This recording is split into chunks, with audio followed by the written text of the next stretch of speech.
Kim Hyunwoo is utterly trapped within the tutorial tower, and right now, while every other rookie flees in terror from the final boss, he's utterly, completely bored. He's already obliterated this Balrog hundreds of times. Now, he just wants to play around.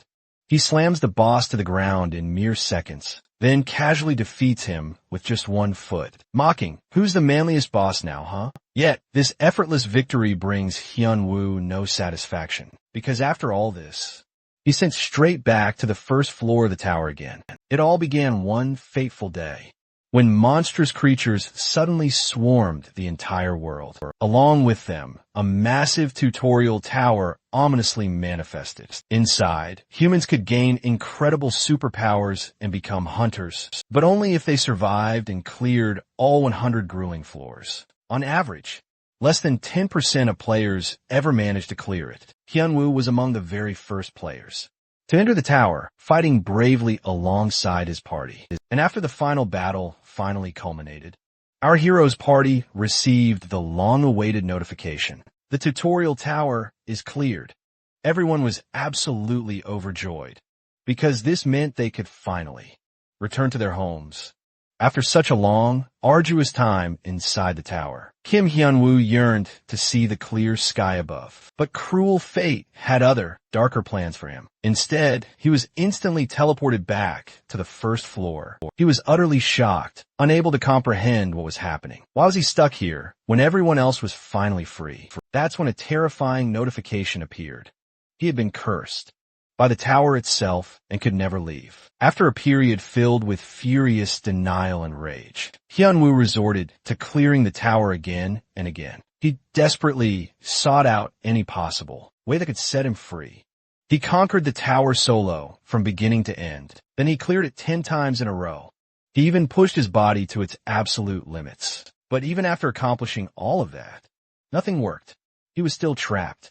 Hyunwoo persisted, clearing the tower repeatedly, always hoping to find a way to break the curse. Years melted away as he spent them trapped inside this place, clearing it thousands of times. While new players struggle for months just to finish the tower once, our boy can clear it in a single day or even just a few hours. Eventually, though, he gets so incredibly bored, he starts acting like an NPC, either guiding newcomers or playing the role of a coach. He even resorts to playing wicked games with the final boss, but even that gets boring fast. So, Hyunwoo just keeps clearing the tower solo, mastering all his skills to their absolute terrifying limits. It gets to the point where, get this, with a single kick on floor 1, he can literally blast through 10 floors. After 12 agonizing years trapped in the tower, he finally receives a system notification. He's broken the loop. He can finally escape the tower. Laughing like an absolute maniac, he launches forward to clear the tower one final time. He shoots upward like a blazing missile, crushing floors effortlessly in his path. He's become the true boss of this tower now. Now, even the monsters cower in fear before him. On the final floor, Hyunwoo utterly obliterates the boss, and the entire rooftop of the tower along with it. Then he steps into the portal that finally sends him outside. He can't contain his joy, screaming like a madman. He's finally free. Meanwhile, the authorities observing the tower are absolutely shocked when they discover that a player, from the very first group ever, summoned into the tower back in 2006, has finally escaped after 12 long years. A few weeks later, our boy is invited to the evaluation test for new hunters who have just cleared the tower. Among the guild leaders sponsoring the trial are his old teammates, the very ones who cleared the tower with him for the very first time. All of them are absolutely eager to see what kind of monster Hyunwoo has become after 12 years. Inside that brutal tower, at the waiting room for the grand evaluation test, everyone is all ready with their basic equipment. Meanwhile, our boy is busy munching on snacks. Once his stomach is sufficiently filled, he wonders what this equipment actually is. This is when he realizes he didn't get any of it, because he fell asleep earlier, while all the other guys got theirs this morning. Right then, the announcement rings out for the soon-to-be hunters to leave the waiting room and head to the test location. Now, at the Seoul Tutorial Center Grade Evaluation Maze, David, an A-grade hunter, warmly greets all the junior hunters, announcing that their evaluation test has officially begun. He will be their supervisor. The supervisor reminds them all that the entire world is watching them. With a grin, he assures all the hunters not to worry. He says compared to the tutorial tower, this exam is simple. Meanwhile, David states that he's looking forward to seeing all the hunters, potential as they risk their lives. Back in the tutorial tower, Hyunwoo is practically yawning, not listening to a single word. Just then, the supervisor announces that the first exam is officially beginning. At that very moment, he taps something on his phone. Instantly, the ground begins to tremble. Meanwhile, David explains that there are different kinds of difficult situations they'll have to go through. As a hunter, one of them is the maze. The moment these words leave his mouth, dangerous, huge metal rods crash down from above, slamming into the ground and forming an actual maze. David instructs all the hunters that this maze is riddled with many traps. He adds, although it's a move in notification, they do well to utilize their abilities fully. Just then, a 30-second countdown begins, signaling that the exam will commence. As soon as the timer hits 0, the hunters must use their abilities and escape to the maze's exit. The moment the countdown ends, all the hunters rush towards the entrance. The supervisor, observing this, smiles, noting that all the hunters this time are very well-mannered. By looking at their appearance, the thought of his own first-grade exam comes to mind. He reflects on the most important thing for hunters, to always keep their original resolve. At that moment, the hero is still standing at the starting point, left in the dust as everyone else bolts ahead. He calls out to the supervisor, who he casually refers to as Uncle, and double-checks if he truly needs to reach the exit somehow. Upon hearing this, David frowns and silently judges our boy for his pathetic appearance, wondering where his provided equipment is. But when he notices Hyunwoo yawning, he's startled, wondering, is this truly how newcomers act? At this point, David starts to doubt if this guy is even taking the exam seriously. Curious, the supervisor asks our protagonist if he finds these hunter exams trivial. Smirking and emphasizing the word uncle, Hyunwoo suggests the supervisor act like this in front of the noisy guy who's using all his willpower just to run. These words make David absolutely livid, but our hero grins and makes a bet with him. He'll clear the whole thing within 20 seconds, and if he does, he wants 100,001 won. David is taken aback by these bold words, but his ego gets the best of him, so he agrees, confessing that his 1 day's pay and his overtime allowance as a supervisor is actually 1,000,000 won. Rushing towards the entrance, our hero warns David not to change his mind later. Now, in front of the entrance wall, Hyunwoo places his hand, still shocked that the supervisor is getting such great pay. While thinking this, he gathers all his energy into his arm. Everyone, including David, and even the top guild leaders of South Korea, who are watching the exam from the observation screen, wonders what our boy is doing near the wall. Before they could even fully process it, the protagonist punches the wall. The intensity is absolutely insane, that it literally creates a hole through the entire maze, and smoke covers the entire place within mere seconds. As the smoke settles, our guy is standing at the exit on the opposite side. It was obviously a forcibly made exit, but he literally confirmed with the supervisor that they just had to reach the exit anyhow. Everyone goes absolutely wild witnessing this. They're even more surprised by his grade measurement. South Korea's top guild leaders are absolutely stunned, but they're also furious at our boy's stubbornness. In contrast, Hyunwoo is on cloud 9, having just won 1,000,000, but then his face twists with sudden panic when he glances behind him and sees the sheer destruction he's caused. He wonders if the authorities will be demanding compensation for it. 24 hours before the Hunter Rank Assessment Competition, at the Live Hunter's office, Jun Sung has just confirmed the list of contestants participating in the upcoming test, though her colleague wonders aloud if they can even expect anything from this test. This time, Sung immediately understands. He met the gossip swirling about the advanced hunter. However, finding any information about him is incredibly hard. Besides our boy, there's a backup hunter joining, who is trained in the traditional martial arts world. He's coming too, since it wasn't confirmed if the advanced hunter would actually show up. So they have this traditional martial artist, Kang Hyun, as their backup plan. Kang Hyun is a master of many abilities and skills, so luck always seems to be on his side. With his weapon, he easily dispatches deadly creatures. Right from the start, Kang Hyun has garnered widespread attention and respect, as he has always been incredibly successful. But this is what he thought until he encountered Hyunwoo. This guy met our hero when he was clearing the tutorial tower, one last time to escape that literal dump. Though Kang was able to get back safely, he understood just how pathetic he truly was, since our boy was going so wild, pushing everyone who came in his way, including Kang Hyun, as he was so desperate to escape. Going back to the present, the first exam was a success for Kang. Now, everyone is requested to return to the waiting room and stay there until another announcement is made. Simultaneously, at the observation room, all the onlookers were buzzing with curiosity, as they wanted to see how our guy actually destroyed the place. The authorities are pretty annoyed, as they want to see a clear picture as well. But whenever they take a clear picture, Lee Kong is already settled in the waiting area. All the hunters buzz with chatter about the current situation. The rumors have already spread like wildfire. Everyone's saying it was the advanced player, Kong. Hyun also takes a seat, observing. He knows this exam is far from over, so he still has a chance to witness Hyunwoo's performance, though he secretly vows not to lose to our boy, who, let me tell you, is literally so sleepy. It feels like he's been drugged or something.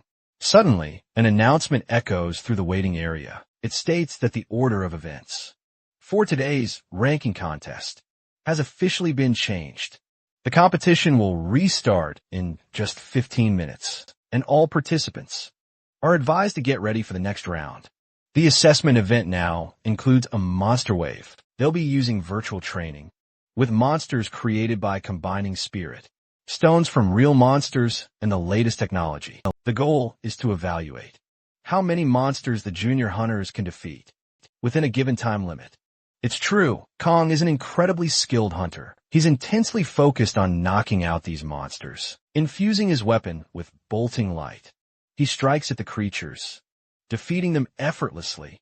All the observers are absolutely shocked to see this, because this guy just escaped the tower, but already possesses such powerful magical abilities. They all realize a true genius is among them. It all feels unreal. He doesn't stop for a single moment. This martial artist continuously unleashes a series of electricity streams and defeats all the monsters who come his way until the time runs out. It's announced that Kong has killed 78 monsters. This is by far the highest score an examinee has achieved to date. With that, Kong proudly smiles, while everyone else is thoroughly impressed by his combat and magic skills, believing he is truly worthy of his reputation as a top candidate. People even believe that earlier he would have finished first if the advanced player hadn't pulled that move. Now, it's our boy's turn to face the monster wave. Yawning, Hyunwoo mutters how tired he is of all this. But what choice does he have, really? Top guild leader CEO Kwan Han urges the other two guild leaders to come and witness this spectacle. He's eager to see how Hyunwoo's fighting style has evolved since entering the exam venue. Hyunwoo is allotted 120 seconds, and the exam is about to begin. The 10-second countdown kicks off before the exam starts. The instant the countdown concludes, the giant beast raises its hammer-like weapon to attack our boy, but he's unfazed. Hyunwoo holds his ground, and in a flash, uses his mighty fist to knock out the monster. Everyone's jaw drops after witnessing this. The authorities immediately confirm if the cameraman captured it on film, because seeing this is pure, unadulterated cinema. The other deadly creatures grow enraged and lunge directly towards our boy, roaring and shrieking. However, they don't even get the chance to harm a single hair on our hero's body. because he knocks them all out using the same technique he used earlier. Now, only 56 seconds remain, but to everyone's utter surprise, the advanced player has vanished, while the monsters' heads are exploding by themselves. All the observers wonder if this is some kind of magic spell, or something else entirely. So Yokwon believes it's not a magic spell or anything like that, because if they look incredibly closely, they can spot the silhouette of a person, moving at the speed of light itself. Around the monsters, Hyunwoo simply dashes up to a monster, punches it, and defeats it instantly. Just like that, he finds a new target and repeats the exact same action. Our boy isn't using any high-level skills, but he's moving so unbelievably quickly that it truly looks like the monsters are just blowing up all by themselves.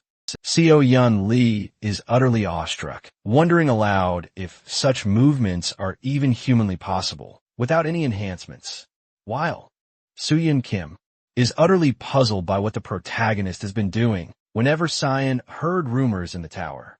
He'd always brushed them off, but seeing Hyunwoo in person makes everyone truly realize that Hyunwoo has transformed into an absolute beast. After a tense 120 seconds, the announcer stutters, but once he manages to announce that Hyunwoo has wiped out 248 monsters, the news explodes and goes completely viral. It's literally trending everywhere you look. Some people are questioning if the video is even real, while others are utterly amazed by it. A few can't hide their burning jealousy. In short, social media descends into complete chaos. Seeing all the tweets and posts, Kong literally snaps his phone in half. Enraged, he punches the wall with such force that cracks instantly spiderweb across it. Kong rages that he worked so incredibly hard, even pushing himself to hunt, when others were just being lazy. What's more, he stole people's kills, knowing they'd hate him. He literally used every cheap trick in the book, and struggled so much. Thus, he simply can't digest the fact that Hyunwoo is going viral worldwide. Moving forward, Alice, the chief of the Korean Hunter Association's Information Division, meets our hero face-to-face. She hands him a list of guilds eager to meet him. With that, Alice congratulates our boy for finally getting out of the tower after 12 long years. In addition to that, she explains to our hero that many things have changed since the tower first appeared. Elaborating, she informs him that the monsters, originating from labyrinths and dungeons, are very scary, but with great risks come even greater rewards. And because the Hunters Guild is keenly interested in recruiting talented hunters, they'll be rewarded with massive prizes. At the very same time, Hyunwoo isn't listening to a damn word, completely lost in thought about what to have for his next meal. Alice, completely unaware of this, assumes our boy is simply confused, but our protagonist then asks her if all this explaining is part of her job. With a warm smile, Alice confesses she's here for personal reasons. She wanted to meet the advanced player everyone's been buzzing about.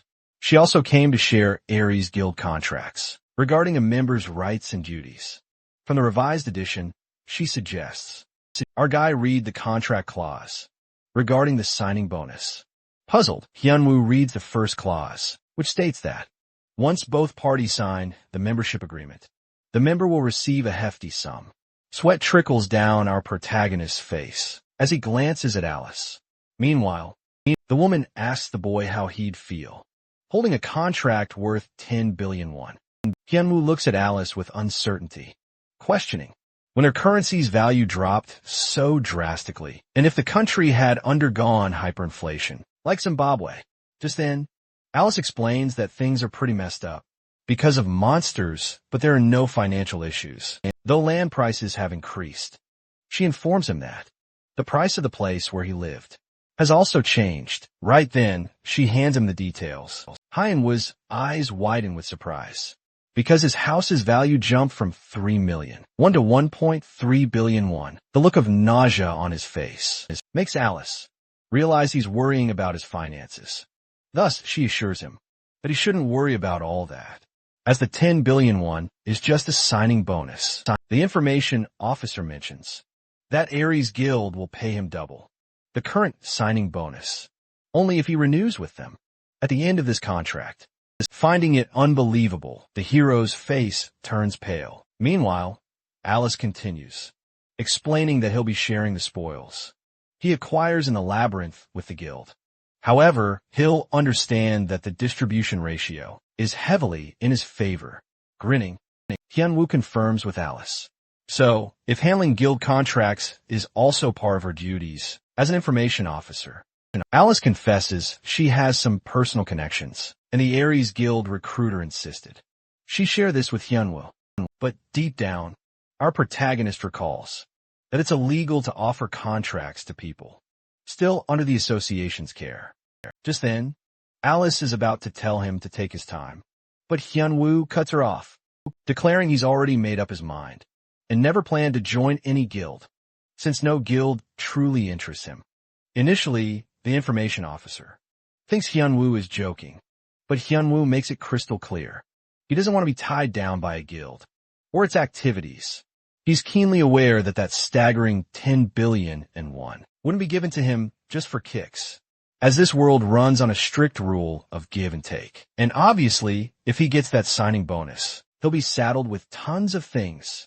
Now, back in his bed, Hyunwoo chuckles after devouring all his snacks. He loves this life, doing things according to his own rules and ways. While chilling, he gets a flashback to Alice, asking if he has no interest in being a hunter. Hyunwoo explains that he heard about hunters who work alone. Hearing this, the information officer realizes he's talking about mercenary hunters, but she reveals that those guys have already gained experience working within guilds, and it's virtually impossible for an inexperienced hunter to venture alone into a labyrinth fueled by pride. Hyunwoo begins to leave, confidently assuring her he'll do it. Calling him arrogant, Alice tells him to remember to contact her after he changes his mind. Back to reality, Hyunwoo thinks meeting Alice was a complete waste of time. He could have used that time to get some much-needed sleep instead. All these thoughts annoy him so much that he can't sleep now. Hence, Hyunwoo sifts through the list of guilds eager to meet him. Our protagonist deems it a total waste of time, but then he's absolutely stunned when he spots the names of South Korea's top 3 guild leaders right there on the list. 5 days later, on the final day of the new hunter protection period, our boy Hyunwoo meets Seo Kwon, Seo Yun, and Shur Hyun at a Japanese restaurant in the Mokdong neighborhood. It's been so long that our hero is utterly floored to see them all grown up, while Seo Kwon now looks like a mature man. To him, the high school nerd, Soo-yun has transformed into a dashing guy. On the other hand, Seo Yun has completely changed too. Looking at Soo-yun, our boy remembers he's the very same guy who cowered behind his back all the way up to the 50th floor, while Seo Yun peed her pants seeing a banshee. However, the girl activates her beast mode, warning our guy not to utter another word. And enjoying his sushi, Hyunwoo admits it's truly nice meeting them. He also totally loves the taste of this food. That being said, Soo-hyun reminds him of when they defeated the merman on the 17th floor, and Hyunwoo just went on and on about how much he missed eating sushi. By now, our protagonist remembers it all. This was when our boy went absolutely berserk. The 3 of them explained that whenever urban legends about him leaked out, they were all overjoyed he was still alive. Completely unaware, Hyunwoo asks for the details. Thus, they explain our guy has become a total celebrity. Everything he's done in the tower was all over TV. Upon receiving this information, sweat trickles down Hyunwoo's face in sheer embarrassment. He realizes his role-playing was exposed for all the world to see. Our protagonist wonders which escapade specifically made it to TV. He just desperately hopes it's not the one where he cleared the dungeon in the nude, or when he cleared the dungeon pretending to be a golem. Though the guild leaders inform him the most famous. One time he ran around, defeating bosses while doing a bizarre dance, and smashed his way through 10 floors with one kick. Hyunwoo, hearing this, feels a wave of relief. Soo-yun is genuinely curious about what his friend had been up to in the tower. Hyunwoo recalls dancing right in front of the boss monster, And even the monster just stood there dumbfounded. But our boy just had to try it out, hoping to escape that dreadful place. And as for breaking through 10 floors, he got so incredibly frustrated that he simply leaped as high as he possibly could. And that's how he ended up there. Seo Yun admits that watching him at the assessment made her realize just how much power he had gained. And after hearing these stories directly from him, there's absolutely no doubt about it. Hyunwoo, however, believes anyone could have done it, because once someone gets trapped in a place, they'll do absolutely anything to get out of there. Though the hero then realizes his students must have gotten out as well. It is true that he has no idea which generation they are from, but it was when he was between floors 50 and 60, someone was left behind in the tower. When Hyunwoo sensed a strange presence, he searched around and found a young kid. Employing his role-playing skills, he decided to guide this lost soul. At that particular time, Hyunwoo was fixated on the idea of martial arts. Thus, he took the kid under his wing and trained him. At first, Suk-won is confused, so the protagonist explains that. He's talking about when someone is trapped somewhere, but becomes enlightened and escapes, just like the heroes in comics and novels. Now, Hyunwoo thought if he gets enlightened, then maybe he'll be able to escape as a result. He literally trained him and pushed all his limits. The protagonist made him work out and mocked and taunted him for stopping. He used to tell the guy to focus his mind on his lower abdomen to bring out his inner energy. However, the only thing Hyunwoo was aware of was strength. Now that he thinks about it, he feels pretty bad for that guy. Hyunwoo doesn't reveal it, but back then he was a total jerk.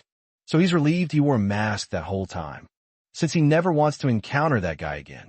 Just then, the hero questions all 3 top guild leaders about how the world has been for the past 12 years. At his questions, everyone falls silent. Back at his place, Hyunwoo checks his status window, noticing his age is listed as 24 instead of 36, making him realize he actually lost 12 years. In this world, now that it's done, it can't be changed, so our boy decides to earn a decent amount of money and live happily ever after with no regrets. Although his gaze darts toward the floating message for the endless loop being removed. Curious, Hyunwoo presses that option, right? Then he gets a notification to defeat at least 3 dungeon bosses to satisfy the minimum requirements to move on to the next level. The dungeon conquest objectives include Adorab's Laboratory, Woodland Village, and Swamp View. Before Hyunwoo could even understand what the heck was going on, he heard a knock on his door. Upon opening the door, the security guard greets our boy, informing him that some recruiters from the Ares Guild have come to meet him. Not interested, the hero refuses the guard, but looking worried, the guard requests he come with him, as a recruiter specifically instructed him to bring Hyunwoo. It's pretty obvious these guys won't stop until Hyunwoo makes it crystal clear to them. So he heads for the lounge on the first floor, as that's where they're waiting.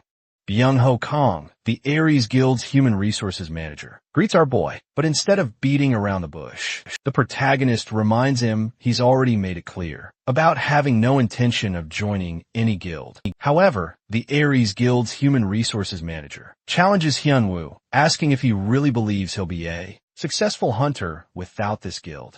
Byung-ho then tries to tempt him by reminding him of all the amazing things he'll get once he joins the guild, showing absolutely no fear.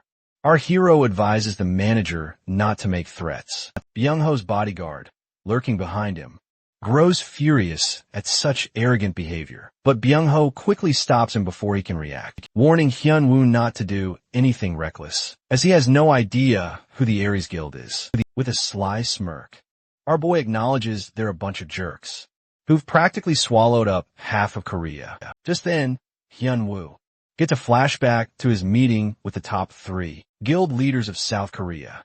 They had already informed our guy that the Ares Guild hold a monopoly on over 66% of their country's dungeons. Among them are A-rank dungeons, ideal for farming and beginner-friendly D-rank ones. They've heard the place is backed by foreign capital, with plenty of money to throw around.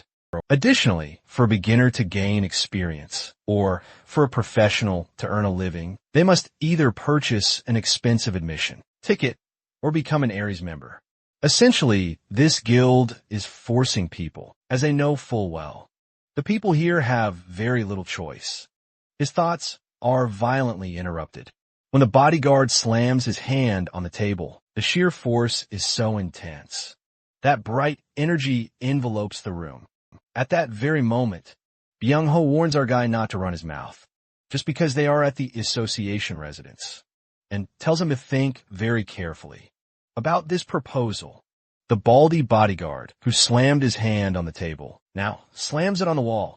The resources manager makes Hyun-woo understand that he needs to grasp the situation, as this bodyguard's overall stats are enough to make him a grade A hunter. Thus, he suggests the hero not make any rash decisions, because he'd be dead in front of this guy. Sighing with a grin and standing up, our boy raises his slipper and challenges the baldy to come to him, since he is ready to knock some sense into his bald head. That insult infuriates him, and he charges right in, but in a flash, he's slammed right into the wall. Paralyzed and watching on, Byango remembers something crucial. They had literally scripted a plan to threaten our guy, to demoralize him so thoroughly that he'd simply sign the contract. But everything went completely sideways. The resources manager stands there utterly shocked because Hyun-woo can't even use magic, but he still wields unmatched strength. With a sly smirk spreading across his face, our boy approaches Byung-ho and corners him right there. Just then, he whips out his torn slipper and smacks the bully, making it clear he despises those who threaten him. Later that night, at Sahayan's place, Hyun-woo spills all the tea, while the guild leader is impressed. He's also a little taken aback, because these Aries guys are absolutely relentless, and no one dares to pick a fight with them. Sahayan then informs our protagonist that they send threats to stop him from joining any other guilds. They can silence him inside the labyrinths as well. While munching on strawberries, Hyun-woo wonders what being silent really means. Hyun elaborates. They will kill him. Our hero finds this brutal, so the guild leader suggests he join his guild, considering everything that's been happening. Still, Hyun-woo isn't okay with joining any guild, though it's true he wants to take it easy. Right now, he has to take care of something else, so he's putting a hold on it for a while. Then, with a grin, he asks Soo-yun if he's, by any chance, heard of Etheron's laboratory?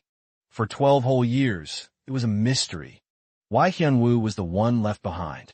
For 12 years, he's had so many questions. Who built this tower? Who locked him up? And why? His aim, therefore, is to find out the tower's secret and who locked him there, because once he uncovers that, he will make them suffer.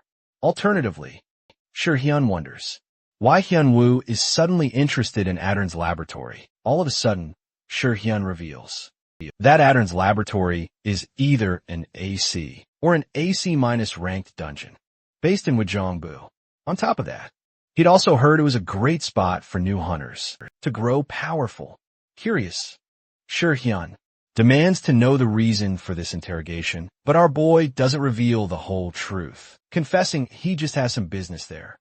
Though Hyun give him a heads up that he probably won't be allowed in, as the Res Guild is abusing their exclusive rights to the dungeons. And Aderon is one of those dungeons. Receiving this info, Hyun-woo gets completely fed up with these thugs, wondering why are there no laws to prevent monopolies. The guild leader reminds our hero that the government has no time for any of that, since hunters hold no real voting power. Only a small number of people ever clear the tutorial tower to become actual hunters. The dungeons are so dangerous that even the police can't investigate properly, often labeling the deaths that occur there as accidents. Hyun-woo finds it all to be crap, but on a surface level, Aries is the leader of a booming industry that contributes a healthy amount of taxes, and any situation involving hunters is too delicate for outside powers to interfere. At this point, the protagonist decides to sneak in, and if there's proper guarding, then he'll face them head on. Hyun warns him that if he does something stupid, Aries will become his enemy. But it's too late to think about all of that, as our boy already showed his true colors to the resources manager of that bullshit guild. On the flip side, Sihanouk, an S-rank hunter and manager of the Korean branch of the Aries Guild, is discussing the expansion of the guild in China. It will take at least 5 months. In Russia, it will take 8 months. And for Japan, 7 months. Seono doesn't care if it's time-consuming, as what truly matters is that they stay one step ahead of the pack. Just like when a farming monster kills. You don't have to be faster than the dungeon boss, but faster than the person next to you.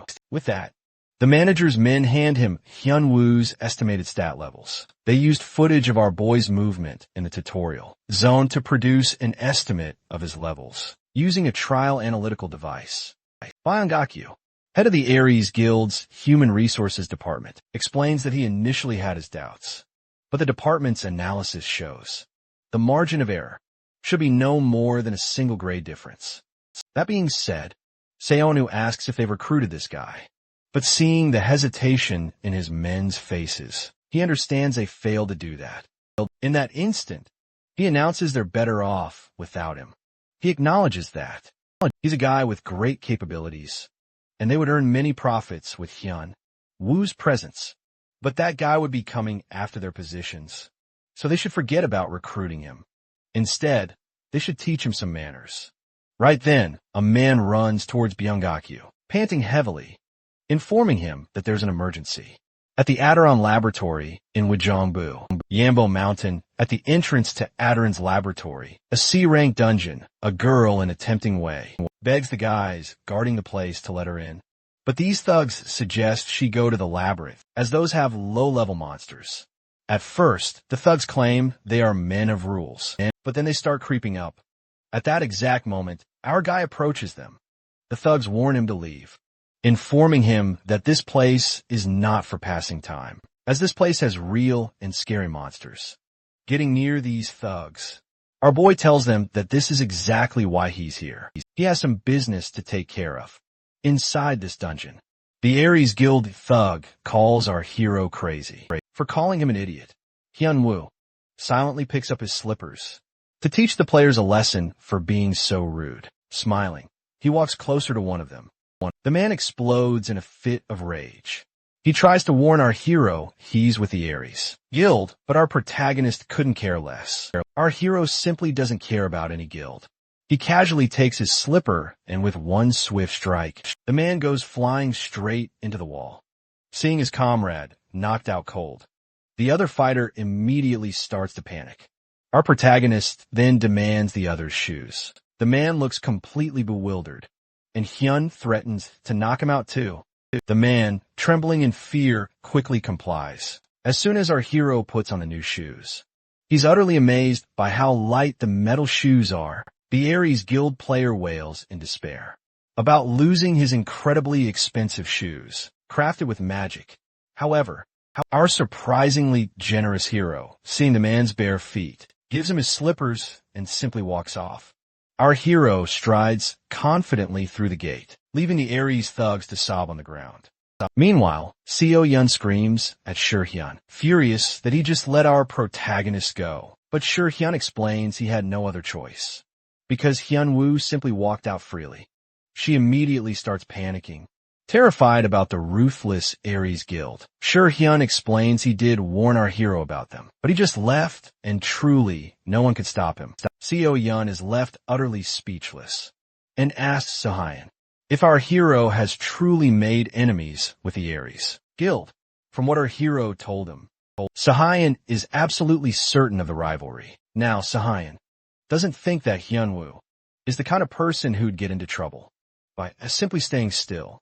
However, once he makes an enemy, as long as that enmity persists, Hyunwoo's twisted side will definitely emerge. SEO Hyun doesn't understand how things got so complicated, but he assures SEO Hyun that she doesn't need to worry about our hero, because when they were discussing the Aries Guild, Hyunwoo's ranking happened to come up.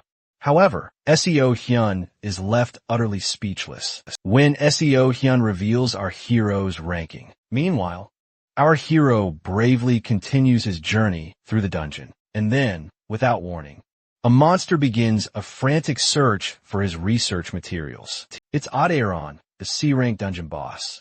Relentlessly seeking more research samples, a group of fighters watches him from a distance, discussing a troubling rumor that fighting Aderon doesn't yield much in return, which is why even the Ares Guild skipped him. The fighters begin to reconsider if they should really take on this boss, especially since they bribed their way inside. One of them, however, suggests fighting him, but the girl immediately wonders if their current abilities can match the lab boss, since most people tackle these bosses as a guild. The other guy points out that Aderon has incredibly high defense, but surprisingly low attack power. So, he suggests they take their time with the boss. With a workable strategy, the group decides to go. They unite to go against the boss, but also vow to escape the moment danger strikes. Right then, they witness our hero walk in to face Aderon. Hyunwoo stands before the lab boss, utterly fearless. Aderon starts to cackle loudly, thinking about where to start with his new research subject, and decides to ask our hero directly instead. Flashback, 12 years ago, when our hero was young, his cousin told him not to make any trouble, and advised him to listen to his teacher. He left little Hyunwoo at an orphanage after his parents' tragic death in an accident, and shamelessly stole his inheritance. Perhaps it's because of his disappointment in people that Hyunwoo is usually indifferent until someone tries to manipulate him. Once someone becomes his enemy, he unleashes his absolute worst side and holds a grudge for a very long time. Aderon starts playing with his needle, laughing about where he should even start. He asks our hero where to start from, but Hyunwoo orders him to stop. The lab boss is shocked to see a mere human order him, but then our hero punches the monster, leaving the group behind utterly shocked. The monster falls, and our hero walks out like a boss. With Aderon's lab mission completed, our hero heads out for the forest village next, as the hunter group watches, stunned from behind. Recognizes Hyunwoo as the advanced player, and seeing him in person like that just sends shivers down their spines. Meanwhile, at the Ares Guild's Korean branch, the HR manager pays a visit. He meets with the manager of the Korea Management Department, Woo Chun-myung, handing him a confidential file. He then asks if branch manager Hyuk Sun-woo has issued any new instructions. The manager reviews the file, and seeing the 2A rank stats for a rookie hunter, he doubts if these numbers are even accurate. The HR manager clarifies that the results aren't entirely precise, calling it only a temporary analysis.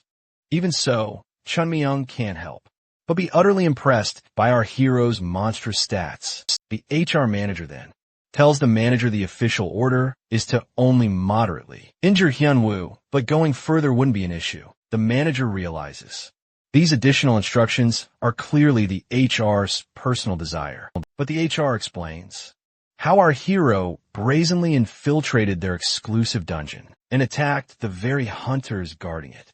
At that moment, Shun-young assures his fellow manager that our hero won't even scratch their guild. However, he wants to handle this matter discreetly, because the branch manager already has his hands full with their expansion efforts in China. On top of all that, even the upper management supports these actions because of the new tyrant guild in China. In just 2 years since its founding, it has monopolized 52% of all dungeons in China. Only 4 years after emerging from the tower, their guild leader has forged the tyrant guild into a colossal force, and every single one of its leaders is rumored to be monstrously strong. The most surprising part is that the tyrant guild's leader's identity, officially ranked 5th among the S-rank world rankings, remains a total mystery to the public. Chun-myung assures the HR manager not to worry about Hyunwoo.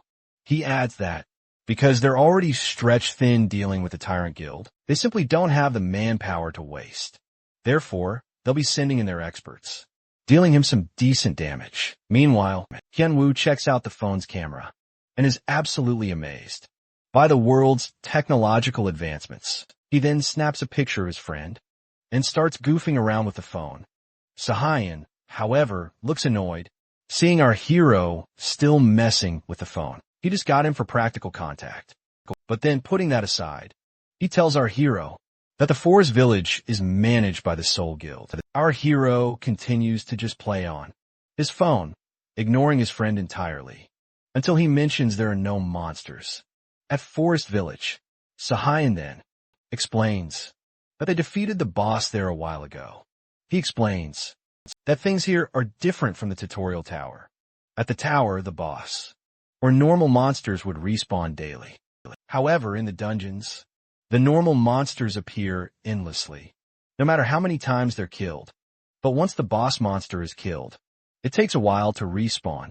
Our hero is shocked to learn that it'll take a month for the forest village boss to respawn.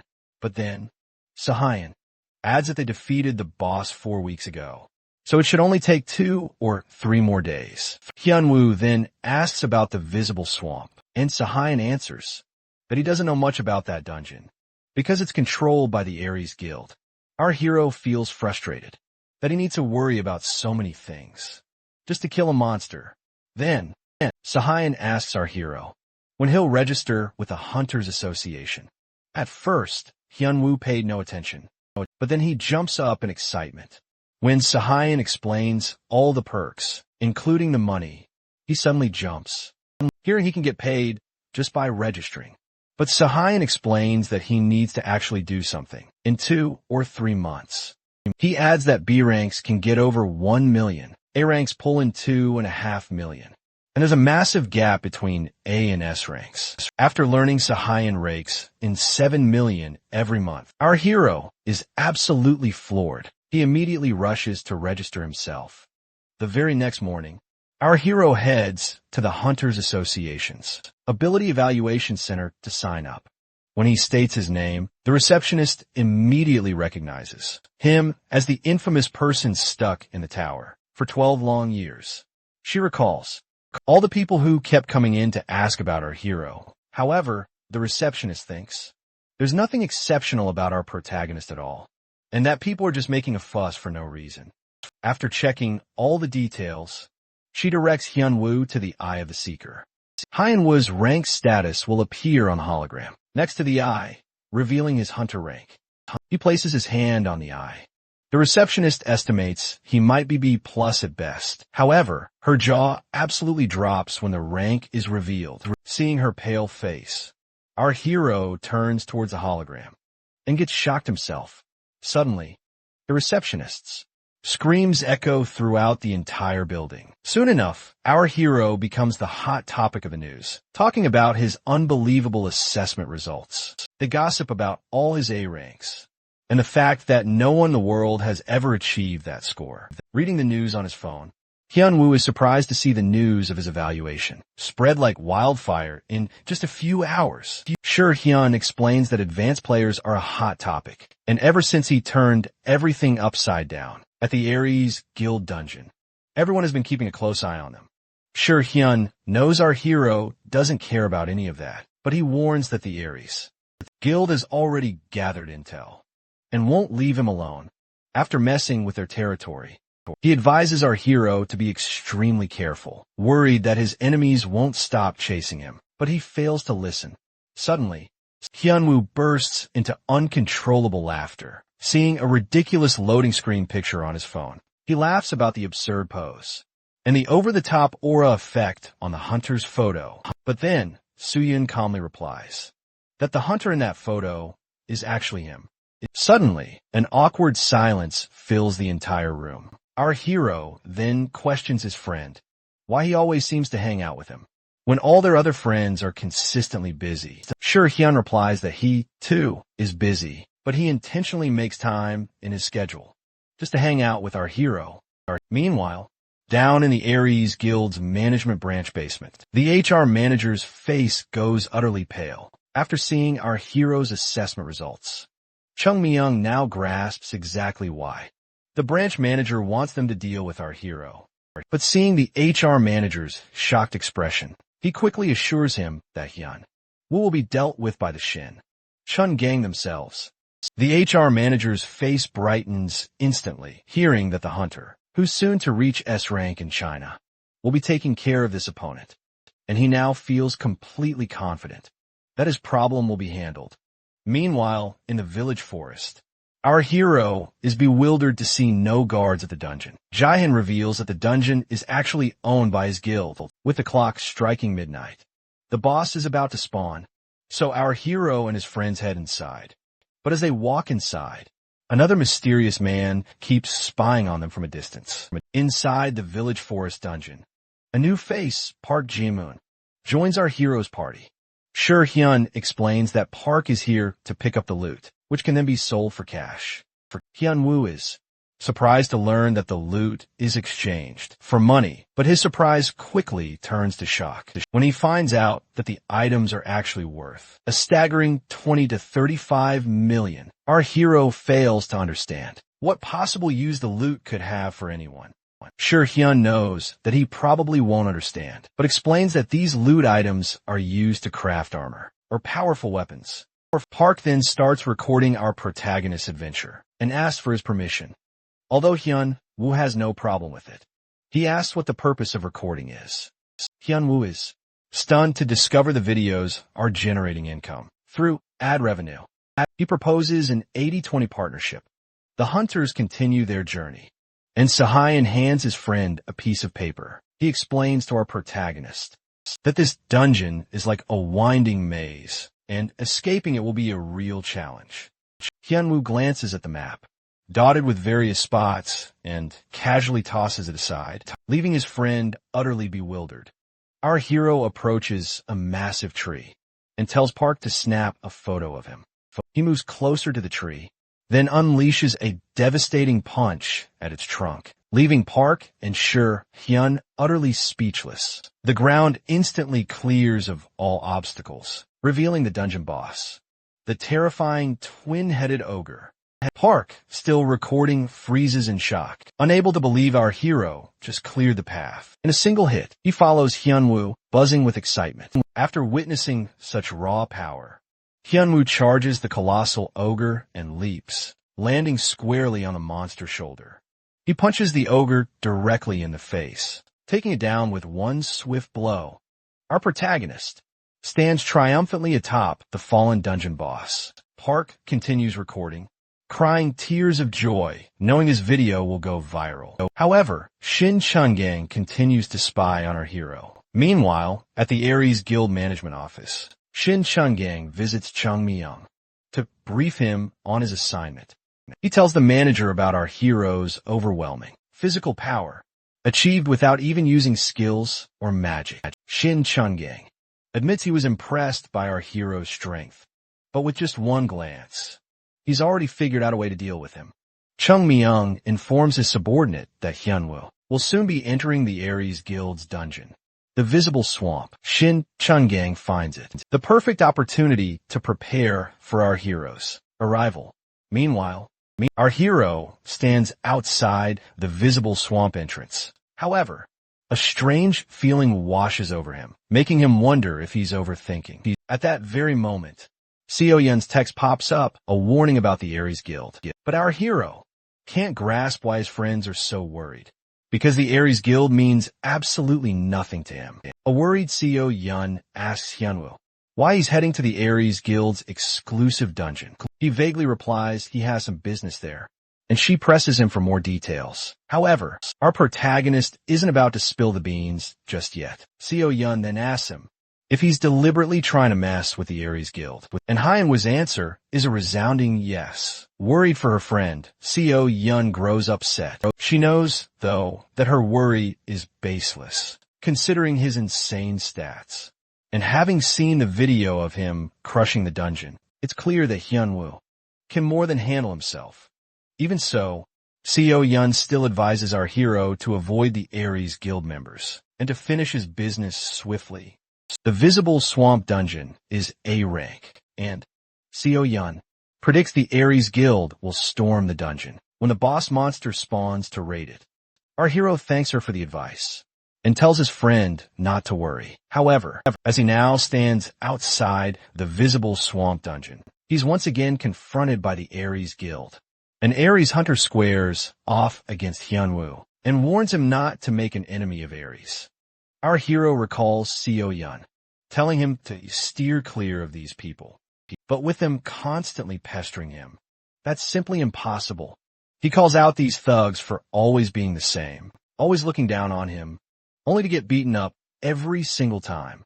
Then, when they realize what trouble they're in, they just blurt out the guild's name and start panicking. The hunter's anger flares and charges our hero, sword in hand. But Hyunwoo effortlessly strikes the man down, then coolly walks through the dungeon entrance. Hyunwoo crosses the gate, and the monsters within awaken. He coolly continues walking deeper into the dungeon, and the monster closes in. Finally, our protagonist stands against the dungeon boss, the Mega Alligator. Our hero recalls Seo Yan's lecture about the alligator's incredibly tough hide, its formidable magic resistance, and just how valuable its leather and teeth are. A mischievous smile spreads across his face. Hyunwoo instantly lunges at the Mega Alligator, knocking it out cold. He moves to tear the monster apart, but the alligator suddenly flees. Our hero, however, refuses to let this beast escape, seizing it by the tail. But he decides to teach this monster a little lesson in physics, swinging it wildly through the air. With a mighty heave, he slams it into the wall. Enraged, the Mega Alligator turns to face our hero once more. Shin Chungang observes the brutal fight. The alligator lunges forward, and just as our hero braces for the final showdown, chains suddenly coil around his legs. With Hyunwoo completely bound, the alligator opens its massive jaws, and Shin Chungang anticipates his demise. However, just as the alligator closes in, Hyunwoo swiftly ducks. The alligator, missing its target, plunges into the swamp. Our hero looks down at the chains, utterly confused, and then Shin Chungang speaks up. It's a magic chain, a perfect tool, he claims, to deal with Hyunwoo. Hyunwoo is perplexed, staring at this random man. The assassin leaps down to introduce himself, revealing he was sent by the Ares Guild, specifically to eliminate our hero. Our hero now understands he's up against an assassin. Shin Chungang praises our hero's incredible strength, remembering how he swung the alligator like a toy, or knocked out the ogre with a single blow. However, he can't fathom why his opponent seems so relaxed after being ensnared by a magic chain. Hyunwoo remains bewildered, utterly unaware of the chain's true purpose. But then, a chilling realization. He can't move at all. Shin Chungang confirms it's a magic chain, and our hero needs magic power to escape its hold. But not just any magic. He needs power, strong enough to shatter the binds of a ranked magician. But since our protagonist just emerged from the tower, he currently has no magic power. Even so, Hyunwoo remains utterly confused, unable to grasp the true danger. Shin Chungang's frustration boils over, convinced our hero is merely trying to fool him. He believes that, just like everyone else, Hyunwoo is only faking composure and plotting his next scheme. Our protagonist, however, is still utterly bewildered because he wasn't doing any of that. The assassin unsheaths his sword, poised to strike our hero down. Just as he lunges with his blade, our hero swiftly raises his arm, effortlessly blocking the attack.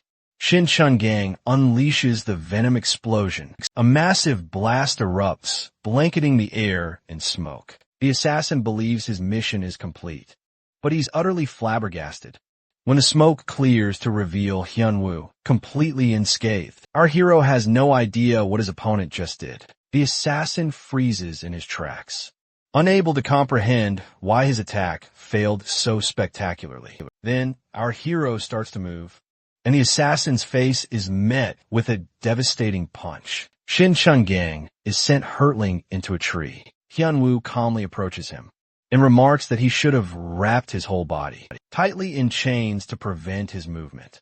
The assassin, utterly baffled, can't comprehend how his opponent is achieving this. Our hero, knowing Shin Chungang must be bewildered, casually tells him that the chains simply got loose and stopped functioning properly. He then kicks the tree, effortlessly lifting it up, with the assassin still impossibly stuck to it. Our hero then gravely informs his opponent that he should have been prepared to die the moment he planned to kill him. Meanwhile, a massive alligator peacefully glides through the swamp, when suddenly, Shin Chungang plummets right onto it. Hyunwoo then hurls the entire tree into the swamp, killing the alligator in the process. He stands silently by the swamp, when suddenly the system screen pops up, notifying our hero that he has proved himself, and the lowest tier of information is now available to him. Meanwhile, back at the Ares Guild Management Department, Chung Myung learns that his assassin has met his end. His assistant reports that the very tree Shin Chun Gang was stuck in has now vanished into the swamp. While they couldn't confirm it outright, it's highly probable he's no longer alive. Chung Myung suspects the monster devoured his assassin whole. Yet, this assassin boasted 2 S-rank stats and 7 skills. To see such a capable assassin effortlessly cut down by our hero utterly infuriates Chung Myung. Meanwhile, Hyunwoo lies in his apartment, attempting to sleep. Suddenly, he jolts awake, recalling the information window. The system screen reveals our hero has been invited as a temporary guardian within the system. He's confused, sensing a profound change, but he can't quite grasp what all the on-screen information truly signifies. Hyunwoo had hoped to gain information regarding the tower, but he can't fathom what this system invitation entails. He notices the time, 9:30 p.m., while the invite arrived around 2 p.m. Just then, Sohyun strolls into the apartment. Our hero immediately tells him to halt. He opens his information window, eager to test his new skill. After a moment of intense focus, Sohyun's information window materializes. However, Hyunwoo can't discern any stats due to his lowest tier authority. He curses aloud in utter frustration, his seemingly useless skill baffling Sohyun. But then, our hero quickly recovers, claiming he was just blabbering to himself. Our protagonist stares intently at the clock on his phone as it steadily approaches midnight. Our hero believes this useless skill has undeniably brought about some significant change within him. He muses that he should now be able to find information about crucial elements like the tower after receiving the system invitation, right? Just then, the clock strikes midnight and the room plunges into darkness. Hyunwoo suddenly finds himself inexplicably teleported to a completely different space. As he glances forward, he sees a young girl seated at a desk directly before him. The girl addresses our hero as Guardian and reveals she is his assistant, Eve. Eve then properly introduces herself. She boldly declares she'll be seeing him for as long as he lives. Hyunwoo's mood instantly lifts. He's ecstatic, finally having someone to talk to, and can finally uncover why he's been stuck in this tower for 12 years. The two lock eyes, staring silently, before our hero finally speaks up, directly asking his assistant if she's finally going to explain everything. Eve looks utterly bewildered, confused about what to explain. Our hero's patience snaps, and he screams, asking if she invited him here just to give him explanations. However, Eve calmly informs him that she can only answer him, realizing his assistant can only answer his questions. Our hero is struck dumb with shock. He then immediately fires off questions, starting with, "Who locked me in the tutorial tower?" Eve replies she can't tell him that, because he has the lowest information authority tier. For information, she states she can only answer him if he has a higher information authority tier. Our hero's frustration boils over, realizing it's the exact same stuff. His information window kept spouting. An exasperated Hyunwoo asks his assistant if she'll be able to tell him who locked him in the tower once he has higher tier information. However, Eve answers she can't tell him that because of his lowest tier authority. He then demands to know what the tutorial tower is, but Eve again answers she can't tell him that. He then asks why the tutorial tower was made, but gets the same answer. Our protagonist asks why the monsters appear, and still gets the same answer. Fed up with getting 0 answers, his anger explodes, and he bumps Eve in the head. He starts screaming at her for inviting him here, for no reason, and starts laughing, thinking she just wanted to pull a prank on him. Eve calmly states she's not telling him anything, because he has the lowest information authority tier, and Hyunwoo's anger grows even more. But then, Eve tells him she can tell him something. She adds, he's a guardian, and guardian refers to a defender. Still, this answer doesn't satisfy our protagonist. He presses further, asking if she can give him something more vital. The assistant responds by saying she can only tell him about a guardian's upcoming duties from this point forward. Yinwu, however, gets frustrated that she's avoiding his real questions, the details he's so curious about. But then, Eve reveals he's merely a temporary guardian. If he officially ascends to a full guardian, he'll unlock all the hidden details, even if he tries to avoid them. Our protagonist's curiosity is piqued. He's now curious about what it takes to officially become a guardian. Eve answers that, in his region, a mysterious crevasse will open in 5 days. In the deepest reaches of that place, he will find a crucial key. This key can elevate his information authority tier. Once he obtains that key, our hero will truly become a real guardian. With the message delivered, Eve proceeds to upgrade Hyenwa's skills, then sends him back to his world.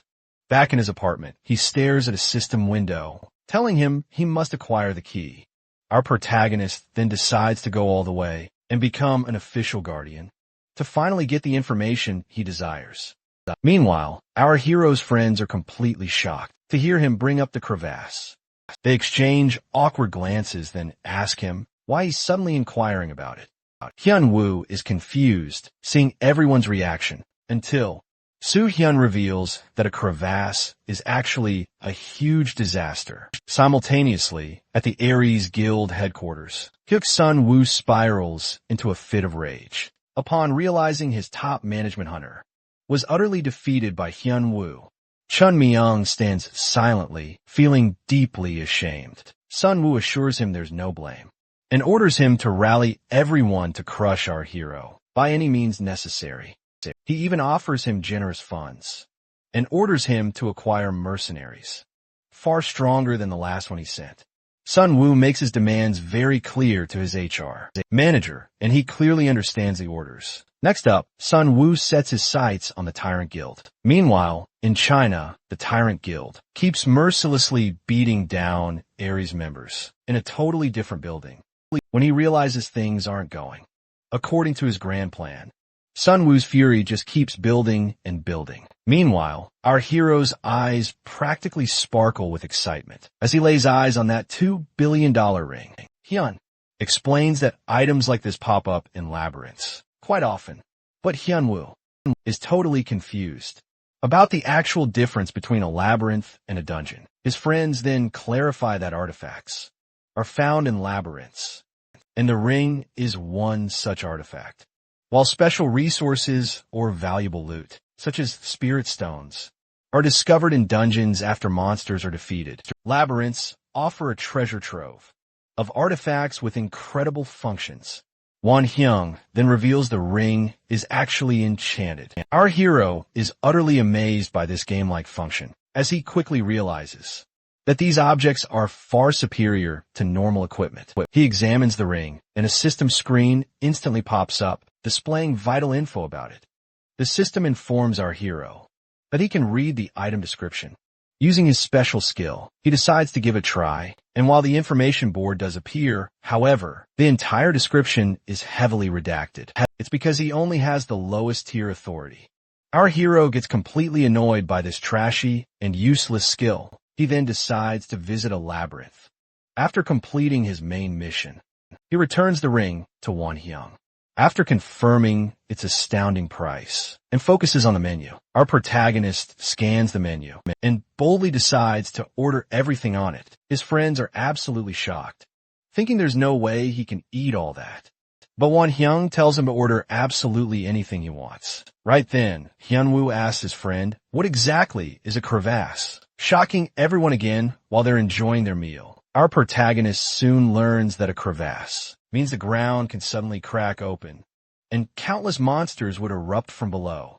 Seo-yeon explains that powerful countries like China and Germany, they'd experience fissures, calling them the Hellgate. Hyun-woo pondered how casually Eve had mentioned it. Initially, he thought it was just a normal occurrence. Now, however, he couldn't help but wonder, what would happen if something like this ever struck Korea?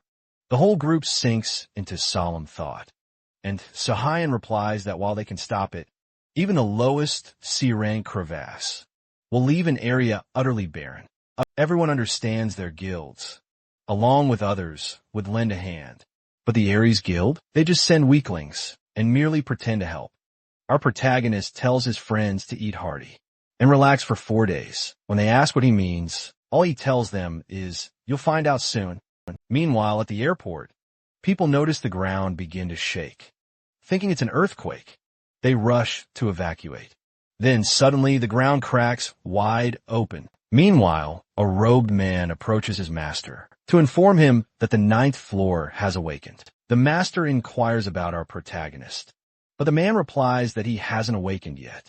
However, he adds that it won't be long now before our hero receives an official title. The master deems the timing perfect and eagerly anticipates what our hero can do. At Gimpo International Airport, the entire ground trembles, sending people into a panic. Fire devours the area as news reports blare. An immediate evacuation order for all citizens within a 5 kilometers radius. The airport is an emergency lockdown, and hunters from the association continuously pour into aid. Countless monsters continue to spill forth from the crevasse, and the situation rapidly worsens. With the airport on lockdown, the hunters face off against hordes of monsters. The rookies tremble, seeing the giant. Ferocious monsters surround them. Their leaders tell them to be courageous. Otherwise, they'll die. He jumps in with his bind skill and protects his fellows from being attacked, then slays the monster with his sword.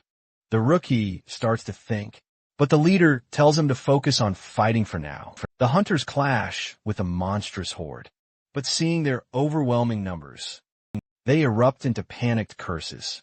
The leader carves through monsters, relentless, but knows more will endlessly surround him. Monsters continue to pour through the airport, and the hunters must act now.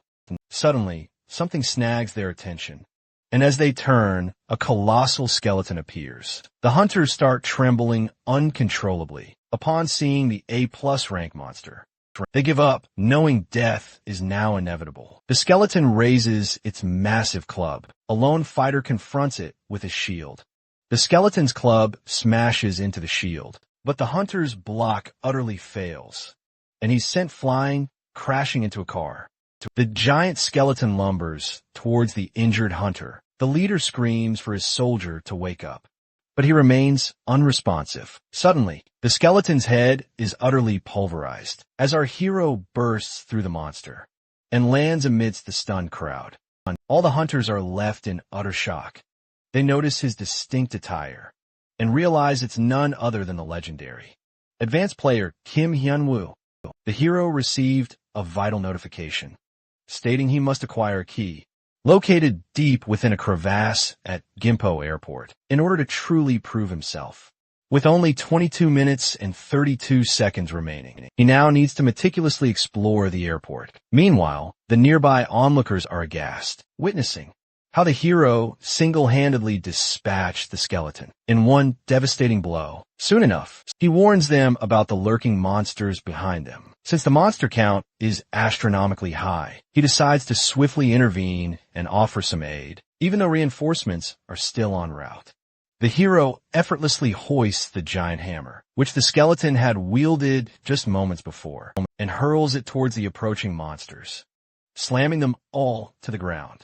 Nearby humans are utterly astonished by his raw power. They erupt in cheers and excitement, realizing that, with the advanced player's help, they have a glimmer of hope and can endure a little longer, until the proper reinforcements finally arrive. But to their absolute shock, the hero makes a run for it. He leaves the rest to them, claiming he's in a hurry. Their jaws hit the floor as their only hope runs away. With no other option left, they decide to give it their all, just to hang on a little longer. One of them helplessly questions Hyunwoo's shocking actions. Things are rapidly slipping out of their grasp, as the horde of monsters seems endless. Everyone is completely exhausted.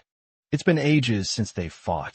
So many monsters, far more than they can handle. The fear of losing the people inside ignites a new fire within them, as they desperately try to manage the situation, until reinforcements finally arrive. Just then, Kim Shur-hyun from the Seoul Guild, along with his guild members, charges in, slicing through monsters. Seconds later, Lee Seoyin makes her grand appearance, alongside her Orang guild members. And just like that, hope has returned. With the arrival of Han Sukwang from the Goguryeo Guild and his allies, Seoyin asks about the hero. He mentioned he was going ahead, after all. The guy informs her that he's already deep inside the crevasse's core. The battle officially begins, and everyone accelerates. On Sukwang's command, monsters fly into attack. But it's utterly useless against these powerful warriors. Sure, Hyun is impressively wiping out monsters, left and right, while Seoyin helps reduce their numbers. With her devastating lightning power, everyone is giving their absolute best to take down all those relentless devils. Meanwhile, the hero finally reaches the path to the crevasse core, clearing out monsters in his wake. He decides to venture into a deep cave first. The surprising part is that there's a path leading up to the surface. For the monsters to reach the ground, the hero struggles to figure out a way to get down into the cave. But suddenly, he spots a car stuck nearby. He cleverly uses its door as both a shield and a weapon to enter the cave. He flies down, effortlessly destroying the monsters, finally finding his way to the very bottom of the crevasse. He lands amidst a pile of dead monsters. He throws after killing soon enough. A bulky giant. Red monster walks out of the shadows with a key on him. Hyunwoo understands. That's the key he needs to get his hands on, and confidently charges at him, but ends up getting hit out of shock when he is trying to understand the situation that has happened to him. He again receives a powerful strike. The hero somehow manages to dodge him and slams him down to the ground. But the monster again charges forward, cursing Hyunwoo in his own language. He blocks both the punches from the hero, and instead throws him backwards. It is clear that this monster is stronger than the hero thought it would be, and he is very different from the earlier monsters. It makes the hero decide to use his martial arts skill, which he hasn't used in a while, and didn't want to use it ever again. Hyunwoo recalls his memory when he was stuck in the tutorial tower, laying down, helplessly thinking about the enlightenment by which one can get out. He desperately ran into the monsters and tried his best. This is how he started training in martial arts. This is something that one can see on TV, movies and novels, but it doesn't make any sense, because according to the hero, what's important is the thought that he will be the greatest if he becomes the master and achieves enlightenment. At first, he followed whatever clumsy techniques he knew, which were all useless, until one day he used a useless technique, and the accumulated stats made the thing he did into something real. After being stuck into the tower and clearing it hundreds of times, Dark Past he didn't want to use again. He uses his instant killing punch technique, and with full force, he punches that giant red monster to the ground. Hyunwoo is glad that no one is around, because he is embarrassed due to his habit of shouting out the names of techniques he uses.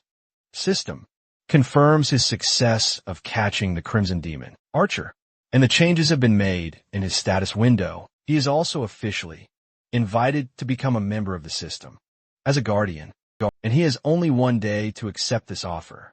Just then he notices a drone flying over his head, which was actually streaming that fight of his. The Ares guild members watch his fight, and the branch manager shouts, insisting that the hero doesn't look like in a rank. Even after watching his fight, it is clear that he doesn't look like one. The manager claims that he is just a useless person with no magic who always wears a stupid tracksuit. He asks the manager to release all the data. He asked him to gather as soon as it's ready.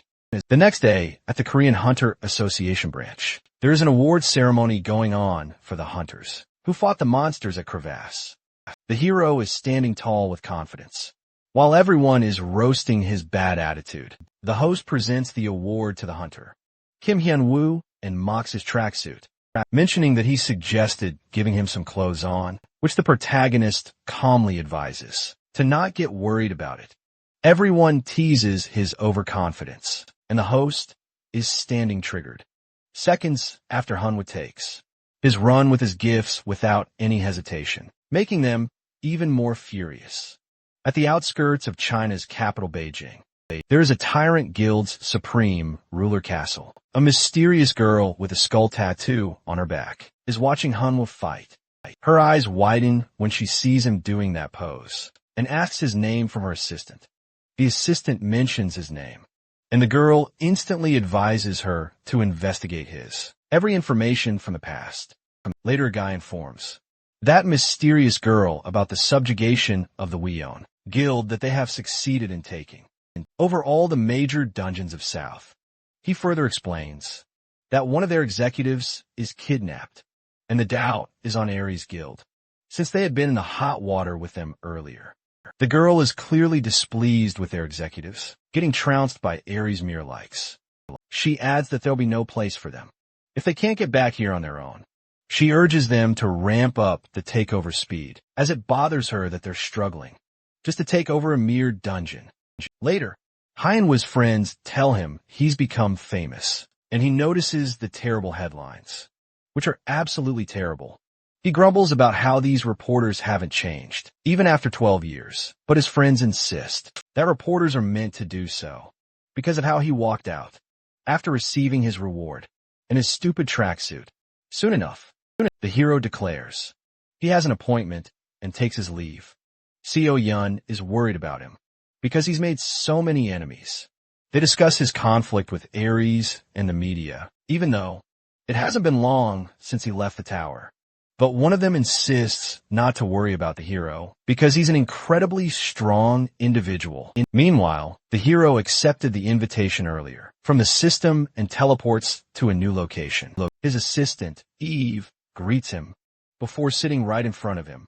Hyunwoo asks her if his information authority has increased, and she informs him that it has been increased from the lowest tier to a low tier. The hero is seething with anger and snaps at her, but she's actually just providing the information that she's been taught. The gray-haired girl calms him down, explaining that, since he is officially a guardian now, he can achieve his desires just by completing his tasks. Basically, he's been appointed to stop climbers from climbing the tower. The hero misunderstands this tower as the tutorial tower, but she explains that this one is different, consisting of 12 floors, including Earth. He has to protect the 9th floor from the other 12, which is Earth. The hero questions his life choices and cries because he's tired of this never-ending work. AB insists he protect his place, or else it will be utterly destroyed. He shouts back, accusing her of forcing the outcomes. AB shakes her head, trying to calm him down, insisting that's not what she meant. She then settles on saying she never told him to shut up. Hyunwoo pales, his gaze fixed on the sky, asking what exactly she wants him to do. He tells her to just say it properly. AV looks down, deep in thought, considering how she's the 9th floor's system administrator. Surely, she should be intimidating enough to get her point across. She anxiously calls out his name, then flusters when he repeats hers back. She ends up telling him not to get so angry, because the reason he was chosen as guardian is for his own good, to help him. She then tries to sweeten the deal, telling him there are plenty of rewards. The more climbers he stops, the more his contribution will be counted, which will definitely bring him more rewards. Hyunwoo stares at her, then asks, cutting straight to the point, if he wants to know who locked him in this tower. After creating the tutorial tower, how much information authority does he need to acquire? AV answers that it would require him to obtain high-tier information, authority for that kind of information. Hyunwoo asks again if he kills those climbers during their journey. Will that increase his tier? After an affirmative nod from AV, he asks for the exact number of climbers he has to kill. In order to achieve that, AV shows hesitation, saying that it's hard to know since even climbers have ranks. Roughly, it would take him 5 high-ranked climbers, and that would be enough to get him the high tier. Information authority he seeks. Hyunwoo requires more information, like, what rank was the Crimson Demon Archer he killed? AB answers that it was merely a low-rank climber. Hyunwoo nods, roughly understanding everything. Hyunwoo sits in his house, staring at his status, thinking that the Earth, being a tower, is complete nonsense. Or perhaps him saving the Earth is nonsense. He decides to not waste his time and brain cells. Instead of getting bogged down by these complex situations, he's going to focus on one thing and one thing only, figuring out who locked him in this place. He'll even crush those climbers if it means getting answers. Just then, a call from Seo Yun interrupts him. She frantically tells him to turn on his television. When he switches on his TV, Hyun-woo sees his name plastered all over the news, reporting that public opinion about him has drastically shifted because Kim Hyun-woo, who played a crucial role during the crevasse crisis, has allegedly killed a member of the Aries Guild after a series of escalating incidents. Hyun-woo just laughs at the shocking news, wondering what this new drama is even about. Meanwhile, Hyun-woo is relaxing in his Mokdong neighborhood home, his phone ringing off the hook like crazy. Seo Yun lets out a panicked shriek, demanding an explanation about who could have possibly caused all this. She even called Hyun-woo a celebrity, just because he came out of the tower after 12 whole years. She lists how just a few days ago, he cleared the crevasse all by himself, causing all the countries in the world to monitor him. And now he's getting accused of murder. She expresses her deep worries, admitting she's been feeling nervous ever since he told her about his problems with Aries. Hyun-woo rolls his eyes, telling her to just relax and not worry too much, which only makes Seo Yun even more annoyed, snapping at him to stop telling her not to worry. Hyun-woo realizes this feels oddly, like he's getting scolded by a wife, which is really weird, because he doesn't remember ever having a girlfriend, let alone a wife. He turns towards Seo Yun and calls her out, saying she must have a crush on him. And if his assumption is correct, she should just be honest and confess. Hearing that, Seo Yun slowly inhales and exhales, then smiles creepily, confirming that she would simply fry him with her lightning if he ever thought about making another joke like that.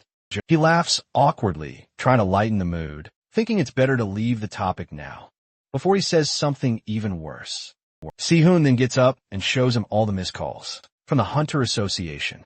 He exclaimed in surprise, saying he'd never seen so many missed calls in his life. He then showed him the status board, revealing Hyun-woo was, once again, in first place. Sehun began reading an article, stating that Kim Hyun-woo, along with his 3 guild leaders, all shared murderous tendencies, causing Sehun's eyes to burn crimson with rage. Hyun-woo tried to stop Sehun from glaring menacingly at him, but Sehun replied that he was shocked by Hyun-woo's shocking indifference, especially when all their reputations were being ruined. Hyun-woo then asked if Seo-kun had arranged the reporters for him, shocking Seo-yun and Seo-hyun.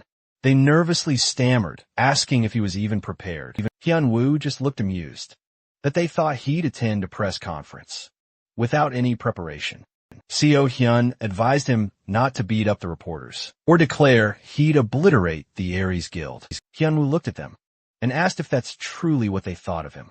Meanwhile, the Aries Guild leader inquired about the current situation with Kim Hyun-woo. Hyun-woo's HR manager informed him that Hyun-woo's face was plastered all over the news, and social media successfully shifting public opinion and confirming that things weren't looking good for Hyun-woo. In any case, the leader thought about how he needed to stay one step ahead to completely eradicate him. The guild leader pondered how something he considered barely possible had been accomplished by Kim Hyun-woo, but in the end, it worked in their favor and became a huge disadvantage for him.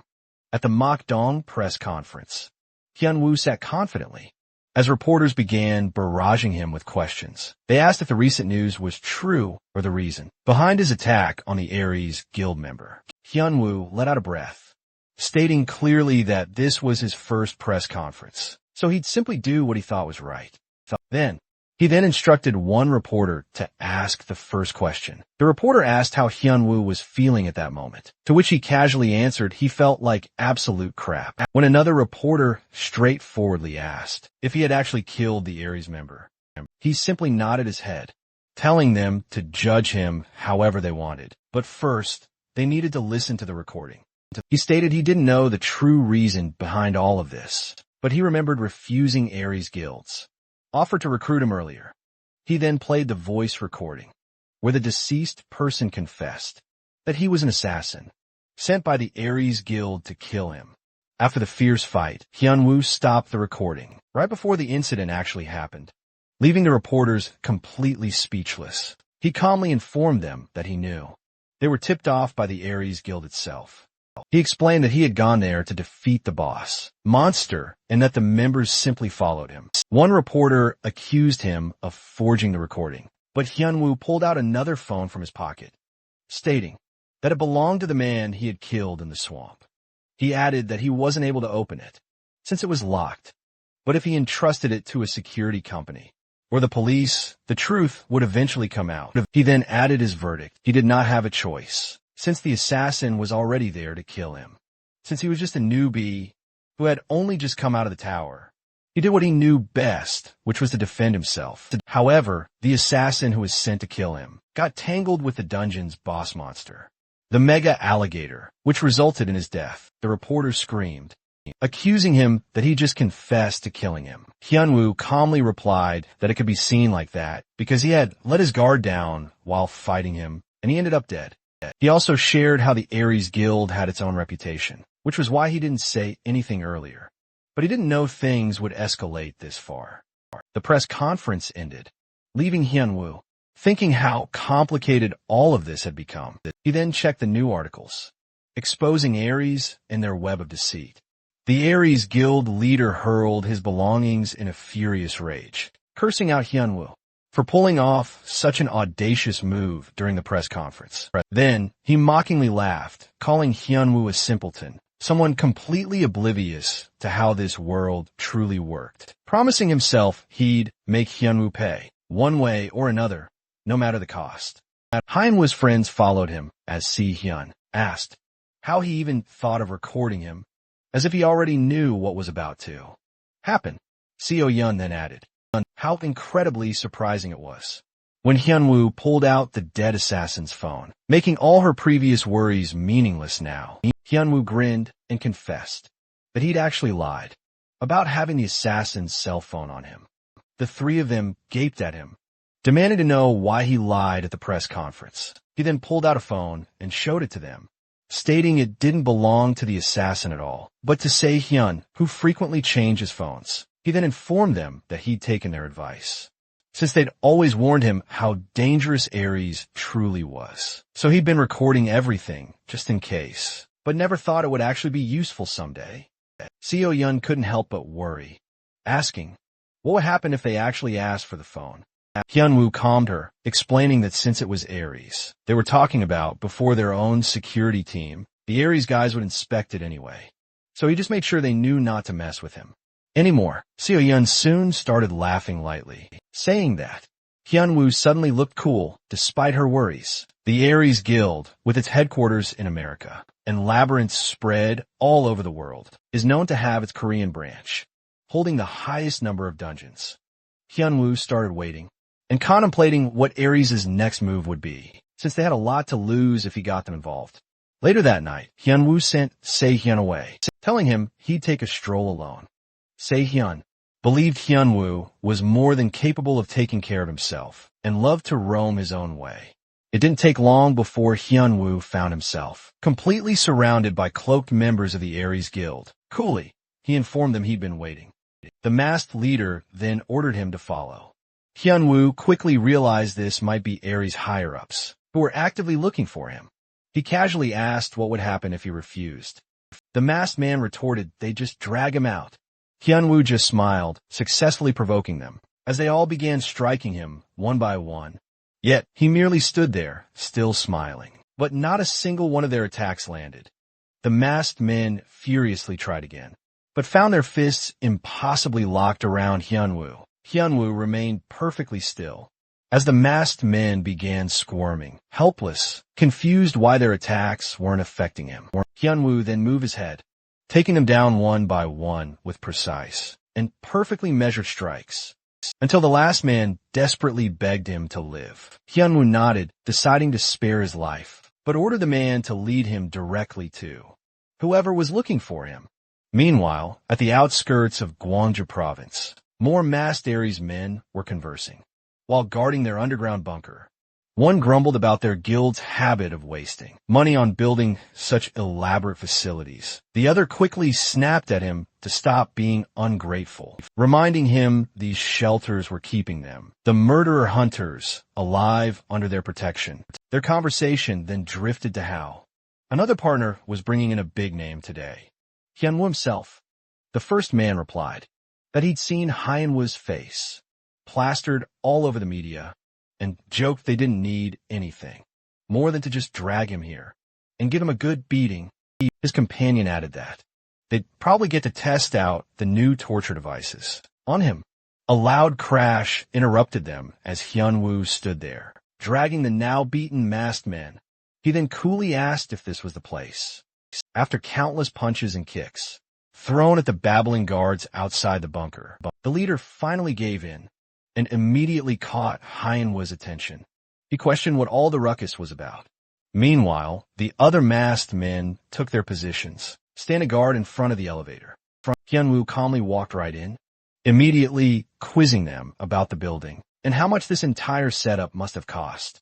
The man in a crisp suit stepped forward, demanding to know his name and purpose, but Hyunwoo merely smirked, replying that he was the Grim Reaper, sent to escort them straight to the afterlife. In an unknown cell, a pink-haired girl sat, battered, surrounded by men, including Ari's guild leader. He gravely suggested she reflect on her life and start giving them the answers they sought.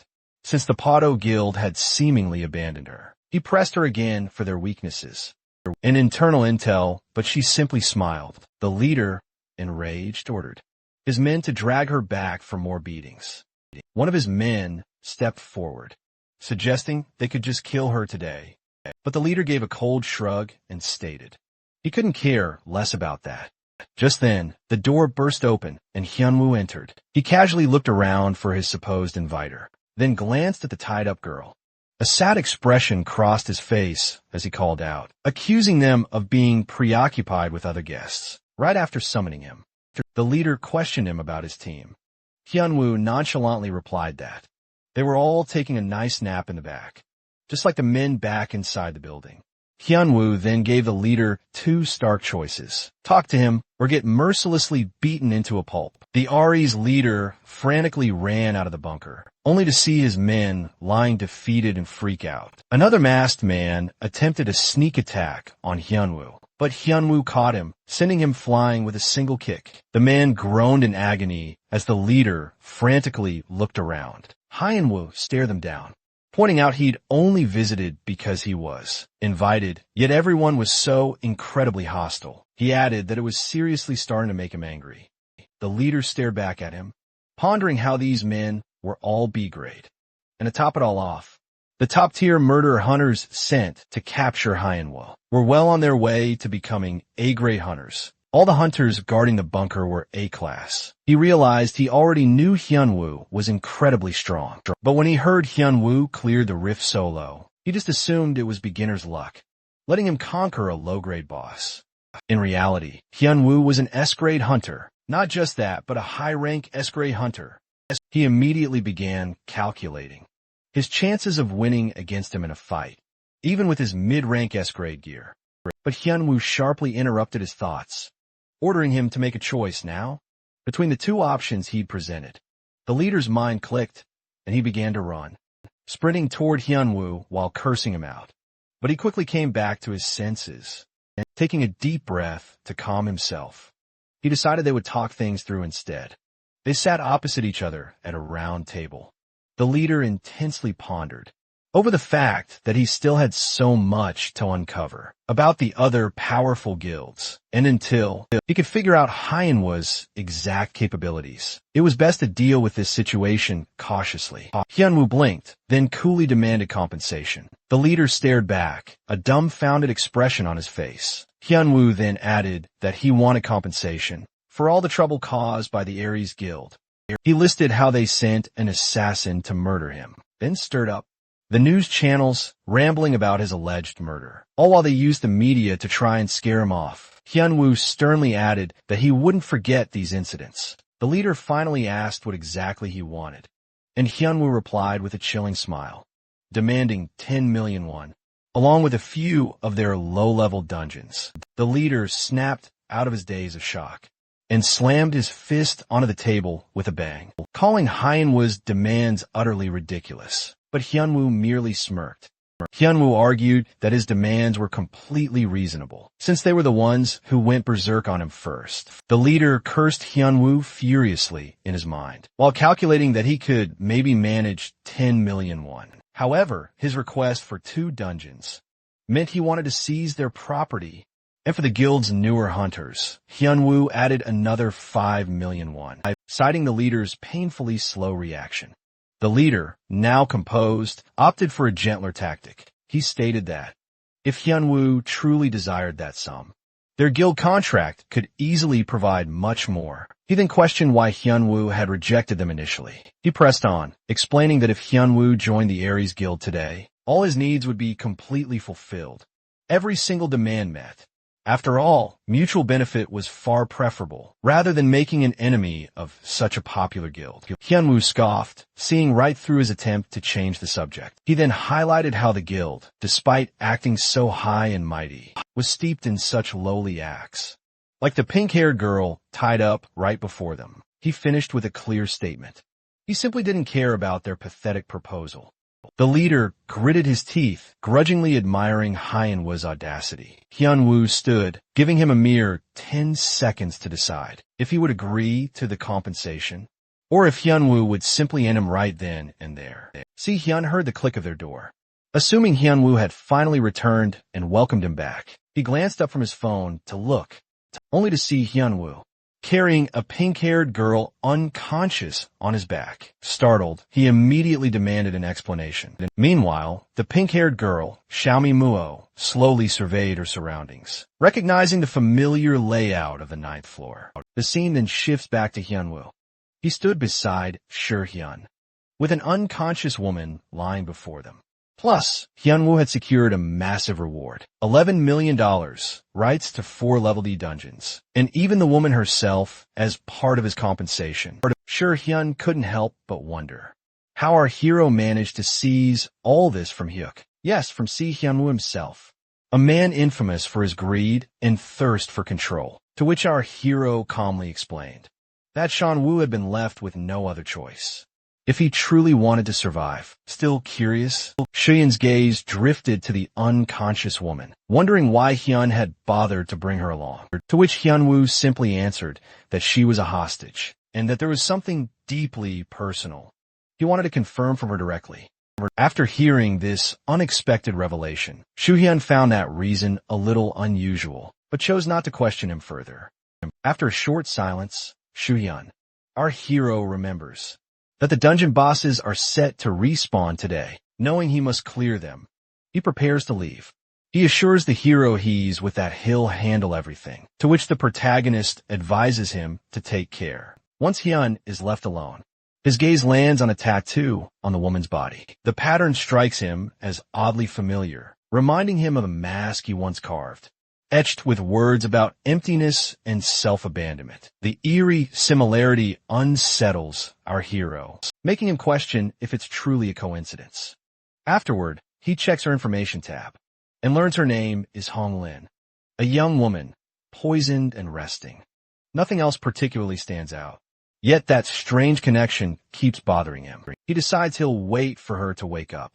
Before searching for answers, Hyunwoo stands still when a sudden system alert appears, saying, a new climber has started moving through the 9th floor. Before he can react, another message appears, inviting him as a guardian, and warning, you will be transported in 5 seconds.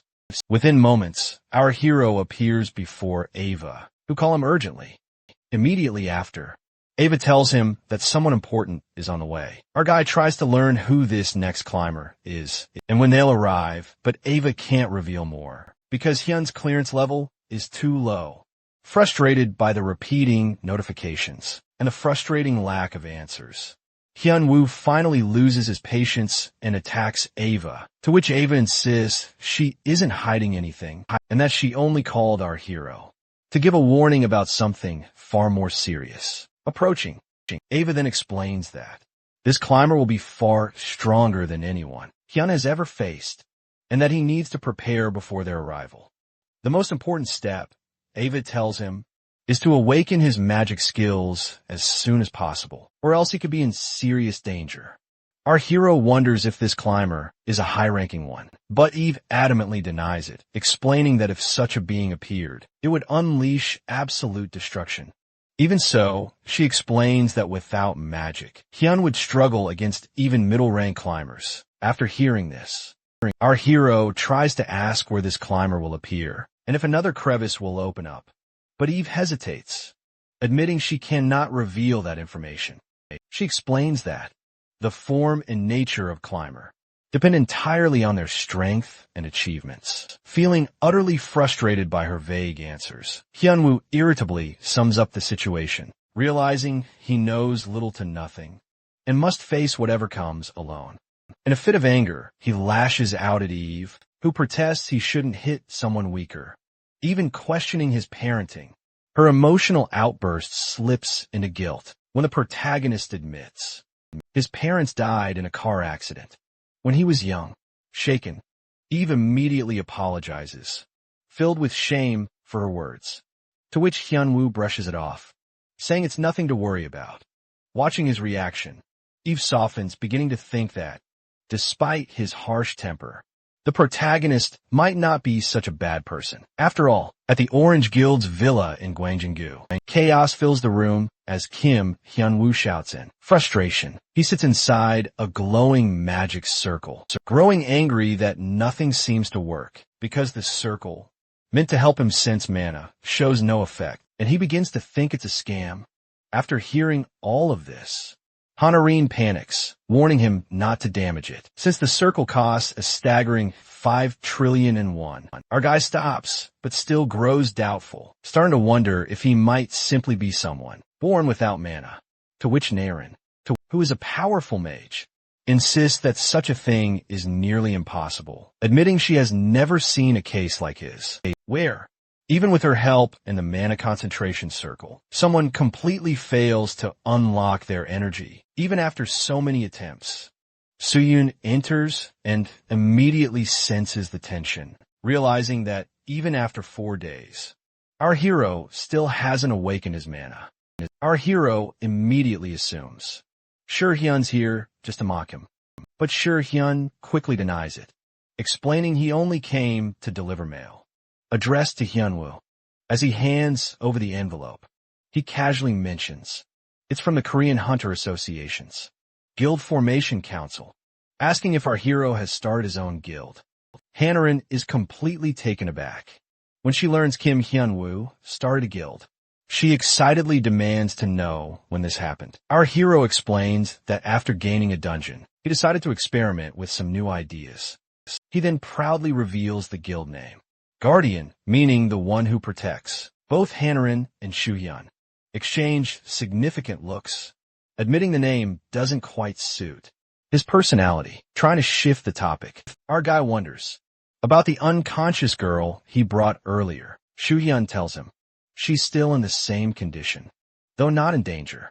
After hearing this, our hero worries it might be something severe, but Sahayan reassures him the nurse said it was only shock. After that, Hyunwoo's frustration returns, because sitting in the mana circle for days still hasn't helped him awaken his mana. He loudly complains that nothing feels different at all. Hanarin thinks for a moment, then suggests they visit someone who can vent mana instead. After this, Suyun realizes she means Nakaga and Yasumi from Japan. Confused, our hero asks what mana venting even is, to which Hanarin explains that the guild master of the Asanami Guild in Japan possesses a unique ability known as mana venting. It's a special skill that works like magical acupuncture. Plus, it opens and stabilizes the mana pathways of hunters who can't use their energy properly, allowing them to climb the ranks. Hearing this, Hyunwoo's hope flickers. He realizes now that there might finally be a way to unlock the dormant power he's been struggling to awaken within him.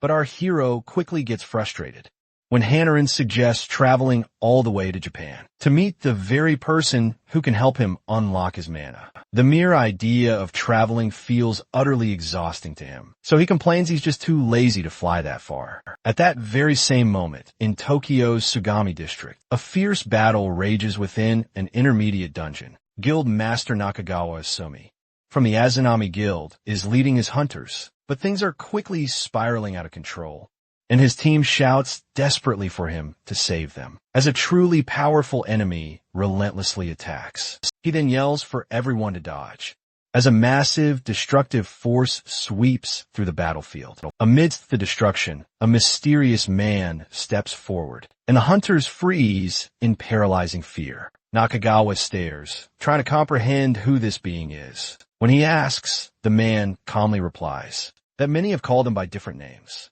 Climber, the Destroyer, and even the Devil. After a brief pause, he reveals his true name, Kiyama.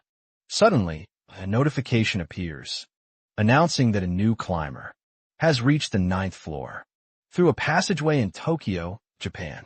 Upon seeing this, Hyunwoo freezes, and notably, the mention of a climber instantly grabs his attention. Completely shocked, he orders Suyun to get the car ready immediately. Plus, he knows the situation in Japan has already erupted into chaos because of this climber's arrival. News of casualties spreads everywhere. Emergency evacuations and sightings of a mysterious man, causing massive destruction in Sugami.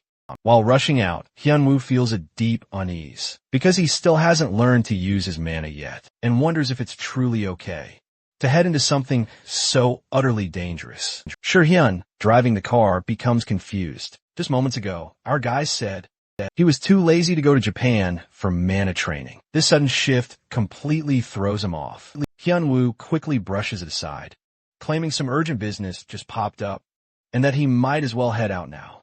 To that, Hyun asks if he even owns a passport. Our hero freezes, realizing he doesn't.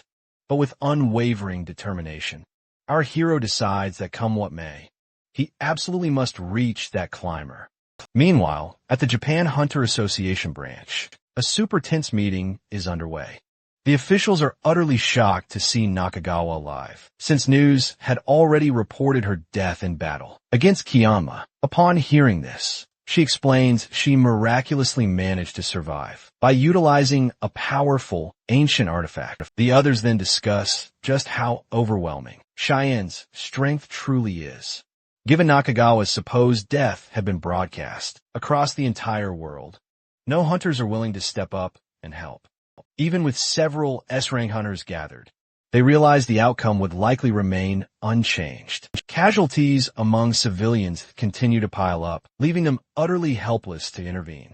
Nakagawa's eyes suddenly catch something unexpected, flashing across the screen.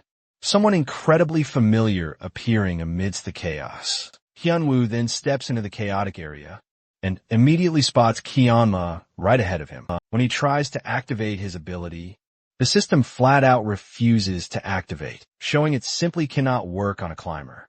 Realizing this fight won't follow any normal rules, our hero intensely studies the figure before him, sensing something ancient and deeply unusual about this one. Suddenly, Kiyama charges forward with a roar, swinging his sword with unbelievable force, to which Hyunwoo reacts lightning fast and dodges. He's absolutely shocked by the incredible speed behind that attack.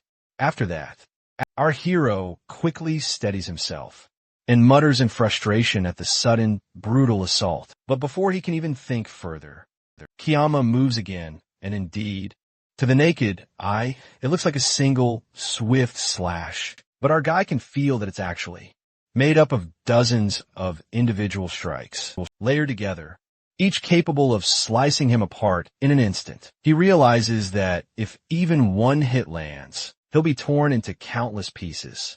Despite the danger, Hyunwoo keeps studying Kiyama's rhythm and searching for an opening, and quickly concludes that maintaining close distance might be his best option, because if he stays near, Kiyama won't be able to swing freely. Acting on instinct, Hyunwoo moves in, forcing the distance to shrink. After seeing this, Kiyama pauses for a moment, amused by Hyenwa's choice to move inward. Moreover, Kiyama wonders about Hyenwa's identity, remarking how, on the earlier floors, no one had ever managed to challenge him. Meanwhile, far from the battlefield, the scene shifts to where Nakagawa and Shirhyun monitor the situation. Reports confirmed that the crevasse appeared around 2 in the afternoon. Further, Nakagawa explains that the event happened too suddenly and that they still have no clear way to measure the climber's power levels.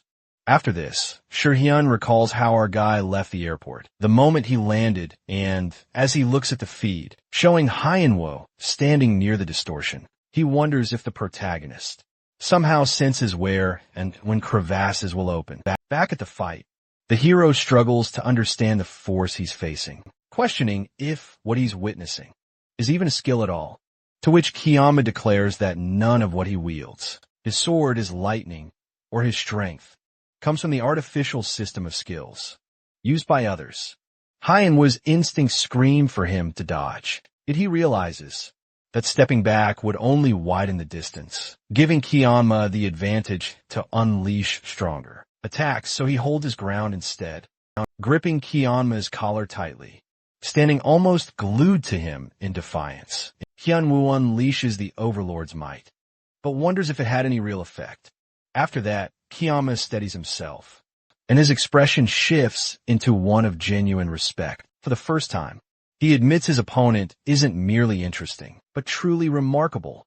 What's more, Hyenwa's sheer strength has forced him to unleash his full power, something he hasn't done since the day he first became a climber. Additionally, he dubs Hyenwu the Protector, acknowledging him as someone truly worthy of standing before him. As Kiyama's aura intensifies, he decides to end this and prepares another attack. But Hyenwu realizes what's coming and sprints forward, knowing that distance would only bring death, determined to close the gap before Kiyama can strike again. But Kiyama declares this is why he's known as the lightning god in the sky, because his sword transforms into a radiant storm, and lightning becomes incredibly fierce. Indeed, the Raiden's blade descends with unstoppable force. Shirhyun watches the scene in utter shock, unable to believe what he's seeing. The area struck by Kiyama's sword is completely erased, leaving no trace behind. And now, it's clear the one fighting Hyenwu isn't just strong, it's a real monster. Kiyama notices our hero is still standing, and admits his quick reaction saved him.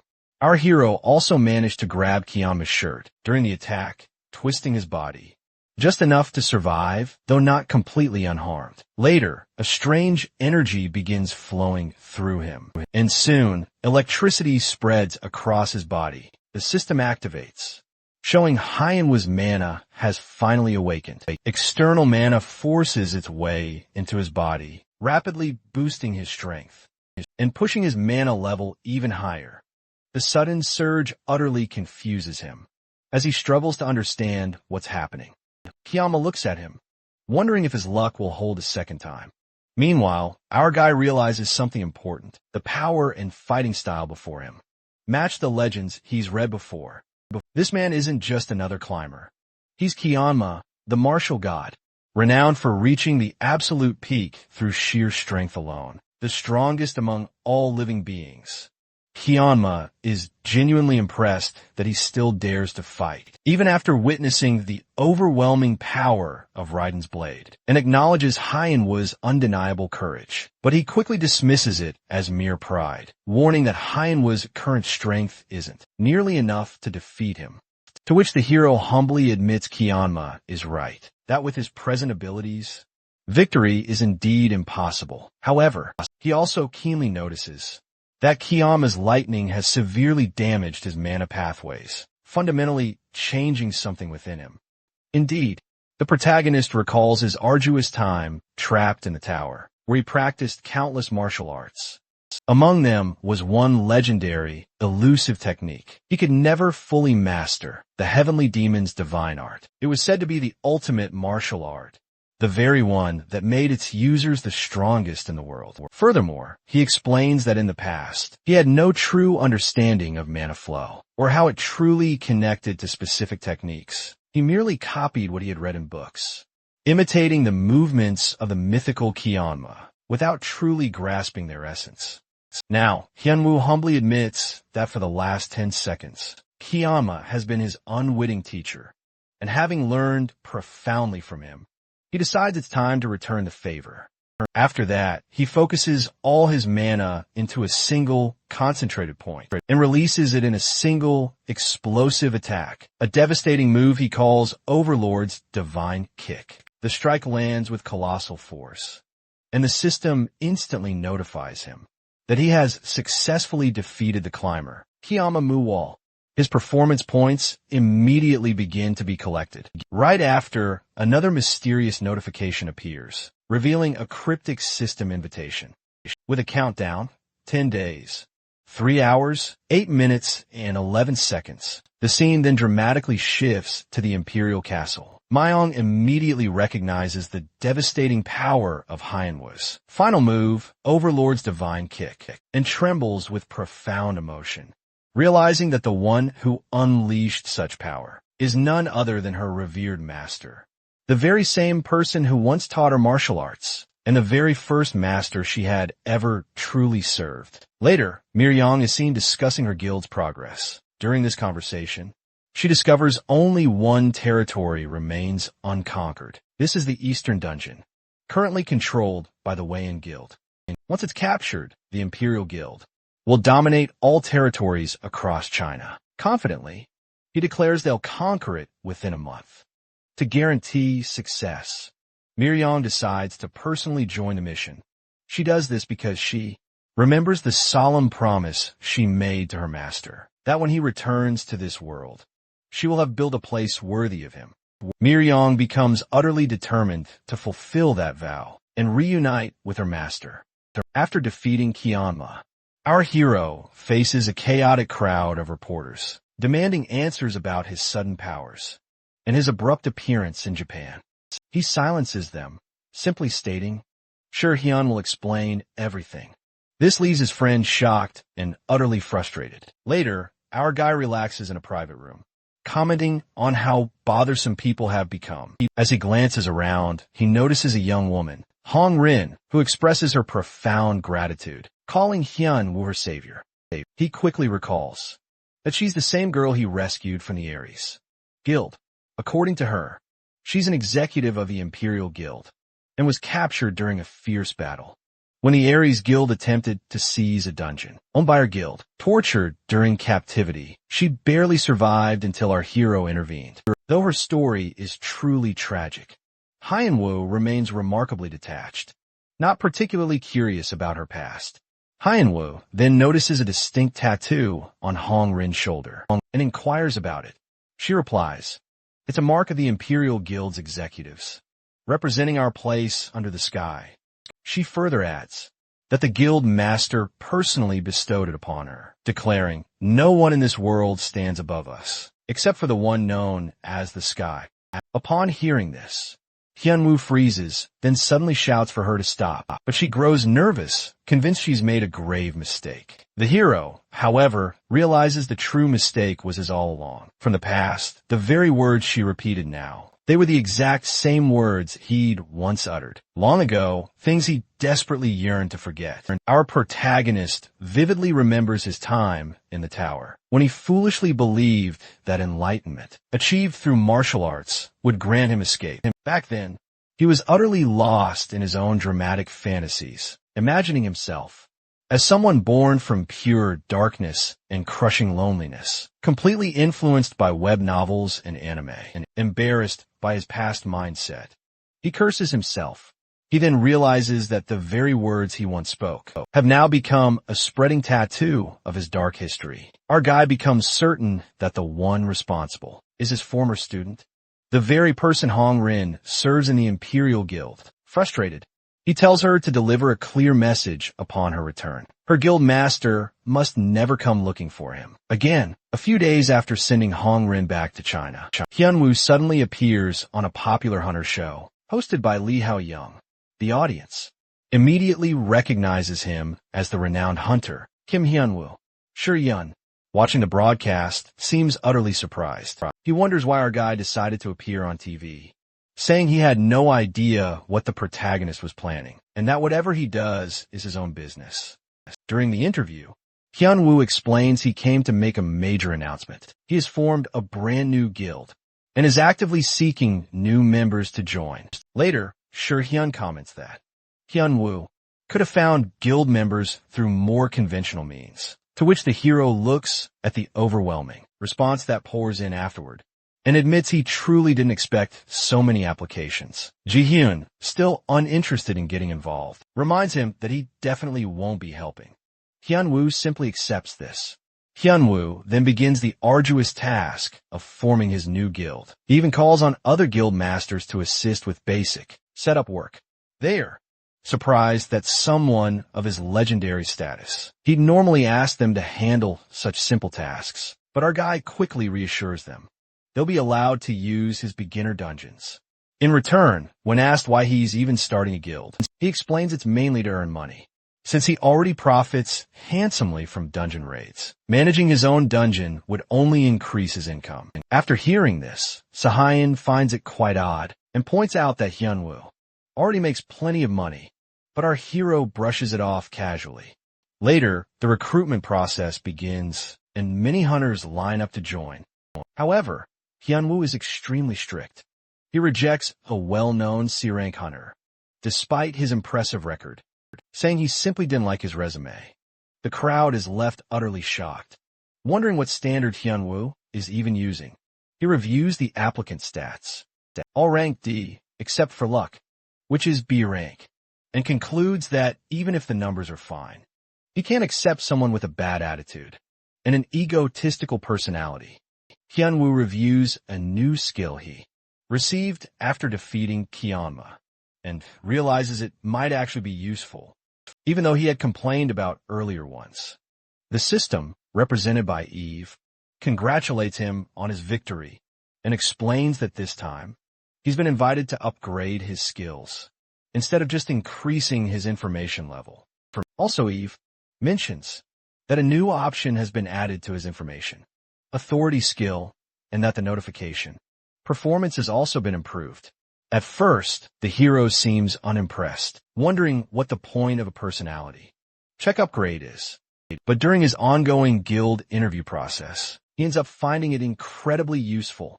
He tests the skill on potential recruits, seeing different personality types like opportunistic, sacrificial, and friendship-based appear as results. Excited by this discovery, he quickly accepts all three types, feeling utterly relieved that he'd finally stumbled upon something practical. As long as his guild members handled their duties properly, he's totally satisfied, especially since he'd rather not lift a finger himself. After wrapping up the brief guild interviews, Hyun wonders if it was truly okay for the process to be so quick, to which Hyun-woo replies that he simply picked people he could trust, not to steal money, and that's all he needed. When asked if he'd checked their skills, the hero admits he hadn't bothered, saying that he'd be doing most of the fighting anyway. As the two talk, Hyun-woo realizes none of the applicants were S-ranked, to which Soo-hyun explains that S ranks are incredibly rare, with only about 5,000 in the entire world. The protagonist thinks that sounds like a lot, but Soo-hyun clarifies that being in the top 200 is an absolutely incredible feat, as those hunters are instantly recognized and highly sought after everywhere. Curious, our guy wonders what happens to the names that disappear from the ranking charts, to which Hyun grimly answers, they die. Hyun-woo is shocked, questioning how such powerful hunters could perish so easily. Hyun explains that they often perish while trying to obtain extremely rare S-tier, plus grade artifacts found deep within the labyrinth. Every hunter has a natural limit to how far their abilities can grow, and these artifacts are the only way to truly surpass that barrier. But getting them means risking everything. Many perish inside, and others obtain them through much darker methods, by killing those who already possess them. That's how some hunters end up becoming feared assassins in their relentless pursuit of power. He further explains that hunters who take lives for power are labeled as murder hunters. And once they cross that line, their names are utterly erased from the official S-rank list, and they're expelled from the system entirely. Hearing this, the protagonist realizes that the hunters, dispatched by the Ares Guild, they were precisely the type who relied on dirty tricks and violence to get what they wanted. Later, Hyunwoo visits one of the 4 beginner dungeons he recently seized from the Ares Guild, known as the Visible Swamp. Now officially his property, he plans to personally check things out. He casually declares he'll defeat the regenerated boss and scout its potential profitability. But when he arrives at the entrance, the staff nervously recognize him and hesitate to let him in, mumbling that the transfer process isn't quite complete, ignoring the awkwardness. Hyunwoo just strides inside, confidently declaring that since it's his dungeon now, there shouldn't be any problem. As he explores the dungeon, he senses something amiss, and soon a stranger greets him. The man introduces himself, saying he was indeed sent by the Ares Guild, but isn't actually one of them. He then mentions a notorious group called Pandemonium, a faction of hunters, infamous for killing their own kind. A deadly mercenary group called Pandemonium shows up, made up of former top S-rank hunters, who take on assassination jobs for big pay. They've earned a terrible reputation, and Hyunwoo hears the names of their famous members. One of them, Anya, boasts about being a powerful mage and claims responsibility for killing high-rank targets, to which Hyunwoo stays calm and asks blunt questions to test her, which only makes the group angrier.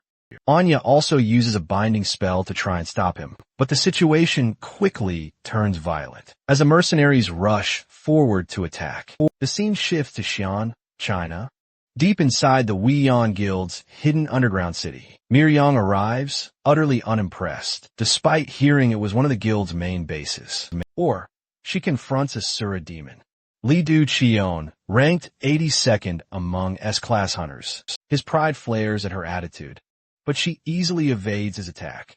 Leaving him utterly stunned, she wastes no time. She unleashes a powerful technique to finish him off for good. She longs to reunite with her master as swiftly as possible. Before departing, she relays a message he once entrusted to her. A message not to seek him out.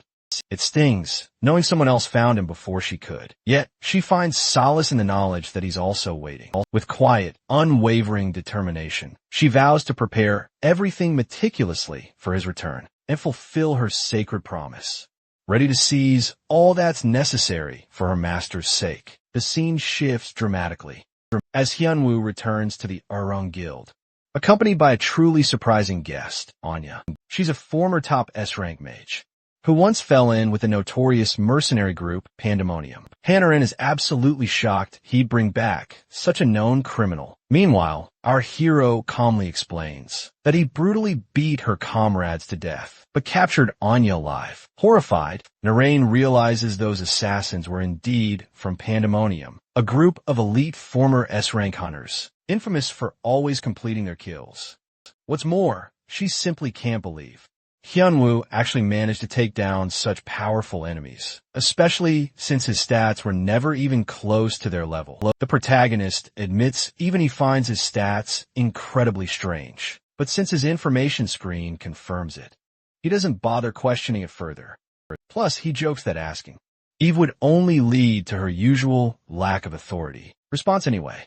After that, our guy tells Narain not to worry about Anya, explaining to her that Anya is the type who values survival above all else. If threatened, she'll obey anything to save her own life. Terrified, Anya continues to plead for mercy, promising she can craft all sorts of items and draw all kinds of intricate magic circles, even without using basic spells.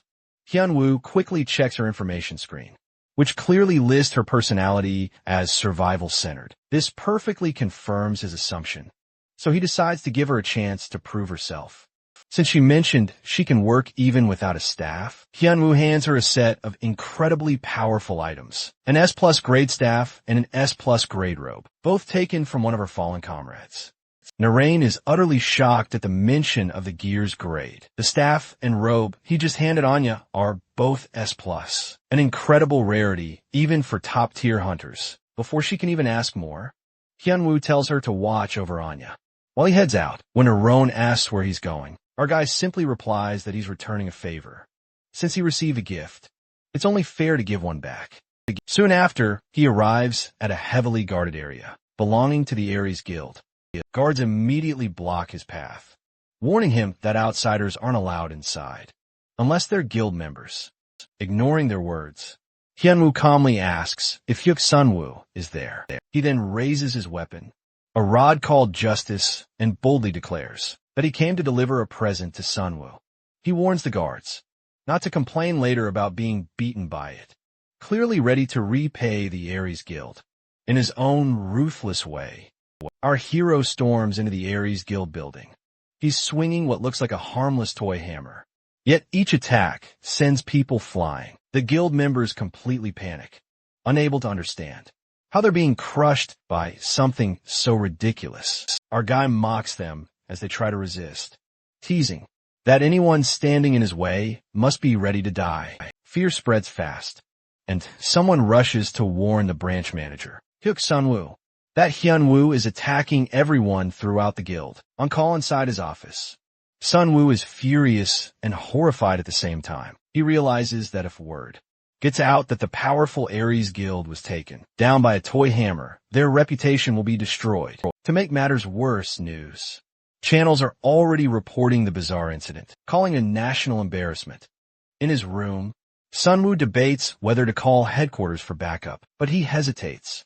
If he does, they'll see him as incompetent and question his leadership. Before he can decide, Hyunwoo casually walks into his office, greeting him as if visiting an old friend. Without waiting, the protagonist raises the toy hammer again, reminding Sunwoo about the damage compensation issue from before. Plus, he scolds him for sending assassins like Pandemonium, wondering if Sunwoo has a death wish.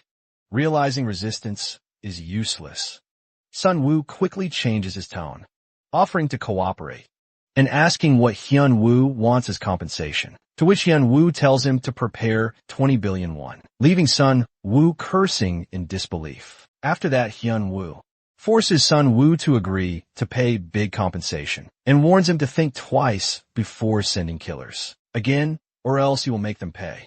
Indeed, our guy orders Sunwoo to call hospitals for the wounded, showing he means business, to which Sunwoo loses his temper and vows to get rid of Hyun, and also realizes he cannot call his headquarters for help. Without looking weak with no other option, he decides to go to China and bring back a powerful fighter, known as the Emperor Dragon, who ranks 5th in the world, hoping that will be enough to beat the hero. The scene shifts to where, on the 8th floor, GWAE stands over the defeated Guardian and claims the final city. As promised, the Guardian begs and fights weakly, but we advances step by step, ignoring the pleas with each slow step.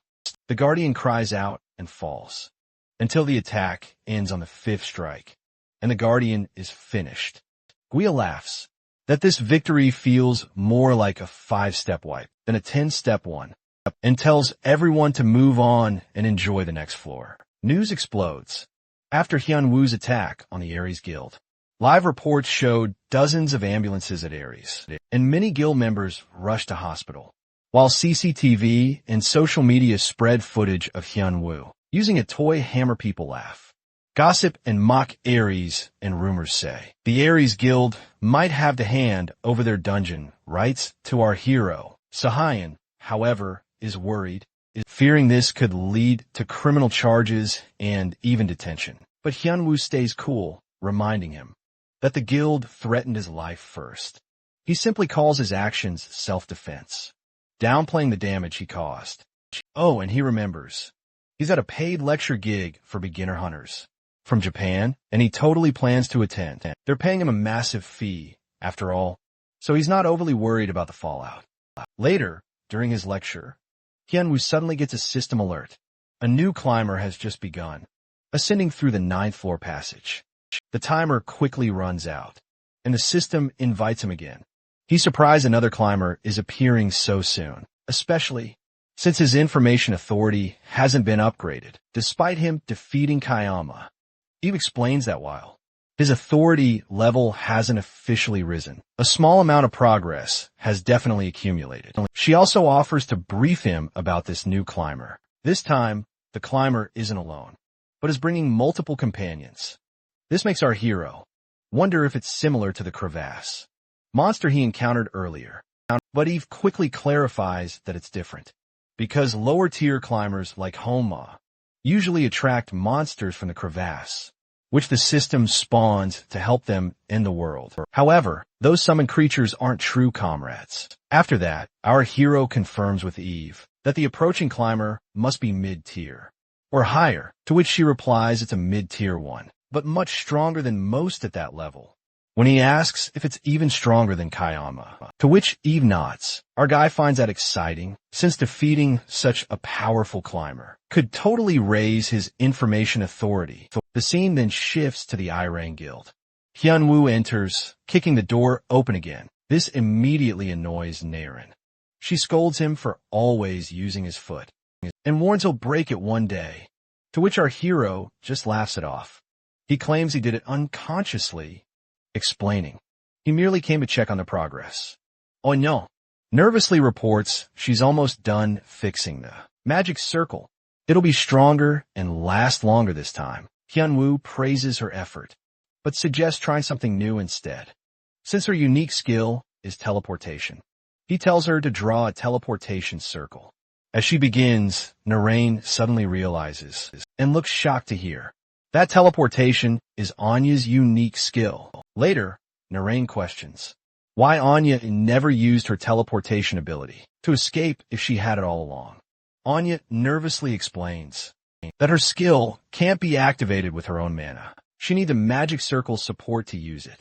But Anya hurriedly adds that she never actually tried to run away. Anyway, at that moment, a system alert announces that the climber has reached the 9th floor, located in Germany. Naren asks where the hero plans to go using Anya's teleportation. He calmly replies that his destination is Germany. The scene shifts to Leipzig, Germany, where the Schweizer Guild faces off against Gia. Surrounded by a large group of S-rank hunters, the guild master demands Gia surrender, promising to spare her life if she complies. Hearing this, Gia mocks their arrogance, amused by their confidence in numbers. No matter how strong she is, she can't withstand the combined attacks of so many high-ranked hunters. Gia finds their belief laughable.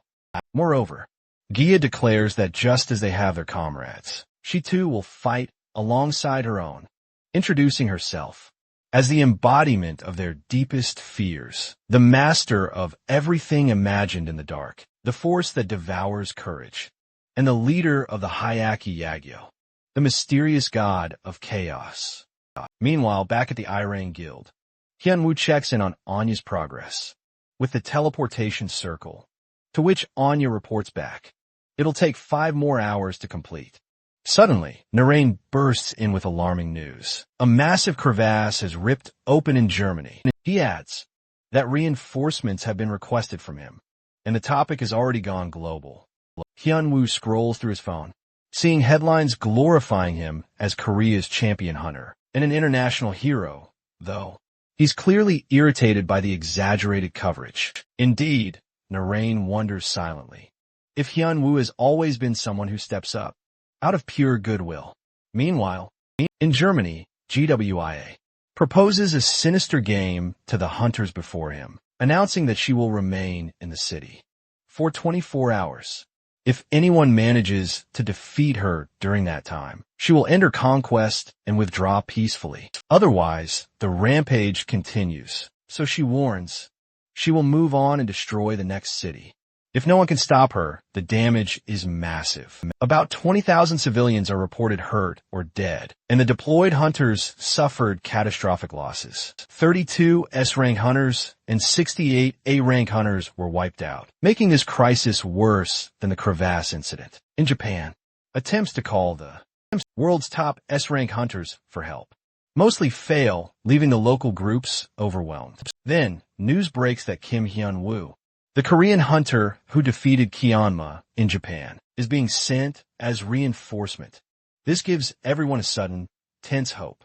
Hyunwoo arrives in Germany via teleportation and marvels at how easy magic makes travel. The moment he lands, he kicks away a weak monster nearby, irritated by its noise.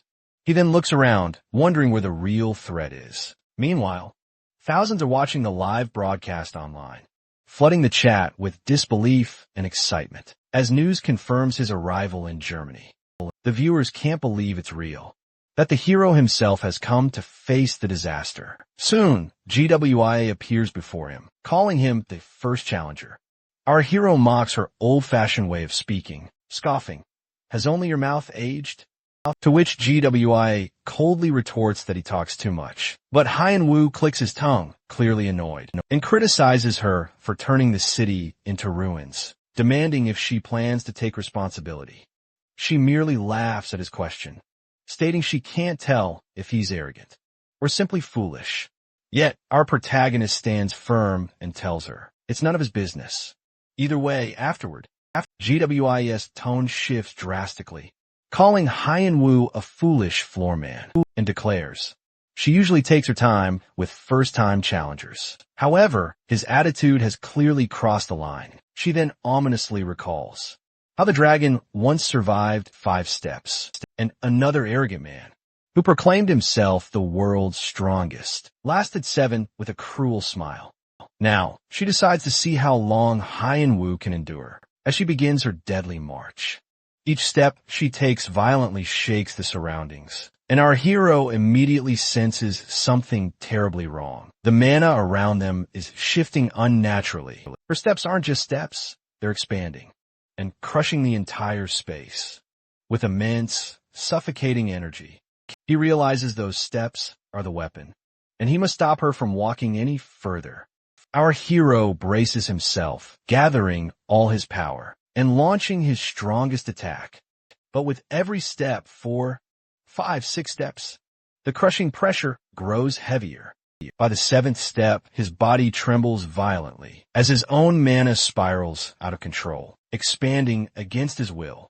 The crushing force feels unbearable, as though his body might tear apart at any moment. Yet, he refuses to yield and pushes forward. GWI watches with a hint of admiration, noting that he's stronger than the previous contender, who once called himself the world's strongest. Her steps continue 8, 9, until finally the 10th lands. She mockingly congratulates him. He nearly stopped her, blocking 9 of her steps, but couldn't block the final one.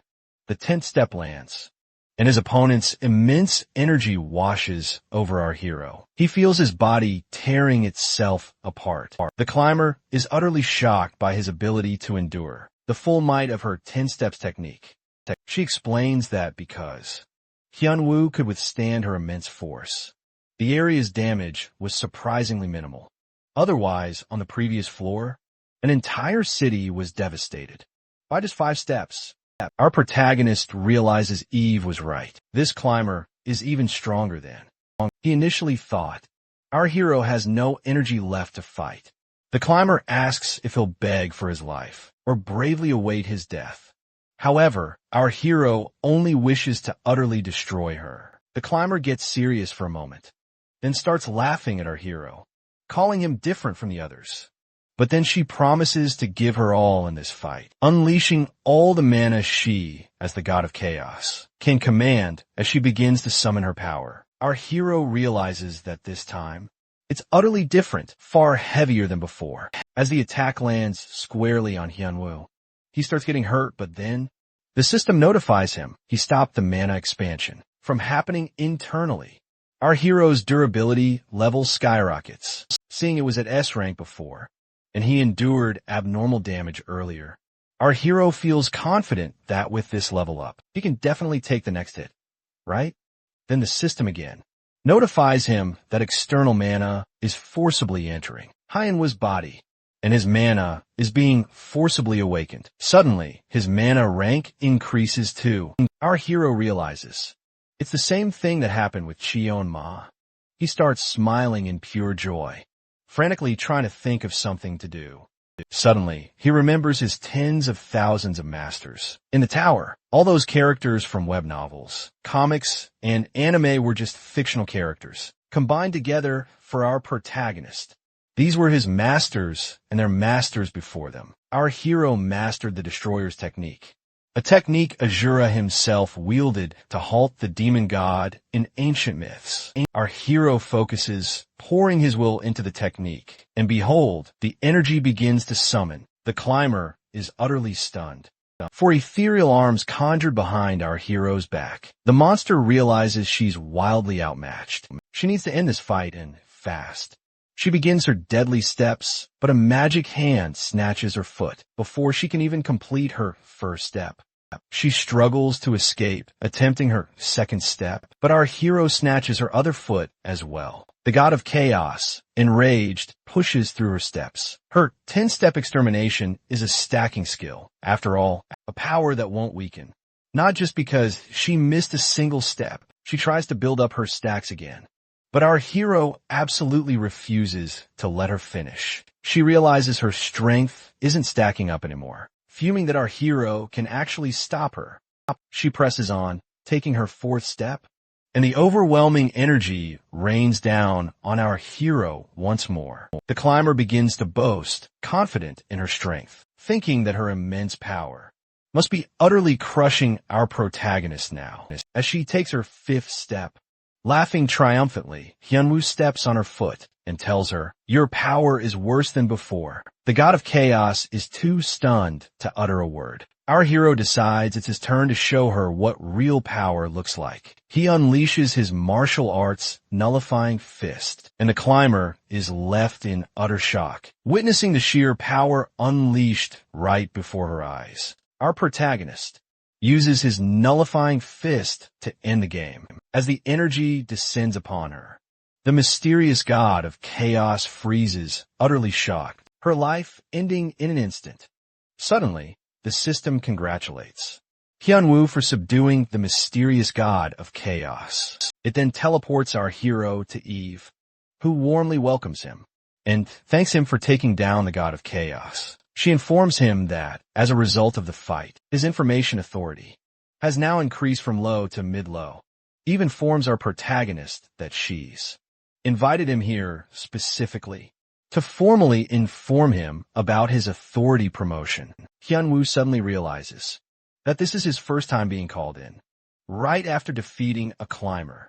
But his assistant, Eve, just wanted to update him as soon as humanly possible. Our hero then notices that the room has grown significantly larger than before. Eve clarifies, explaining that every time he gains authority by defeating a climber, her room transforms as well. She adds that his new upgrades now include the amazing ability to decorate the room. By simply imagining the interior and pressing a button, our hero can instantly transform the space into anything he imagines. Our hero presses the button, and the room is suddenly changed into the tower's first floor. Leaving Eve utterly amazed, he presses the button again, and the space transforms into his own room. Eve is absolutely mesmerized by the room's decorations, because even though she knows how the button works, she lacks the authority to use it herself. It's her first time ever seeing the room on the 9th floor. Our hero starts to feel a pang of pity for his assistant. As she explains, she's always been confined to this very room, ever since her creation. When tired, she simply curls up and sleeps on the table. With his increased authority, Eve explains that our hero's information, authority, and notifications, along with his entry skill, have also been upgraded. With this entry skill, our protagonist can now enter any space without an invitation. Once a day, this skill could be incredibly convenient for Hyunwoo, letting him ask about anything whenever he has a question. Hyunwoo checks his information screen after all these upgrades and immediately notices that his stats on display seem significantly lower than his actual abilities. With only mid-low authority herself, you can only explain some parts of it. She explains that the tower's creator placed a limit to prevent people from becoming too strong within the tower. Therefore, a player's stats can only rise to a certain extent. However, this limit applies only to the system. Our hero's actual stats have developed far beyond what the system displays. So, while his on-screen stats are capped, the Guardian's body has continued its growth. Hyun-woo grows curious about the difference between his on-screen stats and his actual stats, but with his mid-low authority, Eve can't answer him. He then asks about why he's locked in the tower, but she refuses to answer that either. Furious and eager to quickly boost his information authority, our protagonist asks when a high-tier climber will arrive, but all Eve can tell him is that it'll end the world. Meanwhile, at the Wyong Guild building in Shanghai, China, Mi-ryong grabs Hyun-shun by the throat. She's disappointed by her opponent's strength, since she'd found him interesting as a high executive of the guild. But now, he's just too boring for her. She tosses Hyun-shun off the building and turns to Cheon-young. He tells her he's prepared the high-definition video of our protagonists' German crevasse fight. Mi-ryong watches the footage, and seeing our hero's nullifying fist, she starts blushing and giggling. She's happy to see her master is exactly as she imagined, and asks Cheon-young for details about her guild situation in the area. Her assistant answers that the Imperial Guild now possesses over 92% of dungeons, and the remaining are also owned by those obeying the Imperial Guild. So, the guild has complete possession of all dungeons in China. Hearing this, Mi-ryong feels relieved that her vows are complete. Mi-ryong is swept into a flashback, remembering her days with her master in the tower. Before leaving, she promised to make a high place for him. Looking back, she now feels confident it's time to meet her master. Meanwhile, our hero receives the reward list from Germany, asking him to come live in their country.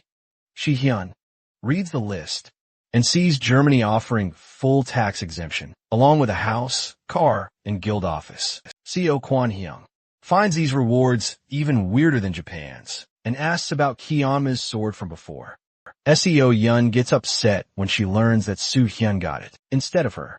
But our hero reminds her about the magic circle and the item from the murderer hunter he gave her. However, Seo Yun is still curious why our protagonist just goes around stopping crevasses, and her friends share her curiosity. Hyun-woo answers that he has no reason, except for the fact that he enjoys beating up guys who pretend to be strong. Meanwhile, our hero reflects on how the tutorial tower randomly appeared with monsters and summoned everyone in. He was summoned forcibly in the first round and was trapped there for 12 years. He destroyed it over 1,000 times, from the first to the 100th floor. All his comrades who joined with him left, while he was constantly forced back to the first floor.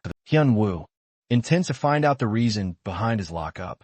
After 3 crevasses, his authority increased from the lowest to the mid. Low-tier RMC's friends see his long face and feel like he's worried about something, but he assures them that he has nothing to worry about. 10 days after the mysterious god of chaos is defeated, Lee Hee-young, the host of Know Your Hunters, goes live with our hero as her special guest. She asked for his remarks on some things he said in the previous conferences, but our hero answers that he said nothing but the truth. Lee Hee-young takes the answer with enthusiasm and proceeds to her hot topic. She plays footage where our hero is asked to explain his unique skills. Our protagonist casually answers that he doesn't even have normal skills, let alone unique ones, and all he uses are the martial arts he created in the tower. The footage ends, and the host excitedly announces that because of this, the martial arts community has begun to rise once again. She then introduces her 2 guests, masters of martial arts, for advice.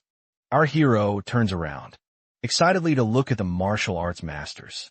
The masters boast about their blue dragon sword mastery and their practical martial arts, claiming it transforms one's body into a weapon. Our hero dramatically stomps his foot down, clearly annoyed.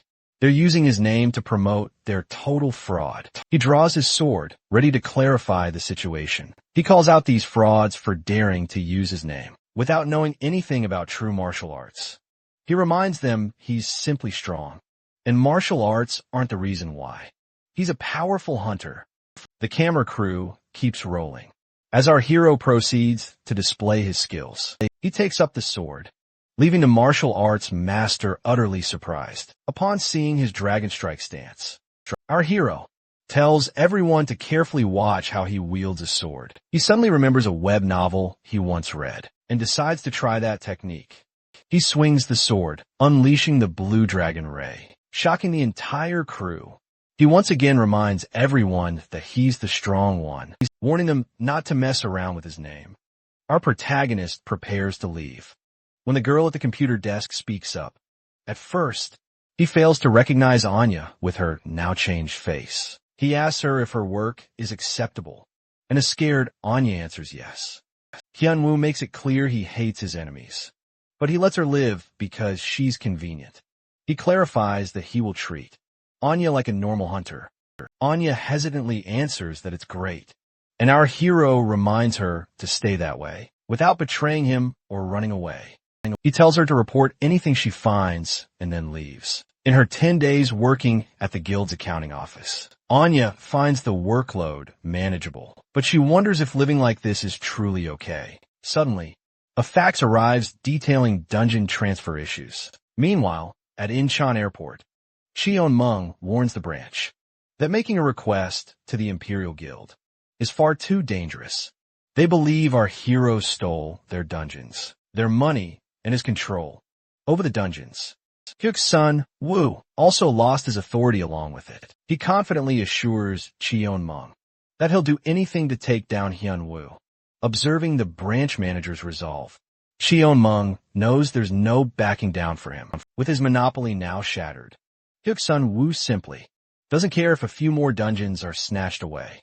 He's brought everything he possesses and is ready to hand over any dungeons, money, or artifacts just to lure and slay our hero. Meanwhile, Ares guild founder Martin learns about Sun Woo transferring dungeons to the guild. He immediately labels it a mistake by the branch manager. But Martin only tolerates mistakes after they're fixed, so he considers a mistake reported to him before being fixed a failure. The assistant quickly apologizes, but Martin reassures him it's Hyuk's son Woo who actually made the mistake, and failures like him have no place in the guild. The assistant now understands he must fix the mistake, and while he does that, his boss plans to reclaim his dungeons in China. Sunwoo now stands outside the Imperial Guild's building. The guild master invited him to see the face of the one making the request, and he wonders why, since Cheon-myung was the one who contacted them. Hyuk Sunwoo then starts wondering if making a request to the Imperial Guild was dangerous. However, he remains committed, as long as it helps him get rid of his enemy. Just then, the guard invites him in, and Hyuk Sunwoo smiles, thinking it's the end for Hyunwoo. Sunwoo enters through the Grand Gate, where the Imperial Guild's guild master, Mir-yong, should be sitting. However, as he steps through the gate, he's shocked to see a mere girl sitting on the throne. He bows respectfully before her and introduces himself. Mir-yong confirms with her guest his request to have someone killed. But when Sun Woo tries to utter the name, a sudden, overwhelming fear takes over him, warning him not to speak our hero's name. But he knows he's dead either way, if he returns empty-handed. So, he tells the Imperial Dragon he wants Hyunwoo dead, promising her a whopping 80 trillion and 20% of Ares' Korean branch dungeons. Mir-yong absolutely explodes in rage upon hearing her master's name. She furiously attacks Sun Woo, causing a massive explosion. Sun Woo sits there, trembling and utterly bewildered, unable to fathom why someone who owns all of China is reacting in such an extreme way. Seeing her refer to our hero as master, he desperately begs Mir-yong to stop, telling her she's clearly confused. After confirming his suspicions, Mir-yong genuinely believes Hyunwoo is her master, the one she met within the tower. Sunwoo suddenly realizes he has an out. Noticing she's from Korea, he tries to explain that Hyunwoo isn't her master. He elaborates, stating that all 158 towers are designated to specific regions. The Korean tower only summons individuals from Korea, while the American towers are further divided by individual states. Sunwoo explains that since Mir-yong is from Korea, she couldn't possibly have met Hyunwoo, as he was trapped in the Korean tower for 12 years. Mir-yong, absolutely furious, hits Sunwoo again. She's enraged. He keeps insisting she's confused. She assures him she's not confused at all, because she never cleared the tower in China. Back then, she followed her father's orders to go to Korea and was then dragged into that tower. Sun Woo tries to convince her she's mistaken, but that only further enrages the Imperial Dragon for denying her master's very existence. Mi Ryong crafted her entire appearance based on what her master desired. Her long hair, her master's mark engraved on her back, and even her name, by denying her master. Sun Woo denies her. The Imperial Dragon's anger boils over, and she intends to make sure he doesn't die in peace. She decides to unleash a brutal punishment on Sun Woo for attempting to kill her master, and then denying her to save his own skin. Meanwhile, our hero and his assistant are enjoying TV in Eve's room. At first, he thought his skill was utterly pointless, but now he's completely engrossed in all the dramas he'd been wanting to see. Eve then asks him to craft a PlayStation for her. She explains she can only maintain systems, not create them. Actually building things is beyond her capabilities. Our protagonist quickly crafts a PlayStation for her. Overjoyed, Eve gives him an excited hug. Her pure happiness fills him with a warmth like having a daughter. Eve then begins to tell him something significant, but she quickly cautions that she could also be mistaken. Suddenly, our protagonist is abruptly teleported back to his friends. They find him completely frozen, not eating his food. Yin Woo falls deep into thought, remembering Eve's unsettling words. She'd said there might be another climber on the 9th floor, the very floor he's on, but it was just a prediction. She wasn't entirely sure. Before our hero left the tower, 3 crevasses had appeared. Normally, they're supposed to vanish completely, but the fact that 2 crevasses still haven't disappeared makes her deeply suspicious. Wan Hyung asks to tag, along with our hero, to Germany. Hyun Woo intends to return right away after finishing his business. Wan Hyung, however, wants to tour the country. Our hero believes the entire city will still be in ruins anyway, after the devastating incident. But Seo Yun quickly informs him otherwise. It's probably recovered already, thanks to the mage class. Hunters. She explains that mages, with their magic circles, can rapidly help a city rebuild, turning years' worth of work into mere days. She adds that these mages are the reason cities aren't turned into complete wastelands, even with monsters and crevasses constantly appearing. The reason Heinwa's friends want to come to Germany with him is because of an auction happening just a day after his awards ceremony. They explain to him that the International Hunters Association is hosting an auction in Germany this year. They want to go with him via teleportation this year because it saves them from boarding a plane. Our hero agrees, and his friends assure him he'll really enjoy the auction because it deals exclusively in strictly selected items. Hyun Woo learns that the Hunters Association had thought that the remaining crevasses were simply due to their rank. However, if Eve is right, currently, 2 climbers are on the 9th floor. As for our hero's information, his special authority doesn't work on climbers, so he need to check everyone to identify them. But that's simply too much work. Our protagonist knows he must get stronger. His previous 2 fights did make him stronger, but they were only mid-tier challenges. And a high-tier climber could appear at any moment, without even realizing it. He blurts out that he needs to prepare. Meanwhile, confusing Seo Yun, Chun Myung quickly burns the contract and assumes Sun Woo is probably dead, since he hasn't returned yet. The branch manager unknowingly sealing his fate, Chun Myung considers making a run for it. With all the evidence incinerated, he believes his money will keep him hidden and assumes the main office won't bother looking for him, all while blaming Sun Woo.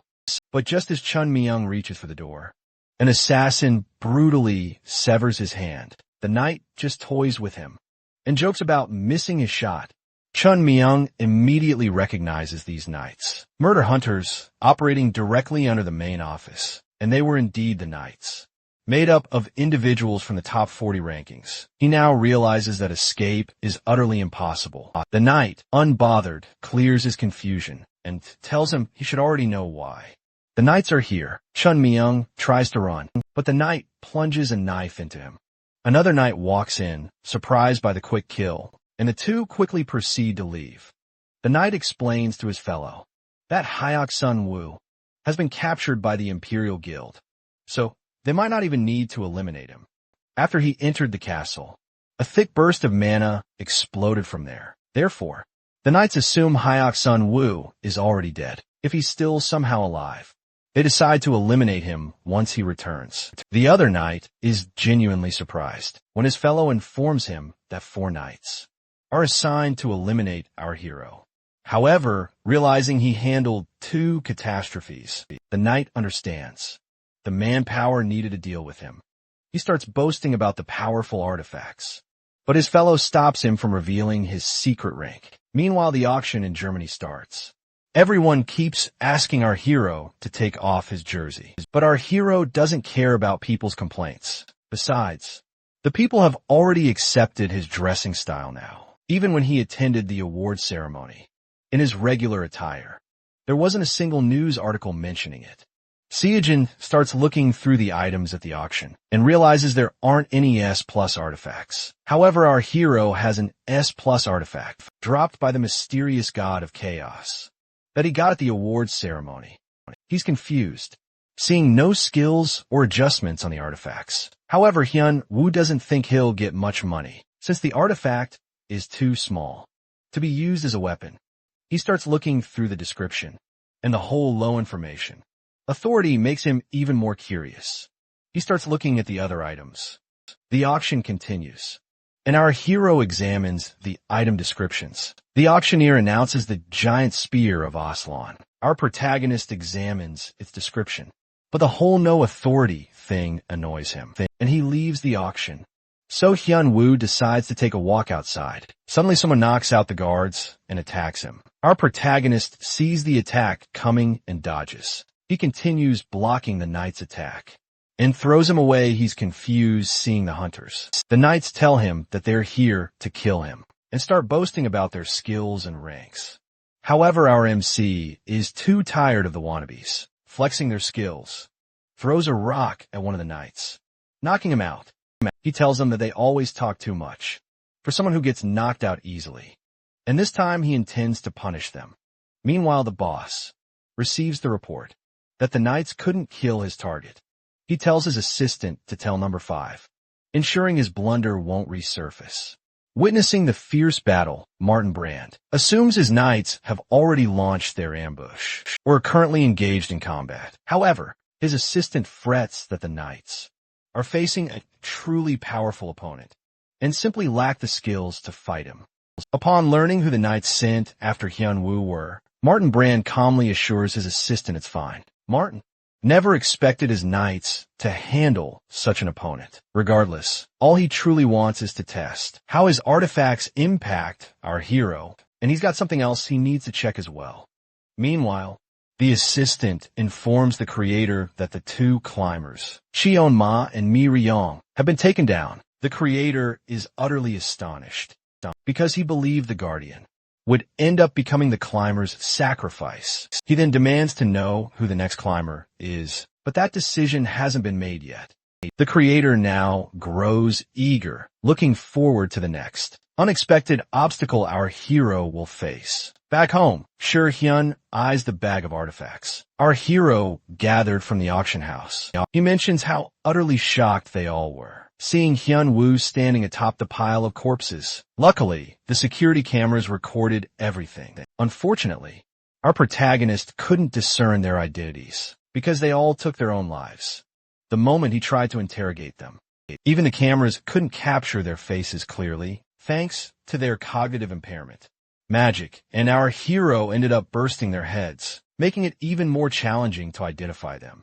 RMC argues he couldn't control his strength, but his friend knows it was just a one-sided battle. Hyun Woo was slightly taken aback by the knights' combined attacks, but he easily pulverized them while merely trying out his new techniques. However, our protagonist believes he wouldn't have discovered the attackers' identities anyway, because they likely would have had all their records thoroughly destroyed. Sure Hyun then heads out, saying he needs to grab some souvenirs before they head back to Korea. Hyun Woo then pulls out the weapons from the bag. Our hero picks it up, deciding to examine it closely. The first weapon is revealed, an S+ grade Starvation Spear of Byorg. He checks the hidden information but most of it censored due to his low authority. However, all the artifacts the attackers carried were the same name. Seeing these artifacts, RMC doesn't believe they're from the labyrinth. Their strange descriptions and unusual names make him wonder if they were all artificially created. He wonders, however, if that's even possible. No matter how hard he tries, he can't find any info on its creation, which only makes him suspect that something serious is happening.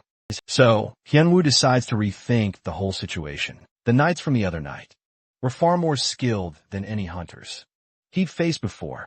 They knew our hero's location and ambushed him, fully prepared. He considers two possibilities. The attackers were either sent by the Ares Guild, or they were mercenaries. However, our protagonist has no other enemies, aside from the Ares Guild. So, that leaves them as the only option. He then turns his attention back to the artifacts, but realizes there's no point in that.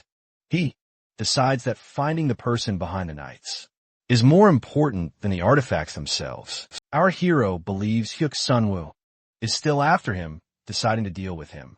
For the last time, he heads to the Ares Guild building and beats up an employee to demand Hyuk Sunwoo's whereabouts. The man trembles in fear, trying to tell our hero he doesn't know. But Hyunwoo refuses to accept that answer. He knows his enemy isn't in the building and presses the employee about his location. Seeing his anger, the man finally gives in and promises to answer his question. He tells our hero that Hyuk Sunwoo left 4 days ago without informing anyone, saying he's heading to Beijing, China, to meet the Imperial Guild Master. Later that night, our hero asks his friend, Shurhun, what he knows about the Imperial Guild. Shurhun explains that the Imperial Guild now controls all the dungeons. In China, our hero is absolutely shocked. He was told they only owned 50% last time. Last he heard, they own 50%. Now it's everything. Our hero wonders if taking over is really that easy. Shurhun quickly explains that taking over dungeons is far from easy. Even though Hyunwoo himself has been soloing dungeons with ease, it originally involved a lot of hassle.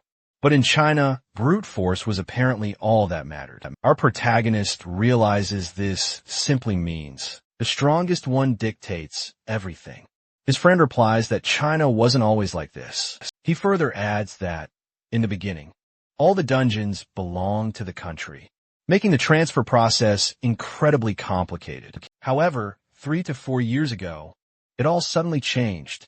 Rumors claimed the person who changed the law was none other than the Imperial Guild's guildmaster. This all happened at just the right time.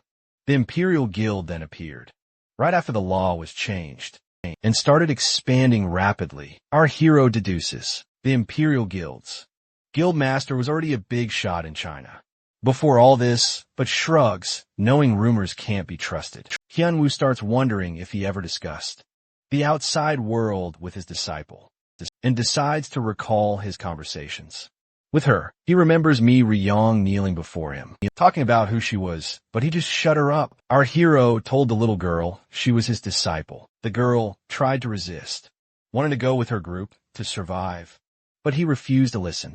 During her training, as the little girl stood before a monster, she begged her master to help her.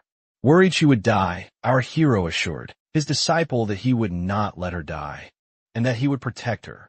When Mi Ryong finished her tower tutorial, she didn't want to leave because she wanted to learn even more from her master. But our protagonist told her she no longer needed lessons. She wasn't the weak girl she used to be, and no one could ever force her to do anything. So he told her to leave and never forget her lessons. He tells her that nothing stands above her except for him, and everything else is utterly beneath her. Our protagonist, meanwhile, now realizes everything he said was complete nonsense. He desperately tries to recall what the girl told him, but he can't recall because he simply brushed it off. Realizing his memory is failing him, he immediately asks his friend for more information. Shurhyun explains he doesn't know much either, except that rumors paint the guild as an unstoppable empire. So, our hero rises and prepares to depart for Beijing. Meanwhile, in China, at the opulent Imperial Guild Palace, China Mi Ryong sleeps in her bed. Looking back on the journey of her life, It's been 4 long years since the incident at the tower. It fundamentally changed her, for she learned, for the very first time, just how truly weak she was, as the tower utterly broke her spirit. She met her master, having previously lived like a mere doll, and spent her money lavishly, exactly as her father and the demanding political circles dictated. Her master, however, showered her with genuine affection, a stark contrast to her indifferent father who never truly cared. Mi Ryong's master taught her how to stand up for herself, and ultimately saved her from that life. With virtually no forces left in China to oppose her guild, she eagerly looks forward to reuniting with her master once more. She gazes up at the sky, patiently awaiting her master's arrival. At a hotel in Beijing, knights 5 and 8 are freaking out after being ordered to hunt down the man who ruthlessly slaughtered their fellow knights. They're terrified to confront him, but they have absolutely no other options, as they must prioritize their assigned tasks above all else. They decide to remain in China to eliminate Hugh Sun-woo first, but they question why the boss suddenly ordered them a halt. Our hero, they realize, 5 and 8 know the man they're hunting is far too powerful, and Knights 1 to 3 would be the perfect match for him. There are 10 members in the formidable Ares Knights, each ranked numerically according to their inherent strength. But that doesn't mean the lower-ranked ones are inherently weak. Instead, their powers have been immensely bolstered by powerful artifacts. However, they both know deep down, it's best not to mess with someone who so effortlessly annihilated 4 of their fellow knights. Suddenly, they feel a tremor like an earthquake, and a man is violently slammed into the nearby wall. The knight immediately spins around, ready to strike the intruder, but the intruder slams him down as well. The knight raises his sword, attempting to block the furious attack, but the attacker shatters his sword with a single blow. He confronts them, accusing them of killing Chun Young. The knight stands utterly bewildered, and suddenly, countless swords are pointed directly at his face. The man seizes the knight by the head and slams him mercilessly into the ground. Since the knights murdered Chun Myung, whom the guild master was destined to kill, these fighters have no choice but to confront them. But the next day, at the Orang Guild's training room, Seo Yin tells our hero that he absolutely shouldn't go. She believes he doesn't want to. However, our hero himself didn't go through a bad phase. When his parents died in his teens, he was too consumed by the struggle for survival. But he truly turned dark while he was trapped in the tower. That wouldn't have been a problem if that darkness hadn't escaped the tower with him. But the real issue is, his disciple is now spreading that very darkness all over China. Our hero glances at the Imperial Guild's news, but quickly dismisses it. He's focused on dealing with Hyuk Sun-woo and returning swiftly. However, Seo Yun's main concern is that this teleportation to another country counts as illegal immigration, but our hero shrugs off her worry, stating he's definitely not going on a vacation. Meanwhile, Seo Yun is left behind, absolutely worried that he'll stir up even more trouble. Our hero departs through the glowing teleportation circle, and Seo Yun worries that this time, he might not be able to handle things by himself. She then turns her focus to the girl operating the teleportation, noticing how exhausted she looks from working overnight. She walks over to ask the girl about something important. Meanwhile, our protagonist arrives at the Imperial Guild's Grand Palace in China, and to his utter shock, his own words to his disciple are emblazoned on the gate in bold, arrogant letters. Suddenly, guards stride in and immediately spot him as an intruder. Our hero realizes he can't possibly leave things like this. He takes a giant leap, crashing straight through the wall, with the full intention to destroy everything, and then finally kill Hyuk Sun-woo. He smashes the very board displaying his words. The guards immediately call for reinforcements. Hyun-woo sprints toward the guards. As he closes in, he recognizes his own mask. He's shocked to see them using his techniques. All of it was just a concept back then. But the techniques used by our MC, these were real martial arts. He's utterly surprised his disciple taught them everything. Realizing just how wrong this all is, Hyun-woo suddenly stops, then starts moving, a blur of motion, using his original techniques. The guards watch our hero suddenly disappear, only to reappear right in front of their faces. He unleashes his Demon King strike, sending everyone flying. However, this time, he controlled his power, making sure no one died. Suddenly, Miryong calls our hero master. She walks up behind him. She recognizes his unique martial arts technique and posture, and that familiar gaze that once looked over her. She walks closer to him and asks our hero, "Are you my master?" Hyunwoo speaks up, calling her my disciple. Miryong did everything for her master. She changed laws, changed people. She founded a guild, and the names she learned were useless. For her master, she did everything. And now, he stands before her. She bows deeply before our hero, counting the days down to the very seconds as she waited for him. The guild master of China's greatest guild, ranked 5th in the entire world. The imperial dragon bows to her master. Miryong then escorts our hero to his throne and asks him to take his rightful seat. Seeing his disbelief, she thinks he doesn't like the chair. She then declares she'll have the maker executed. Hyunwoo is utterly shocked hearing the girl's words and orders her to stay still. He sits on the throne, marveling at its sheer elegance. He wonders just how much money was spent on it. He wonders why he's sitting on this throne, because he's simply not this kind of person. But Miryong's intensely obedient gaze is just too much pressure for him. Our protagonist wonders why this girl is acting like this, because their relationship was never like this. He just saved her life in the tower and shared his martial arts with her. Up until this point, everything seemed normal. However, all his teachings were incredibly one-sided, and he didn't pay much attention to it then.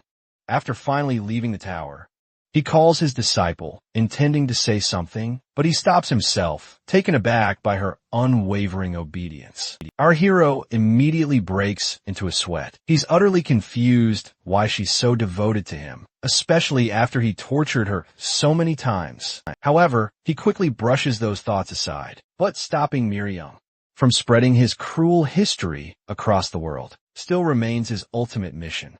He then utilizes his information, authority to read her stats. Her personality appears as fiercely loyal, but upon seeing her extraordinary stats, he realizes she's certainly not normal either.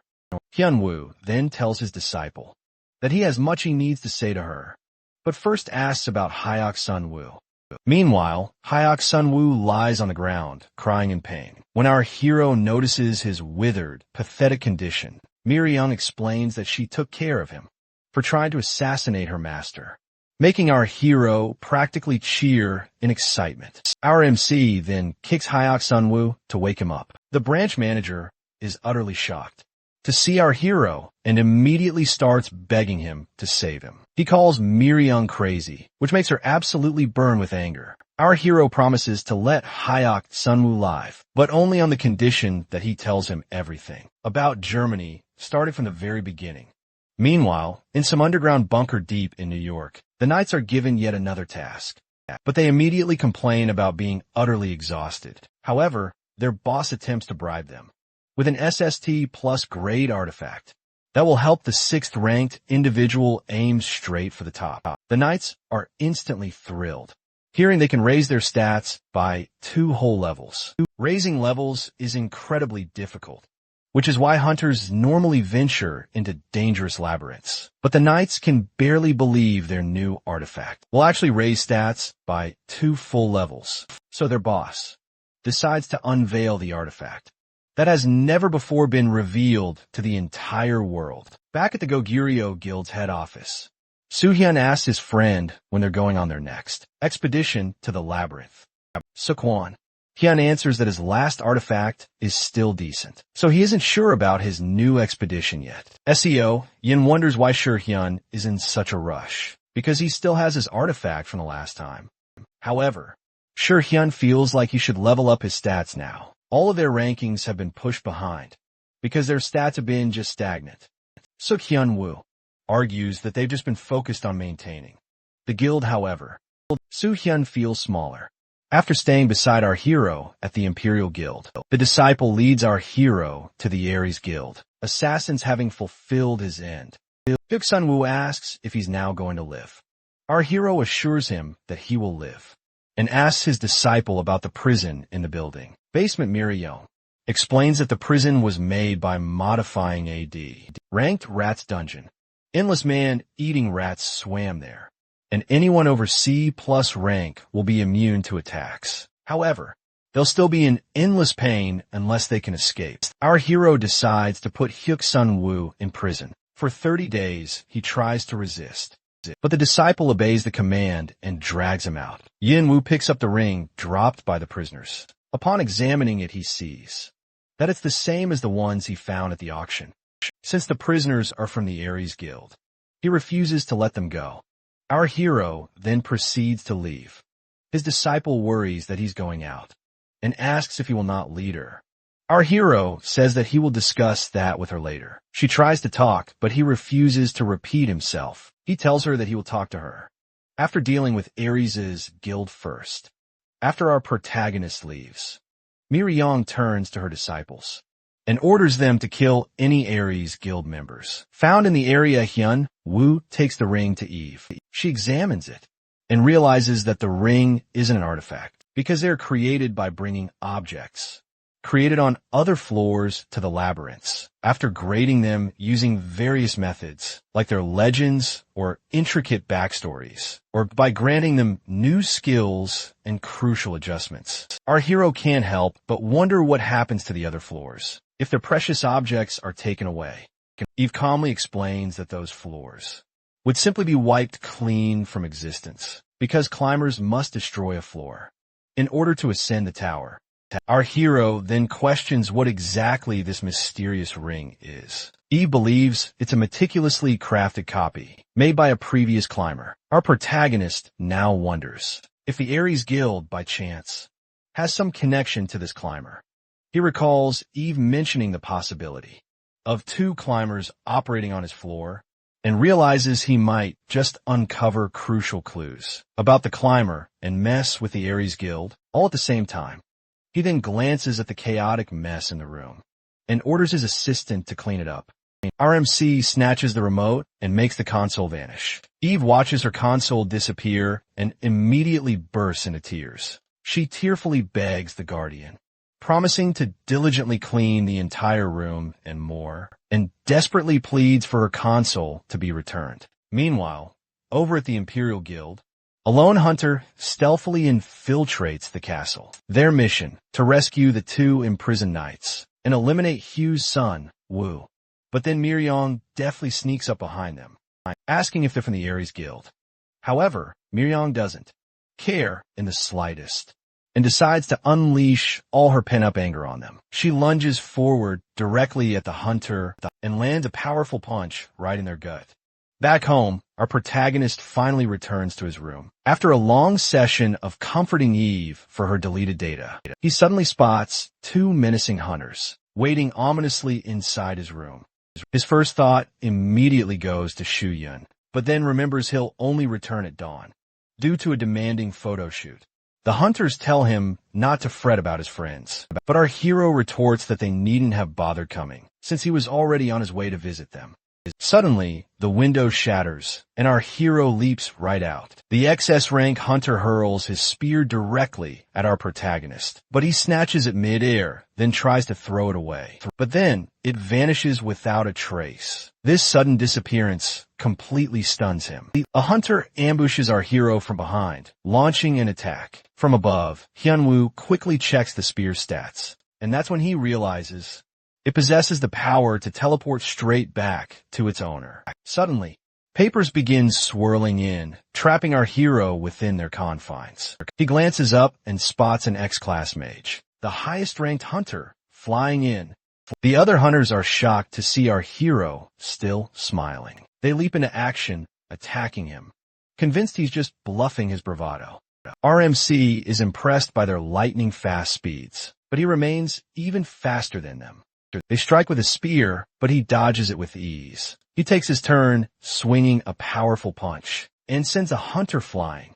The hunters deploy a smoke cloud to obscure our hero, as another sneaks up from behind. The attacker successfully lands a devastating blow, sending our hero crashing into a corner. Our hero decides to unleash his incomplete ability. The hunters are stunned as he suddenly vanishes, but then, just as suddenly, he teleports right behind them and punches them straight into the ground. Hyunwoo. He used his distortion conversion ability for that lightning-fast move. In an instant, however, his opponent swiftly gets back on their feet. RMC laughs, scoffing at his opponent. But he had used his ability far too quickly, and now his veins are getting tangled. Suddenly, a hunter strikes from behind. Our hero dodges it, however, only for another to attack from the front. One unleashes exploding mana spears to disrupt Hyunwoo's movements, while the other sticks close to him to prevent him from approaching. The spear shooter. Our hero is impressed by his attacker's coordinated combination. However, his distortion skill still needs more time to recharge. The hunter charges directly at Hyunwoo, but seeing him stand there so relaxed makes him suspect it's a cunning trap. He presses on with his movement, intent on stabbing our hero. As he lands the blow, dust billows and fills the air. The hunter believes he has succeeded, but then our hero ambushes him from behind and taunts his opponent about his incredible durability. He slams the hunter into the ground, giving him the ride of his life. Sure, Hyun returns home, only to find it utterly demolished. His immediate thought? Ugh, the cleanup. Suddenly, Seo Yun walks in, equally stunned by the sheer chaos. However, she quickly reassures her friend that the Hunter Association will cover all the damages, and thankfully, no one was harmed. Sure Hyun then hands her his phone to watch the footage. The video shockingly reveals our hero tossing the hunters high into the air and dropping them straight onto the apartments. Seo Yun is utterly stunned by the video, but still breathes a sigh of relief that people didn't react negatively. However, Sure Hyun reminds her of the recent incident, when our MC aced all the questions for him, and because of that, his phone hasn't stopped buzzing, forcing him to change his number again. Hyunwoo heads to Seo Yun's guild to use the magic circle once more, and tosses his friend an artifact to lift his spirits. Ji-hyun immediately spots the artifact's high grade and practically explodes with excitement. Back at Seo Yun's guild, our hero is engrossed in news about Martin Brand. The captured hunter had spilled everything to RMC, that Martin Brand sent assassins to kill him, and that he's currently holed up in a secret bunker. Hyunwoo replays the hunter's confession recording, spilling all the secrets. Anya, meanwhile, finishes her drawing, and our hero prepares to teleport to the Ares Guild's main office. Before he departs, he hands his phone to Anya and instructs her to pass it to Seo Yun. The teleportation circle activates, and our MC suddenly finds himself in a dark, ominous cave. Confused, he wonders if Anya betrayed him, but then Martin Brand greets him from behind. Our protagonist coolly plays with his confidence and reminds his opponent how he single-handedly annihilated all of the assassins. However, Martin Brand reveals that all those knights were merely baits to uncover our hero's true identity. Like his role as the guardian of the ninth floor, Hyunwoo is utterly stunned. He quickly checks his opponent's information authority, but seeing it hidden, he's floored to realize that the Ares Guild Master is a climber. Hyunwoo finds it incredibly convenient that he can solve all his problems in one go. Martin Brands then asks him if he knows the true reason he was summoned. Our hero tells him he was simply too overconfident, just like all who came before. However, Martin Brand replies that the place itself is a trap. RMC lunges, attacking his opponent. An explosion erupts, but to his surprise, a barrier completely stops the blow.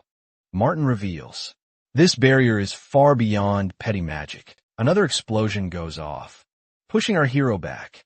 As he looks up, Hyunwoo sees countless weapons hovering above him. The climber reintroduces himself as one who studies reason, yearning for the essentials. To those without power, he was a holy object. To those with power, he became their evil and their defeat. To some, he was a guardian, bestowing powers they never had. But to others, he was a baseless destroyer. He was called Faker. The climber gathers all the weapons and rains them down on our MC. Though Hyunwoo expertly dodges the attacks, He can't close the distance because of the barrage, so he uses distortion conversion and vanishes. However, with Faker's barrier, a half-baked attack would be utterly wasteful. Our protagonist decides to unleash his full power. He wants to use the Asura neutralizing strike, but it would take too long, so he opts for something else. He closes the distance and lands his extreme. Overlord's divine kick. The barrier shatters, utterly shocking his opponent. He decides to use the kick once more. However, to our hero's shock, the kick fails, and Faker grabs his leg. Faker is astonished by the sheer mana exerted in an instant. He swings a punch, flinging our hero to the other side of the room. Hyunwoo is confused, realizing he can't draw any mana. Faker reveals that the entire room is in a mana freeze state, having kept a close eye on our hero for a while, on the hunt for this floor's guardian. Faker then begins to reveal his discovery, all from our hero's fierce battle with the knights. He needs mana to unleash his powerful skills. Our hero, however, completely brushes off Faker's words, choosing to ignore them completely. After all, the mana restrictions apply to him too. Yet, Faker can still utilize his powerful artifacts. He hurls the artifacts directly at our hero. Hyunwoo attempts a quick escape, but realizes he can't use his distortion skill. His conversion is locked. One of the artifacts slams into his shoulder, and his opponent warns him ominously about his formidable S+ grade artifacts. Our protagonist desperately scans for an exit, observing his opponent closely for any opening. He spots the source of the mana freeze, the spear clutched in his opponent's hand. The spear is protected by a shimmering barrier, but this barrier isn't strong enough to keep our protagonist out. He takes a daring leap as artifacts rain down, causing him to momentarily step back. Hyunwoo then unleashes a furious rush towards his opponent, and then, unexpectedly, decides to employ a strategy he read just this morning. He decides to unleash his Heavenly Lightning God kick, despite having no mana available. As the kick lands, it shatters through the barrier, leaving Hyunwoo's opponent completely exposed to attacks. He then follows up with a swift swing, disarming Faker of the mana-freezing artifact. Faker stares in utter amazement as our hero shatters through his powerful barrier. He decides it's time to match his skills, drawing out his legendary Holy Sword of Hero Ascarin. This legendary blade can borrow skills from other weapons, like Smith, the hero who always fought with his comrades. This grants the wielder a special ability. In an instant, Faker is imbued with countless abilities. Faker charges fiercely towards his opponent, and our hero fails to evade the furious attack, taking a nasty blow to the shoulder. The mana freeze becomes an even bigger problem as Faker delivers continuous, devastating blows against our protagonist. To end it all, the climber draws out his formidable original weapon, his colossal greatsword, Gigantomachia. He delivers his final, devastating blows. A blinding light engulfs everything. With a flash, finally clears. Faker is absolutely stunned to find our hero still standing. The climber is impressed by his opponent's sheer endurance, but he's still certain Hyunwoo has no time left at all, so he demands our hero's final words. Our hero asks the climber why he's trying to kill him. Faker reveals his true intentions. It's simply easier to make the entire floor extinct if he eliminates the guardian. The climbers destroy floor after floor to sit on the throne, leaving our hero utterly confused. He has no idea what any of it means. Faker decides it's time to end this. Our hero knows the high-grade artifact will land, a critical attack, right now. Suddenly, a smile spreads across his face. The climber thinks his opponent has completely lost it, shocked by his inevitable demise. However, Hyunwoo didn't buy all that time for nothing. He decides to unleash his authority. Faker is absolutely floored, because the mana freeze still isn't over. But then he realizes it's not Hyunwoo's mana at all. As our hero gathers his surging mana, he thanks his opponent for revealing his entire fighting style, then unleashes all his accumulated energy. The blinding light takes over once more, and suddenly our hero teleports straight into Eve's room. Faker begins to panic.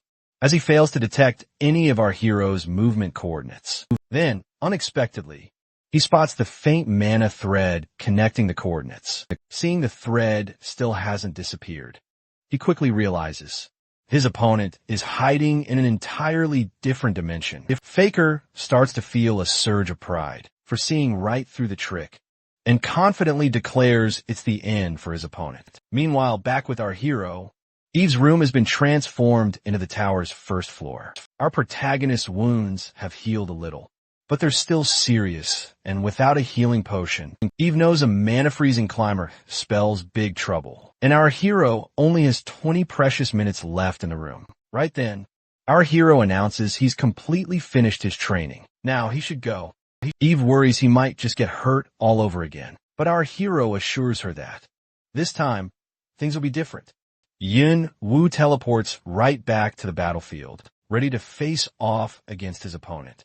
Faker laughs at him, overconfident, as if standing over his own grave. Faker calls him out for blushing, then threatens to finish him off quickly.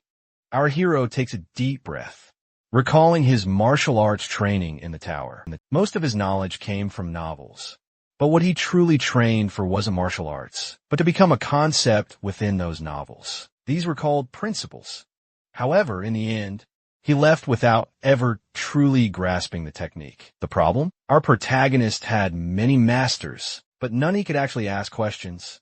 Yet, in the 6 hours he spent in the system room, our hero achieved profound enlightenment. All his endless training from the books, and his brutal fights against two climbers with vastly different fighting styles, all helped him finally grasp the principle of the flora. Suddenly, with a swift movement, our hero effortlessly deflects his opponent's attack. Faker is left utterly shocked as our hero continues to deflect all the incoming artifacts. With his bare hands, Faker's confusion only grows. The climber sees no visible changes in his opponent, and his wounds still remain unhealed. Even then, he can no longer believe this is the same Hyun Woo from just 6 hours ago.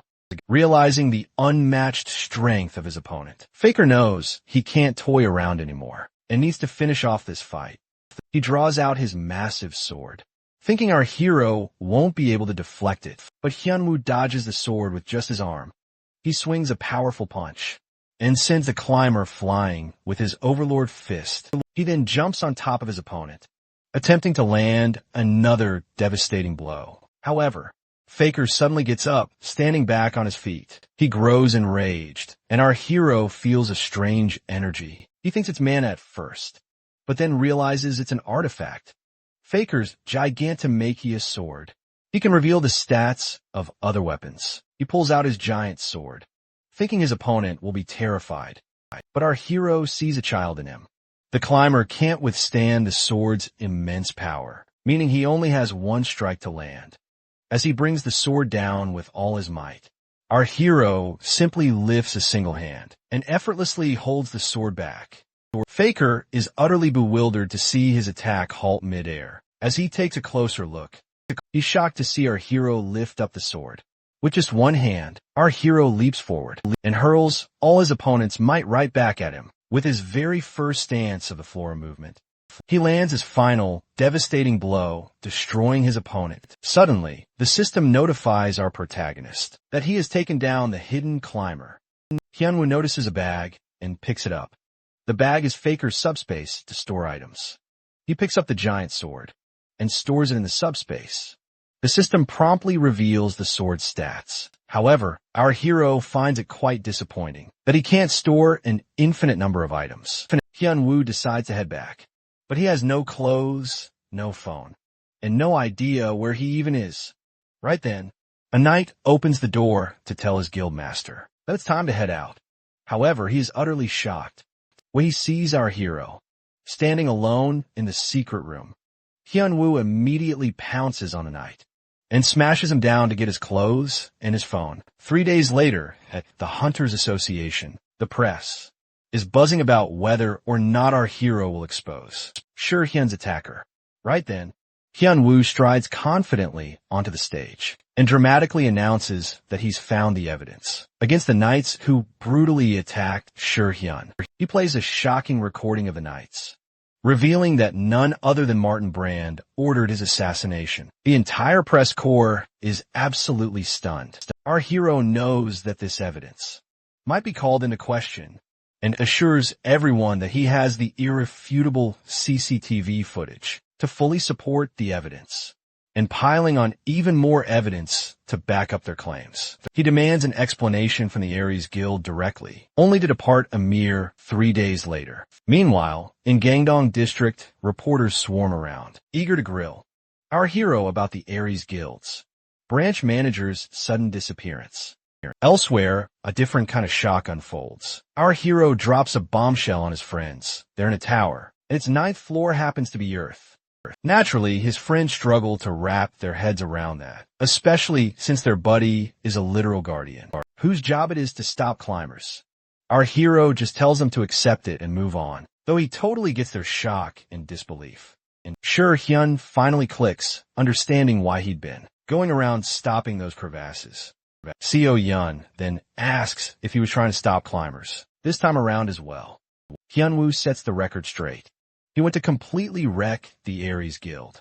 But plot twist, their guild master was also a climber, so he literally caught 2 birds with 1 stone. The incessant crowd noise begins to grate on our hero's nerves. Shur-hyun offers to handle the crowd for him, considering his friend is still recovering from injuries. But Hyun-woo, ever stubborn, insists on going himself. Our protagonist steps out, and the moment he opens his eyes, he's utterly floored to see his own disciple bowing deeply before him. Our hero is bewildered. Why is she here all of a sudden? But his friends are about to get an even bigger shock, as Mir-young and her entire squad of guards drop to their knees. Mir-young, visibly emotional, informs her master she's prepared these personal guards just for him, but he immediately orders her to dismiss them. Meanwhile, Suk-won-hyung's eyes widen as he realizes Mir-young is none other than the Imperial Dragon, the renowned guild master of the Imperial Guild. Our protagonist's jaw practically hits the floor, learning his disciple is ranked 5th among all S-rankers in the entire world. When Hyun-woo first taught Mir-young, he was so lost in his own bizarre concepts. He genuinely believed he didn't teach her anything useful. Now, he has no idea how she got this strong. Suddenly, Mir-young dramatically bows her head before her master and starts profusely apologizing. She's practically sobbing about being utterly unworthy and exalting her master as the very sky itself. Hyun-woo shouts at her to stop, even giving her a light smack on the head. When she continues to ignore him, his frustration begins to boil. Shur-hyun calls him, then Mir-young, but she instantly flares up in anger. He then questions them about their relationship, and Mir-young declares she's Hyun-woo's disciple. The noise grates on our hero's nerves even more, and his disciple offers to eliminate them, but he forbids her on the spot. Our hero receives an urgent message and heads straight for the Sungni district because the Aries Guild has finally replied. So, our protagonist meets Coward, the co-guild master of the Aries Guild. Coward resents having to deal with the aftermath left by the guild master. He assumes our hero took down Knight 6, and even the guild master himself, which truly speaks to his immense power. But due to escalating internal issues within the guild, Coward has no choice but to resolve these problems. He asks what our hero wants, assuring full compliance, but completely freaks out when Hyun-woo demands all the dungeons be handed over to him. Our protagonist reminds Coward that they could be utterly annihilated if he reveals more to the press. He threatens to expose all their dark secrets, and seeing Coward's terrified face makes it clear to our hero that his guess hit the mark. He decides to show them some mercy and demands 40% of the Aries Guild's dungeons. Our hero walks out, smiling and practically singing in joy. He sees Mir-young bow before him, along with her guards, once again, and tells her to send them away. As he prepares to depart, Mir-young sees Coward's reflection and immediately orders her masked warriors to assemble. Meanwhile, Coward is suddenly tied up and abducted. As he opens his eyes, he sees the Imperial Guild's elite unit, standing before him. The guards tell him he's the sole reason for his kidnapping and issue a dire threat. Never try to make our hero angry again. Back in the system room, Eve cries, left all alone in the cold tower. She couldn't even reach out to the Guardian because she can't call him. For the next 5 agonizing days, a Guardian then enters the system room. Our hero immediately asks her about the upgrades. Eve tells him to open the system screen, and our hero discovers his agility has significantly increased. On top of that, Hyunwoo now boasts an upgraded personality display, which clearly shows everyone's true personality, with an incredibly easy-to-understand layout. However, to unlock even more upgrades, he must ascend beyond mid-level authority. Our hero quickly grows frustrated with his sluggish progress, so Eve suggests that perhaps the mysterious climbers could hold the answers to his questions. She explains that there are unique climbers who dare to climb the tower once more. Even after reaching its very peak, Hyunwoo feels a surge of excitement, realizing those climbers might possess crucial information about the tower. He recalls Faker mentioning a mysterious throne, but our hero has absolutely no idea what that could mean. So, if he ever meets one, he'll have to interrogate these reclaimers. He then prepares himself to finally leave. But Eve playfully demands he give her a PlayStation before he can even think about leaving. Meanwhile, over in Gyeonggi-do, Hanam State, our hero is utterly shocked to see his disciple has built a massive mansion just for him.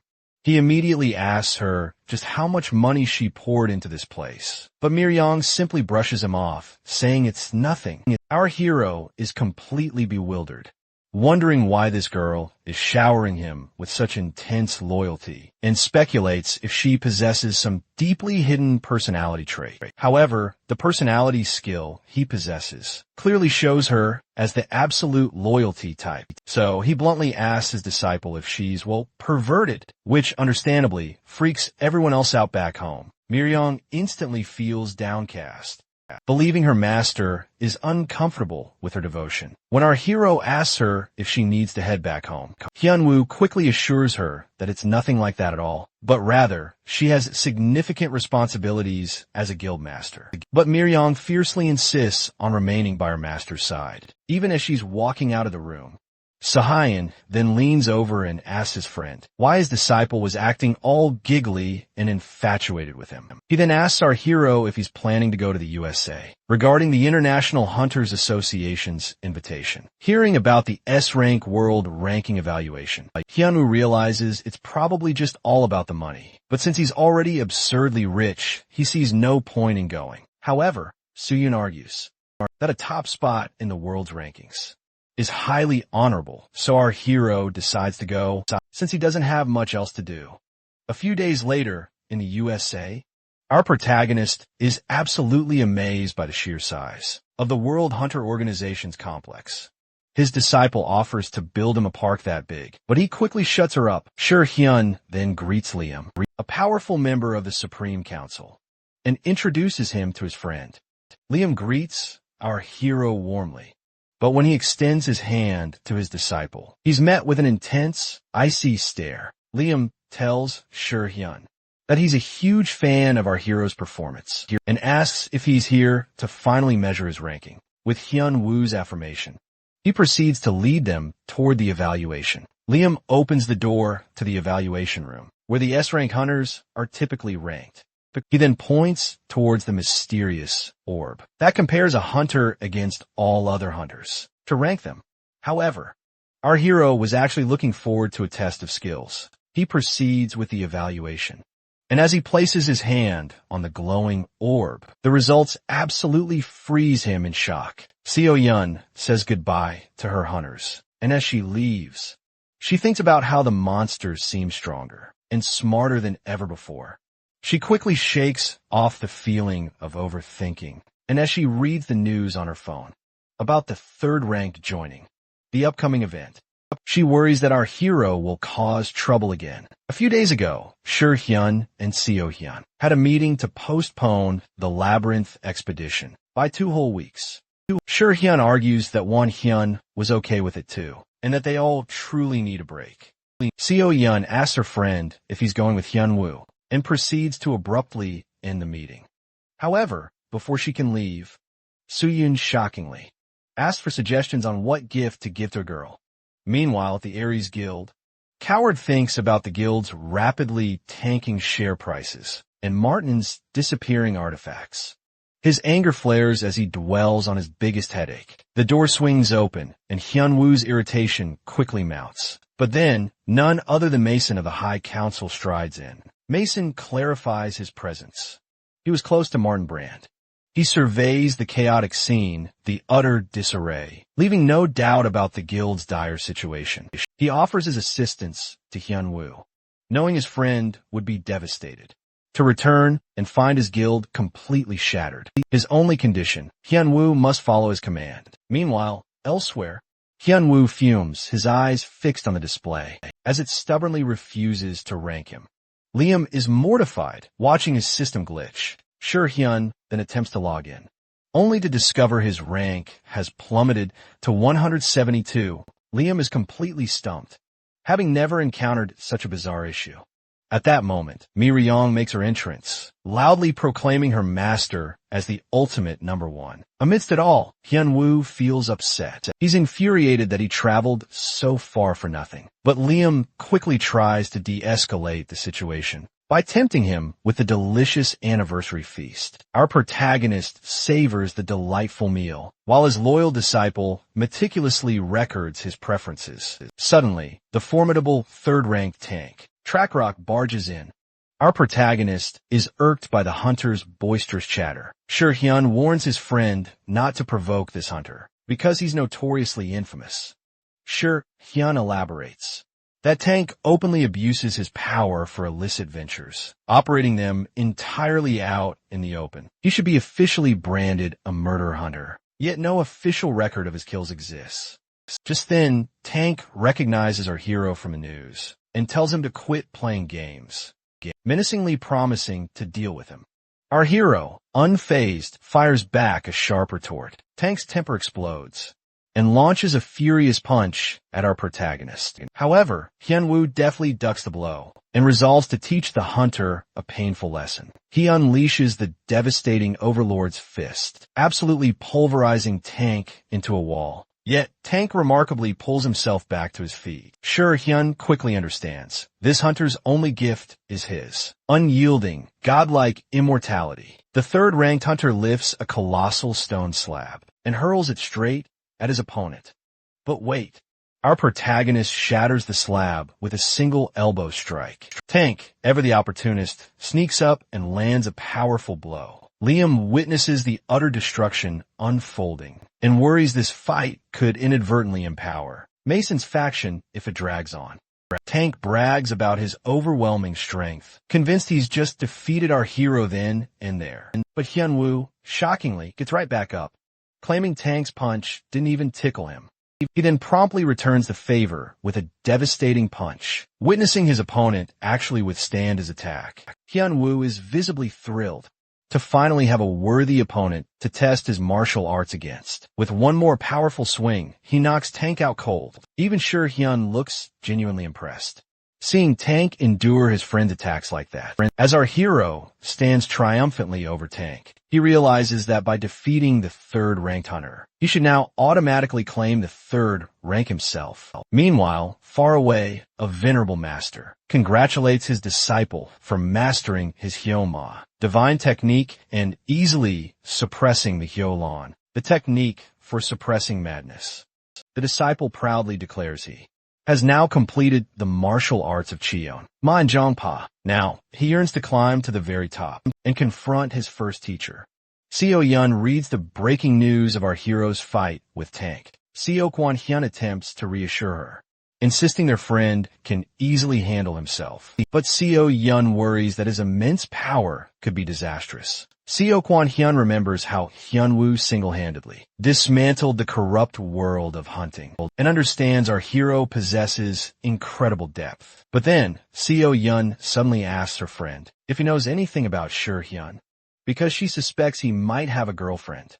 Meanwhile, Hyun carefully checks a gift he'd bought and quickly hides it when our hero suddenly notices something. Liam then confidently walks right in, and Hyun apologizes for all the collateral destruction. After the chaotic fight, the planned banquet was immediately canceled, and the relief squad swiftly carried Tank away. Our protagonist, however, commanded the entire spotlight, and Liam convinced him to stay at the exclusive hotel. Liam then requests a private talk with our hero. Hyunwoo agrees, instructing his disciple to stay back and wait. But seeing Liam snatch her master away immediately sparks her hostility towards him. Miryong silently paces the room, then quietly takes her seat.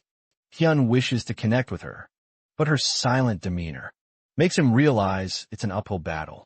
Seeing her cheerful around Hyunwoo had led him to believe she was more sociable. Hyun attempts to strike up a conversation, pondering what Miryong might enjoy discussing. So he asks how she and Hyunwoo first met. The Imperial Dragon agrees to tell him, but only if he reveals her master's preferences. Hyun begins to recall his friend's preferences. Hyunwoo loved food when he first got out, but Hyun then tells her he's a big fan of money now. Miryong tells Hyun they'll speak later, then walks out, leaving him utterly confused. Meanwhile, Liam and our protagonist sit down for a chat. Liam tries to prolong the discussion with small talk, but our hero swiftly cuts to the chase. Liam explains that Mason, a top member of the association, receives substantial backing from the U.S. government, and top-ranked hunters like numbers 1, 3, and 6. Seeing Mason slowly making moves, Liam asks our hero to join their faction. Hyunwoo returns to his friend and questions him about a bag brimming with gifts. Hyun tries to make excuses, claiming it's a souvenir, but our protagonist instantly knows their presence. Hyun then asks what Liam wanted to discuss, and all our hero tells him is that Liam said he didn't have to do a single thing. Hyun is left stunned, seeing Liam casually meet his friend, but he also knows his friend has a 5th rank hunter as his disciple. He has even fought the Ares Guild, so his mere presence makes him a formidable weapon. Hyun realizes that if rumors spread of our hero siding with Liam, not even Mason would dare to look down on him. Thus, our hero contributes to their political games, whether he wants to or not.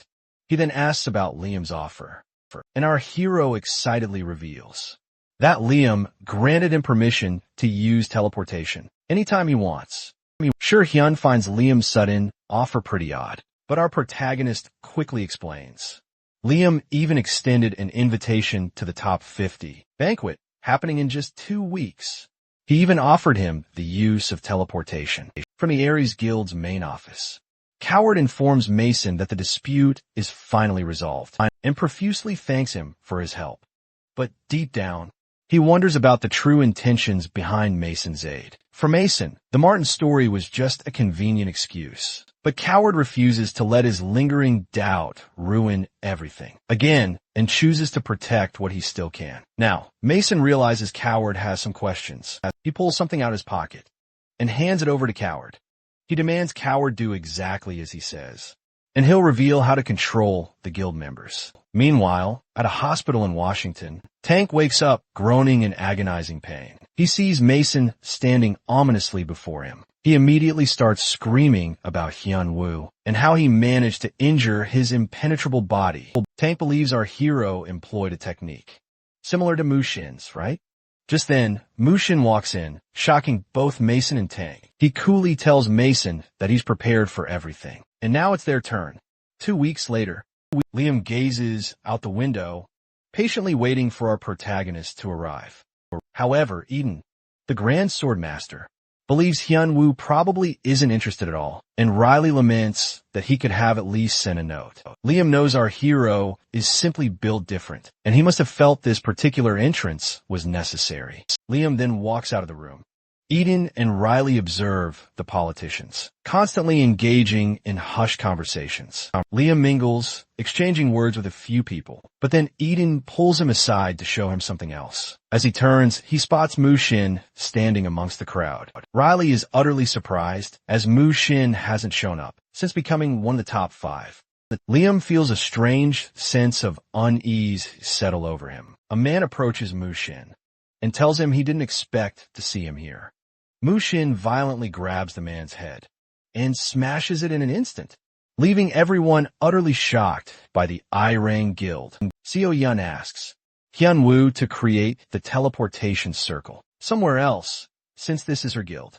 Our hero thinks no one's at the guild, but decides to switch locations, when Seo Yun firmly tells him she strictly prohibited anyone from entering here. However, Anya is clearly upset that she'll have to draw everything all over again. She has so much work to do, and redrawing the magic circle will take 2 weeks of night shifts, but our hero assures her she can draw in the morning, and he'll find her a work replacement. Anya goes back to drawing excitedly, and Seo Yun asks her friend if he's considered Liam's offer. Hyunwoo believes the magic circle will be convenient for traveling around the world, since he's always on the move. He worries that being late might cause casualties. Suddenly, someone bangs at the door, begging for help. Seo Yun realizes the person her friend kidnapped is still locked up. She rushes toward the door. The knight opens the door, but she smashes it shut. Our protagonist opens the door and sees the knight trembling in fear, who promises to tell him everything. Hyunwoo is surprised to see that. A month of lockup has him trembling so much. Meanwhile, at the banquet, the hunters massacre everyone around them, smashing them into pillars and walls. Liam guides the civilians out, but seeing hunters bleeding dead on the ground sends shivers down his spine. Suddenly, Tang jumps behind Liam to attack, but Eden jumps in with a sword and blocks the attack. Riley struggles to hold her ground and urges Liam to run. Seeing the corrupt hunters kill everyone, Liam asks them why they're doing this. Mushin tells him that it's vital for the destruction of the world. Right then, our hero walks in to save the day again. Our hero reaches the scene barely on time and asks Liam to explain the destruction. Mushin confidently approaches him and introduces himself, but our hero has absolutely no idea who this guy is. His disciple explains that Mushin is the #1 ranked hunter. Mushin then threatens to eliminate our hero, which makes our hero wonder if he's met this guy before. But Mushin clarifies, stating all he knows is that he needs to kill our hero, to climb the tower, and immediately takes a shot at him. Our hero blocks the shot with his bare hand and wonders if his opponent is a true climber. He uses his information authority to quickly check Mushin's skills and realizes his enemy is not a climber after all. Mushin adds that he isn't a climber just yet, but he certainly will be. All he needs to do is leave his current position to reach the end, and he needs to kill our hero to achieve it.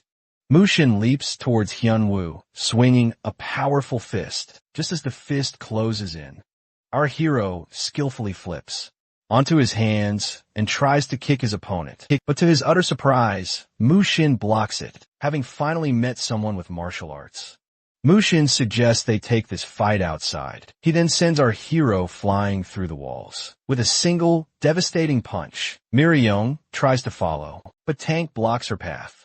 Our hero and his opponent go toe-to-toe outside, and as he takes Mushin's brutal attacks, he realizes Mushin's power is no different than a true climber. Realizing the stakes, he decides to skip straight to the climax. Mandalas suddenly surround our hero, and he feels the mana around him intensely increasing the Asura nullifying fists. Power wasn't useful for our protagonist, because it takes a significant amount of time to prepare. However, if it can stop the opponent from moving, then it makes it entirely worth it. The 10-step extermination is also not possible, so to dramatically increase the mana around him, our hero needs the mana contained within the mandala. He gathers all his immense energy and rains it down fiercely upon his opponent. As the Asura nullifying fist lands squarely on Mushin, to our hero's utter shock, he takes it unscathed. Our hero is absolutely flabbergasted, seeing his opponent take the full force of his most powerful attacks. Mushin, however, shows clear disappointment in his opponent's power and suddenly teleports behind him. He then brutally smacks our hero down into the ground and tells him his moves are nothing but a complete mockery of true martial arts. Mushin explains that absolutely everything about Hanhwa's martial arts technique is wrong. His mana just overflows uncontrollably through his bloodstream, and he simply releases it without thought. Mushin reveals he's practiced martial arts for hundreds of years, and our hero can't beat him. Hyunwoo is utterly flabbergasted, thinking his opponent can't possibly be human. He reads his stats, realizing this first-place ranking shouldn't be possible with his stats. However, there's a catch. It's all thanks to his item memory regression skill. Mushin clarifies he is a mortal human, but his skill grants him eternal time for training. This allowed him to master all sorts of martial arts by temporarily escaping his mortal existence. Our hero still stands there, utterly confused. Mushin summons a surge of his mana to show his opponent the true essence of martial arts. Mushin sends our hero soaring into the air with his attack. He leaps up and smashes him back into the ground. With the Kiyama fist, our hero slams into the ground. And before he can even get back up, Mushin smacks him down with a devastating blue dragon kick. He relentlessly continues to attack our hero with a flurry of different martial arts combos. Yet, to Mushin's surprise, our protagonist endures all these brutal attacks. Hyunwoo knows his opponent is impossibly strong, and anyone else will be long dead by now. He considers running away, just like before, but he knows his disciple would then just become the next target. So, he decides to face his opponent head-on with his final technique, just as he worries that his body won't be able to withstand it.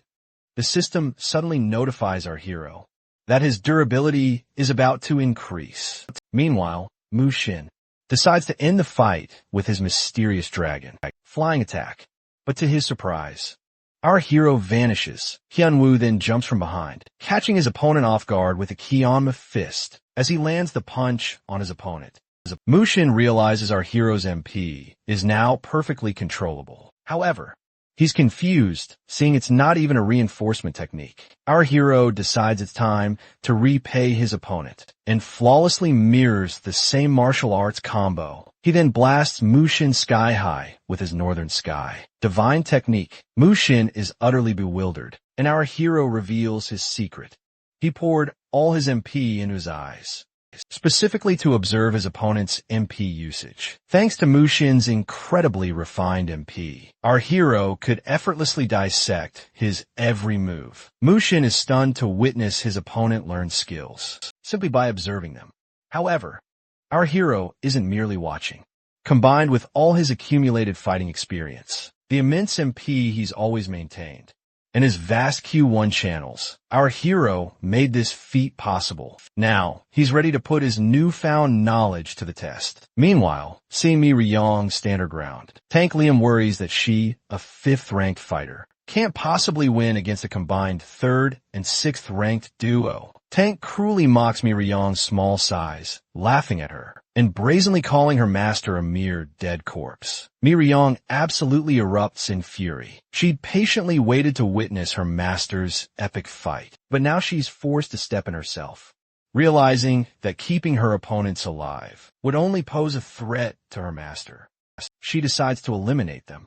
A surge of raw energy courses through her body, and with a single kick, she absolutely smashes the 6th ranked hunter's head into the ground.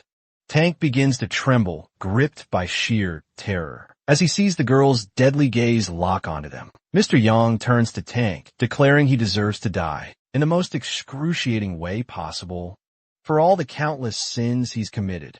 Meanwhile, elsewhere on the battlefield, our hero and his opponent continue to trade fierce blows. Our protagonist powerfully slams Mushin to the ground, seeing his opponent grow stronger with every strike. Mushin muses that it must be an innate talent. He's completely baffled, because mere mortals shouldn't be able to do what our hero is doing. Only those who have truly mastered the martial arts can achieve this. Mushin decides to unleash his full power. Dark energy surges through his very being, and then suddenly, he transforms into the horrifying descendant of a demon god. Our hero is absolutely stunned, watching his opponent morph into such a monstrous, demonic figure. Mushin boasts that our hero could never achieve such a transformation. But he clearly hasn't seen our hero's full potential yet. Hyunwoo reminds him he's not the only one with expert level martial arts skills. He remembers the specific technique Chayama used to win his fight.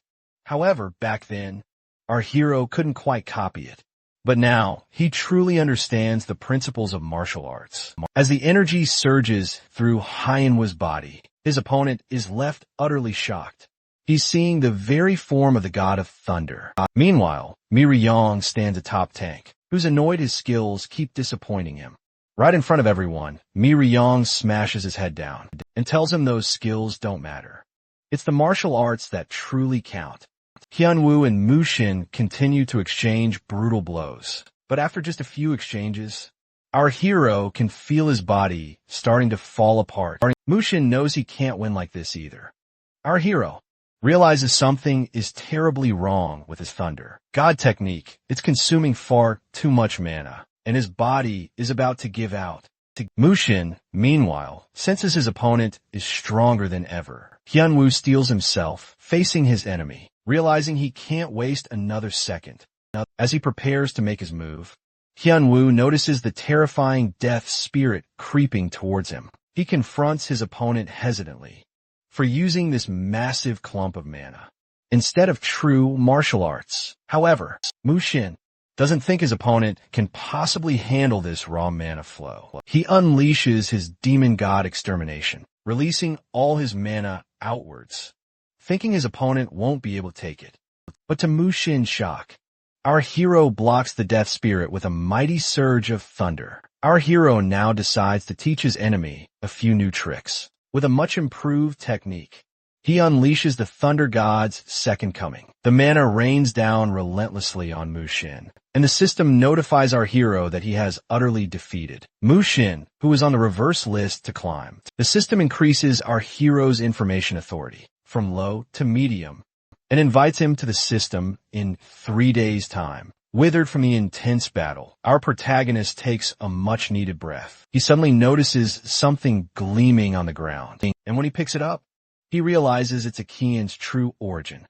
The system then reveals that the artifact is Akian's training secret. Akian had followed a master to become a climber, and with his guidance, he was able to master several martial arts. The power within this artifact is the only one left on the list. Mushin must gain the power of the labyrinth to truly utilize his ability. Our hero is confused, not understanding what the reserve list or the stone means. Suddenly, Miryong rushes towards her master, and our hero finally breathes a sigh of relief after his hard-won victory, while an unseen camera watches him from a distance. Meanwhile, the creator is impressed to see the hidden climber and the newly born reserve utterly defeated by our hero. He believes that creatures only truly evolve when faced with a profound crisis, when they struggle desperately to survive.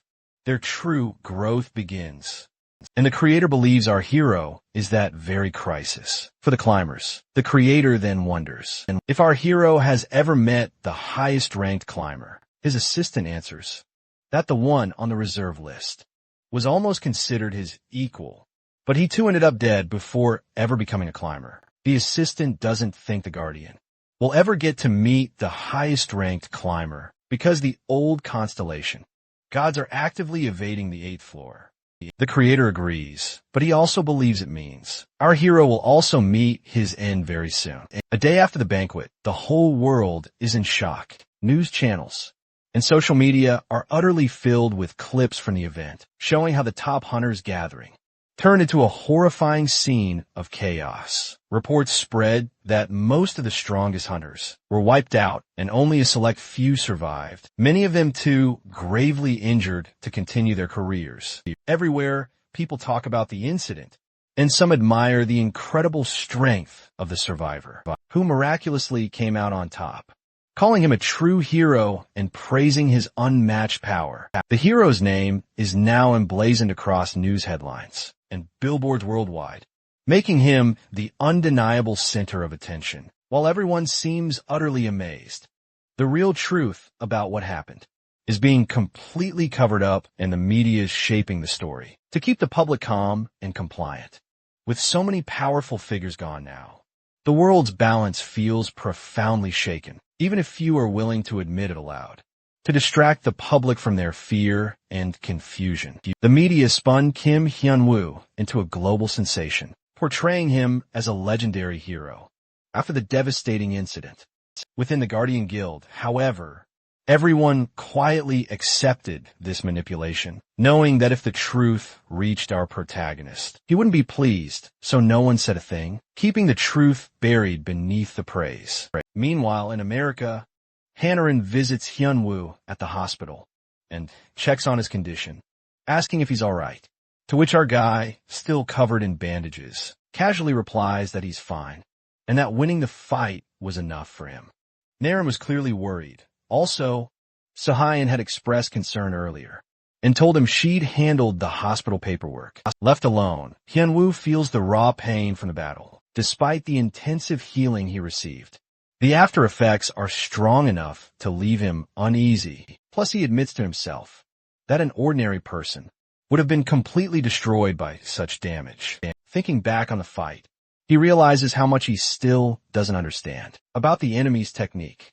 The idea of training again crosses his mind, perhaps returning to self-study through books or learning from someone. Then, an idea hits him that might help him grow stronger than before.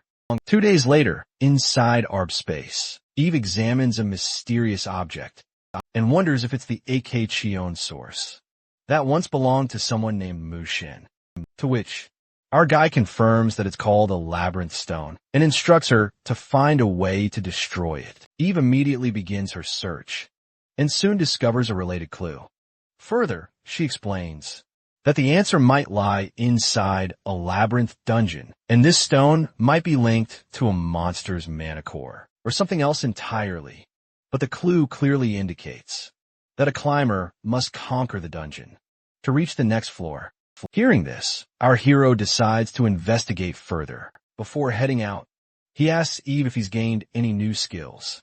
She opens his status window, showing off his updated information. It shows Hyung is 24 years old and currently in excellent condition.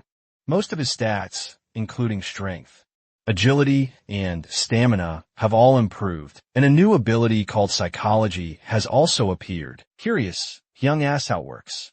Eve explains that this ability allows him to read another person's thoughts twice a day, but only if he already has permission to access their information.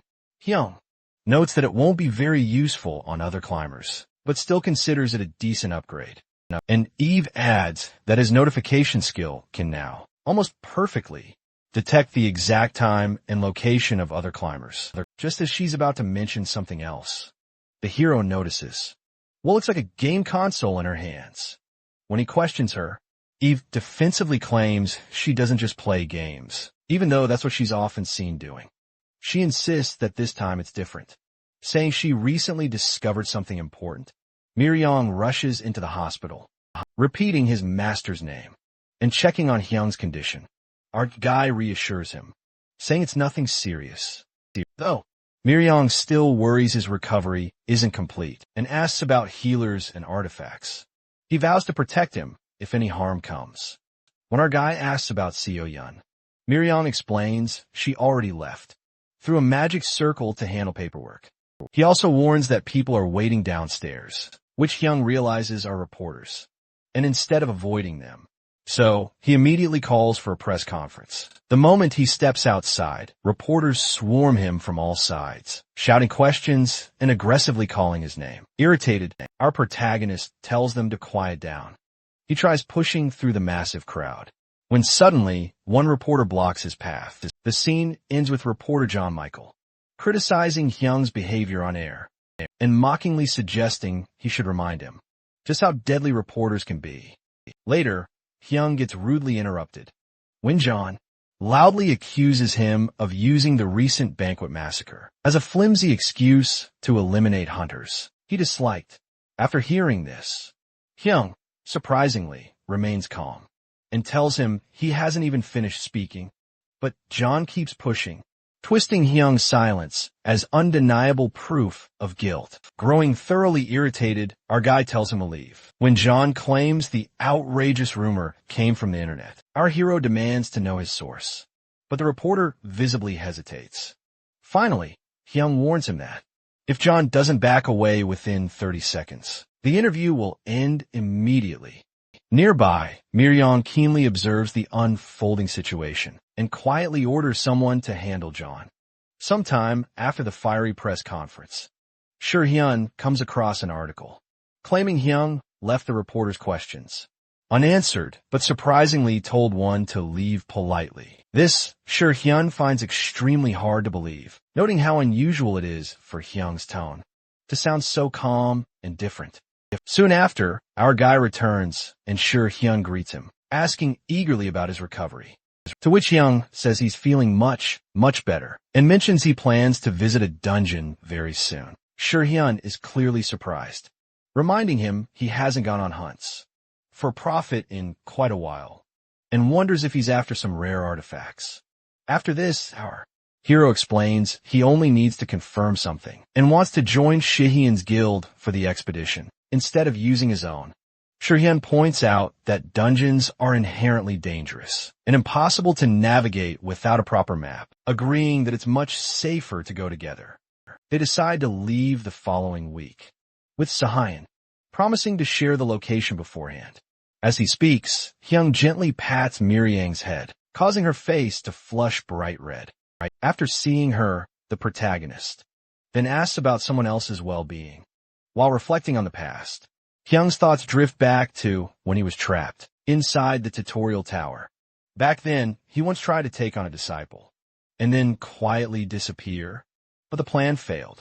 After that, he abandoned the hermit lifestyle. Later, a young girl came up to him, asking to become his disciple, as she was just going through a childish phase where she wanted to stand out.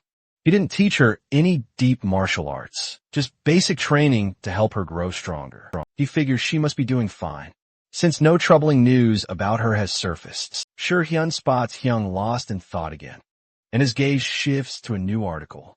It reports that John Michael, the reporter who caused such a stir during the press conference, has vanished after resigning from his position, to which Hyun recognizes him as the man who provoked Hyung earlier. As he reads the news, Hyun feels a deep unease, realizing that the disappearance doesn't fit Hyung's usual way of handling things.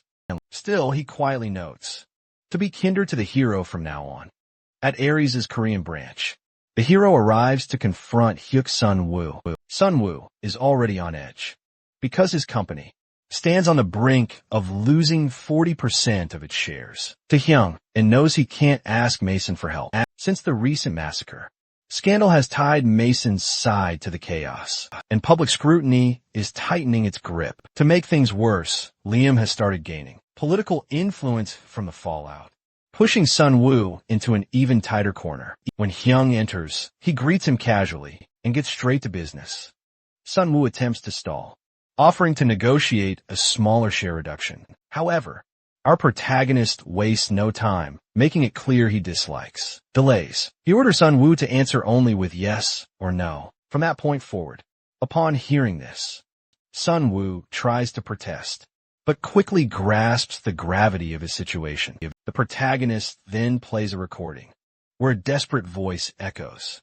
A man, identified as Subject 6, pleads not to be locked up again, exposing the cruel methods Ares has been employing behind closed doors. Our guy uses this to highlight the company's sins, and warns that rejecting his offer will only drag Ares into deeper ruin, where he asks Sun-woo if he still wants to fight this through to the end. Sun-woo completely breaks down and replies, no. In Hanam City, Miryong oversees a meeting focused on securing control over nearby guilds. After eliminating outside interference, her subordinates report that everything has been handled successfully, and she praises their efforts.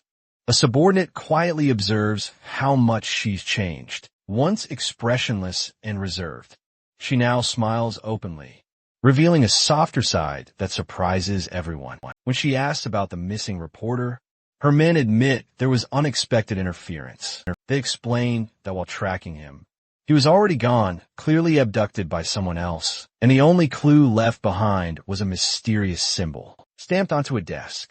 It was almost as if the culprit wanted Mir-Yang to see it. Finding this suspicious, she instructs them to investigate the mark further. Before dismissing them, one of her subordinates nervously asks how long she plans to stay away from her position, to which Mir-Yang replies that when her master departs for China, she will accompany him and leave the guild's management in his hands. The subordinate is stunned because Mir-Yang, known for her cold distrust, has finally acknowledged and entrusted someone. Deep down, she thinks about her master and starts to blush. In Cheon-Hodong, our hero insists on staying at his own place, rather than moving into the one Mir-Yang arranged, claiming it feels more natural to him.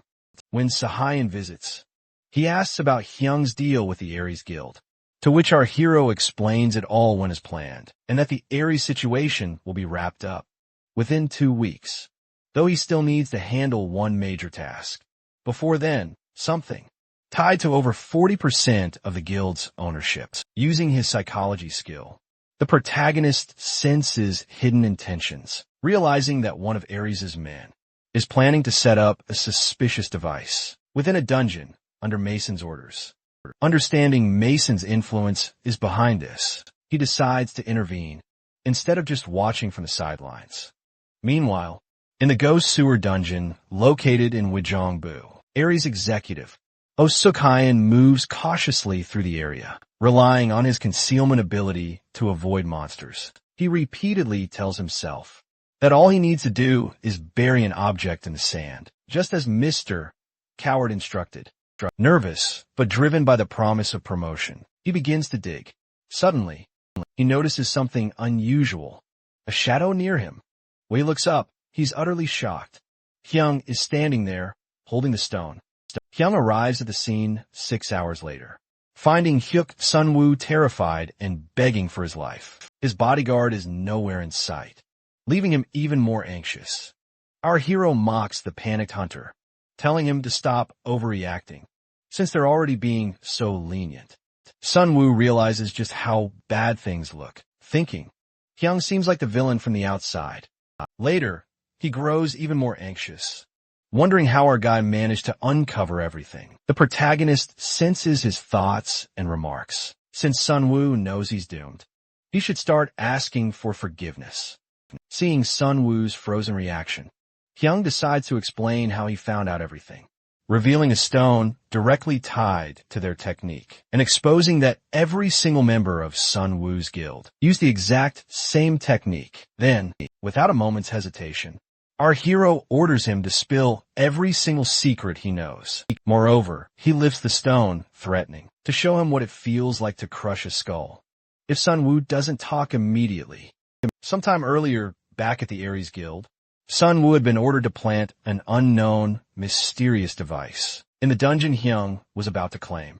Curious, he asked what it actually was, to which Mason calmly explained it was a detonator. He further went on to describe a monster wave, a terrifying disaster from the early days of dungeon exploration, when unfinished dungeons used to unleash monsters into the world due to poor management. Plus, Mason's true goal was to artificially trigger such a devastating outbreak, framing our hero for gross negligence, so the world would turn against him, and Ares could swiftly seize the dungeon. Mason even promised Sunwoo valuable insight on controlling a guild if things went smoothly.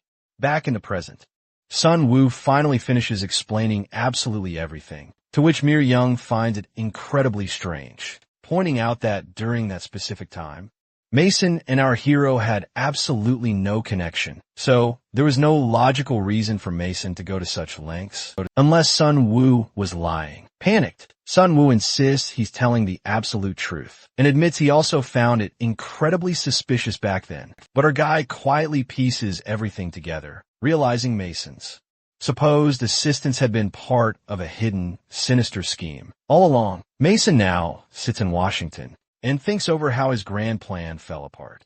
He and his allies used the Hasbound Guild to take control of countless dungeons and recruited powerful hunters like Mushin to set off a catastrophic chain of disasters. The original idea was to place a detonator within an Ares dungeon and unleash a simultaneous massacre, so the ninth floor would be utterly destroyed.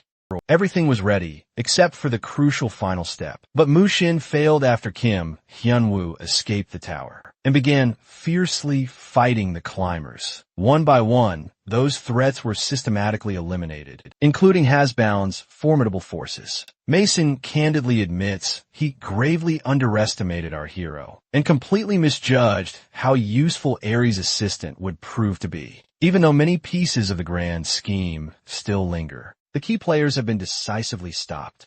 When Mushin himself fell to the Guardian, Mason realizes his original, meticulous plan has failed, but he remains eerily calm, revealing a shocking backup involving a powerful, hidden organization he secretly built. Additionally, he confesses that after discovering Mushin, he became far too singularly focused on him, fearing his entire plan might collapse if left unchecked. However, upon a critical recheck, he made a startling discovery.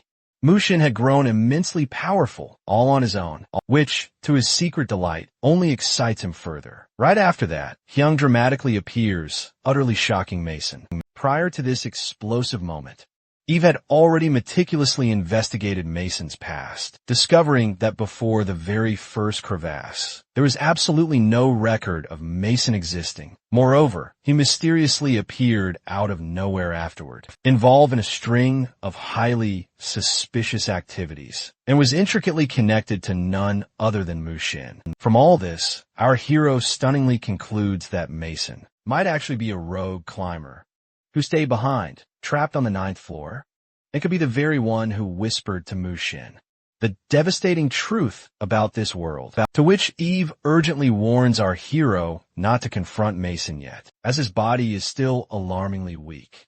Despite the dire warning, our hero quickly pinpoints Mason's location, and Mason is visibly shocked by his sudden, unannounced appearance. But Hyung coolly tells him it doesn't matter how he got in. Using his devastating information authority skill, Hyung definitively confirms Mason truly is a climber. With all the damning evidence already gathered, he declares this confrontation is now absolutely inevitable, and then orders Mason to run, signaling that the real, brutal fight is about to begin. Hyung launches his attack with absolutely no limits held back, unleashing a powerful blue meteor kick, striking Mason hard, and sending him violently crashing to the ground. Mason tries to utter a curse, but is abruptly cut off, as our hero prepares to quickly and decisively end the fight. However, before he can even move a muscle again, his entire body suddenly freezes solid, leaving him utterly unable to control his movements. Mason then casually rises, completely unharmed, revealing that Hyung has walked right into his trap. As our hero collapses, he's stunned, his body utterly refusing to obey him, leaving him utterly paralyzed. Mason scoffs, mocking his reckless charge, without bothering to learn the dangers, claiming he severely underestimated what awaited him within. He then elaborates that he'd intended for others to deal with Hyung, but now he'll take care of it personally. Later, he introduces himself as Unreong Sa, the voice of the people. He then discloses that the area Hyung entered is a strictly limited domain, a space he spent years meticulously perfecting. Within this zone, Mason wields absolute control, and no matter how powerful our hero is outside, he cannot possibly win here. Hearing this, Hyun swiftly grasps that Mason's power solely operates within this specific domain, confirming this advantage is the core of Mason's arrogance. Our protagonist reflects that Mason is the sole guardian. He could never conquer within his limited zone. Unreong Sa's abilities are practically flawless, yet outside this zone, his strength significantly diminishes. Plus, this domain's reach extends merely 200 meters. But luck, it seems, is squarely on Mason's side, as our hero willingly stepped right into it. Confident of his victory, Mason shoves Hyun back and taunts him for any last words. The hero asks how many climbers actually exist, to which Mason finds the question utterly pointless, mocking him for wasting his final breath. and refuses to provide a clear answer, explaining that new climbers constantly emerge, and even he doesn't know the precise count. Hyun then poses a final question about reclimbers, to which Mason clarifies that these beings are none other than those who once ascended to the level of constellations, but fell from grace, losing their divine authority. They now strive to reclaim it by climbing the tower once again. In other words, reclimbers are former gods, desperate to reclaim their power. Our hero attempts to question further Mason's explanation regarding former gods, but swiftly realizes the conversation won't proceed, as Mason declares the discussion finished, declaring he's already shown more than enough mercy to someone about to die. Hyung agrees, calling such generosity excessive for a doomed man, and suddenly stands up, something Mason thought utterly impossible within that confined space. After seeing this, Mason is utterly flabbergasted and demands to know how Hyung can possibly move, when his powers should be sealed. Later, our hero explains that he's already seen straight through Mason's tricks, revealing that Ryong's so-called ability merely manipulates mana. At this, Mason panics and tries to force control, ordering Hyung to stop moving, stop breathing, and even kill himself. But Hyung resists completely, thanks to the experience gained from his previous battle with Mushin. Hyung learned to detect and dispel mana that infiltrates the body's key channels. It's the very same technique Mushin used when blocking the Asura, nullifying Fist.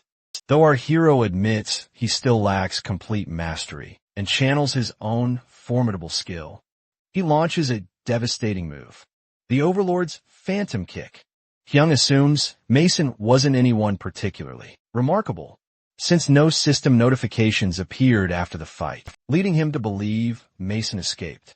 Meanwhile, Mason, heavily injured and barely alive, survives only because he used teleportation. Though his body is severely damaged, he reassures himself that he can still recover. Reflecting on his backup plan, Mason recalls how his underground Mexican organization expanded into a massive secret network spanning all of Europe. Confident that this power will let him rebuild from scratch, he steadies himself, just as a familiar girl arrives before him, reminding Mason to greet her, to which he notes it's been a while since they last met. Hyung then presents an audio, revealing Mason's true identity as Yunryong S.A. and his plan to destroy the 9th floor. After hearing the audio, Liam is utterly stunned and realizes this evidence can completely dismantle Mason's political standing within the International Hunter Association. Understanding its massive potential, Hyung proposes a deal. Liam must manage the media to prevent any further interference from reporters. In exchange, this will help Liam smoothly eliminate Mason's faction, benefiting them both immensely. Liam agrees, noting that once the recording is privately released, Mason's faction will scramble to cover it up, but the balance of power will shift once he becomes the top congressman. After sealing their agreement, our hero prepares to leave, but Liam stops him to ask about the recent mana explosion at Mason's mansion. Hyung admits Mason isn't dead yet, also stating that he and Miryong found no trace of him. This proves he escaped, as no death notification appeared. Our guy concludes Mason is still alive. Frustrated, he decides to avoid politics, but insists on tracking Mason down again, only to suddenly pause mid-sentence, as something utterly unexpected happens.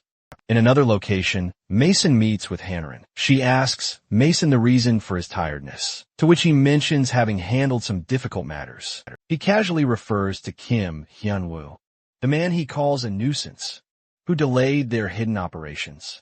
Hanarin responds with chilling indifference, prompting Mason to reassure her that their growing organization, built under her assistance, can still easily take control of the world. However, she remarks that she pities him for not realizing the truth. Before Mason can even react, she strikes him, driving her sword deep in his chest. Shocked and in excruciating pain, Mason calls for his men, but none move. Later, he demands to know why she betrayed him. Hanarin coldly explains that betrayal would imply they were allies, which they never were, and admits she'd once accepted his financial help, all to bolster her own plans. But back then, killing him was never her intention. However, with time, she realized his words and actions were utterly meaningless. She accused him of having no conscience, claiming she'd never built the organization, the Illuminati, for someone like him. Mason insists Hannarin is gravely mistaken, believing he is the true leader of the Illuminati. She then tells him the real leader was chosen long ago, and that the organization was never his. It was created as a gift for someone else. As Mason stares at her in utter disbelief, she explains that he's already dying because he dared to harm her master, revealing her loyalty was never truly to him. When she orders his immediate removal, Mason suddenly vanishes, leaving her stunned by his impossible escape. Realizing he's one of those with special abilities, she quickly composes herself and quietly vows to her true master that, no matter what battles lie ahead, she promises to support and protect them at all costs. A system notification announces that a hidden climber, named Ryong S.A., has been found and killed in Mexico City. Eve confirms his death, leaving Hyung puzzled, since the timing feels completely off. Ryong S.A. had escaped earlier, and in good condition. After hearing this, the hero wonders if the man died from his injuries, or is actually killed by someone else. But he quickly dismisses it, satisfied that his mission is now complete. Afterwards, Eve informs him there are no more hidden climbers, and as Hyung prepares to leave, she excitedly asks for the latest VR equipment, saying it will help her perform even better, to which Hyung awkwardly agrees before heading out. Later, he meets Ryong. Once everything is set and they're in the car, Hyung instructs the team to move toward their next destination, the Labyrinth Dungeon. As the hero and Ryong sit in the car, he decides they'll head out immediately, saying there's no need for the others to prepare, with Ryong alone being more than capable. While they're on their way, our hero checks his phone and spots breaking news, spreading worldwide that Mason has been exposed as one of the main perpetrators behind the Hunter massacre, and even linked to Mu Shin's assassination attempt. The media confirms Hyung's earlier plan worked to perfection. He no longer needs to worry about Mason's downfall. Soon after, the focus shifts to their next mission, involving the incomplete A.K. Chion's origin and the Labyrinth Stone, which still reads 0%. Our hero and Ryong then enter the dungeon, where they're immediately swarmed by enemies. Ryong offers to handle them, but Hyung confidently takes control and unleashes his overwhelming strength, clearing the monsters. Their teammates, including Seokwon, Hyung, Seoyin, and Shurhyun, are utterly stunned, even though they're strong enough to fight off such enemies. Together, the effortless way our hero handles the situation shows just how far above them he truly stands. Porter thanks Shurhyun for letting him join as a porter. While the group's live broadcast from the dungeon gains massive attention, online viewers flood the chat, praising Hyung's strength, and joking he deserves the title of God of War, or even God of Smarts. Donations are pouring in, as the audience watches his every move in excitement. Meanwhile, our hero notes their progress has been smooth, and the Labyrinth Stone gauge has now reached full capacity, after clearing enough monsters. Moreover, he wonders why Levin had seemed so concerned earlier, since the task turned out to be simple. Suddenly, Shurhyun points out that they've only reached the 14th floor, and worries about Hyung going further without a map, to which the protagonist brushes off the concern, and teasingly asks Ryong, his disciple, if she can read a map, only to cut off his question mid-sentence, when a porter suddenly offers to join them and guide them through the treacherous upper levels. Hyung reminds him that leaving would cost him his day's pay. Still, the porter insists, revealing his true motivation. He wants a cut of the live stream's earnings. He eagerly volunteers to lead the way. This leads our guy to reluctantly let him join, as they prepare to ascend even higher. At Naren's castle, a terrified man desperately pleads for his life. Naren mercilessly interrogates him. He claims to have no idea why he's being punished, but Naren accuses him of angering her superior. He assumes she's talking about Kim Hyun-woo, mistaking him for her teacher, but she's not. She begins torturing him, viciously demanding answers, while he cries out that he genuinely knows nothing. After that, Naren slaps him hard, calling him a liar, reminding him that news coverage about her teacher was meant to remain strictly controlled. The scene then flashes back to a past moment at the ACC's joint lounge. The very same man had been conversing with his superior, Naren's master, expressing suspicion about how every article on the hero painted him in an overly positive light. Furthermore, he questioned why there were no rumors or scandals, especially when reporters usually chase controversy. To this, Naren's master warned him not to dig deeper and to simply follow the public narrative. He explained that positive stories about Hyun-woo brought more attention and safer results than critical ones. When the man pressed further, he noticed something strange, a tattoo on his superior's neck. He asked about it, to which Naren's teacher casually brushed it off, saying it was new while hiding it. Back in the present, Naren reminds the man of that very conversation, pointing out that he now understands what that level of information control was for, and declares that protecting her teacher's reputation is part of her duty as a student. Meanwhile, the scene shifts to where the labyrinth stone gauge finally reaches full capacity, and a system message informs them that the power of Achaean can now be used. However, its power is greatly diminished because its original owner failed to ascend. Following this, our protagonist decides to harness AK Cheon's source, also known as Kiyama's sword.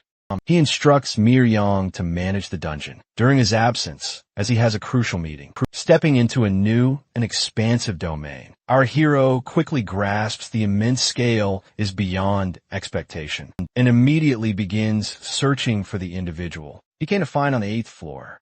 On the 8th floor, a dragon lies utterly defeated before Wukong, stunned by the raw, immense power hidden within a seemingly mortal form. Wukong, in turn, mocks the creature's shallow judgment, declaring his true identity as the great divine sage, the one who once conquered the heavens themselves. Meanwhile, in a different location, Hyung suddenly comes face to face with Kiyama, who, to his surprise, immediately recognizes him. Confused, our hero recalls that AK Cheon's ability was supposed to transport him into an item's past to learn its martial arts techniques. But Kiyama's reaction suggests something entirely different, hinting this isn't merely the past, but an alternate dimension altogether. When Kiyama asks if he too is dead, Hyung reacts with utter disbelief, demanding an explanation, but Kiyama simply ignores him. The protagonist strives to remain composed after being ignored, meticulously piecing the situation together. He further realizes that after utilizing AK Cheon's source, he had indeed successfully traveled to the past to meet Kiyama. However, something is fundamentally wrong, because Kiyama absolutely shouldn't recognize him, yet he clearly does.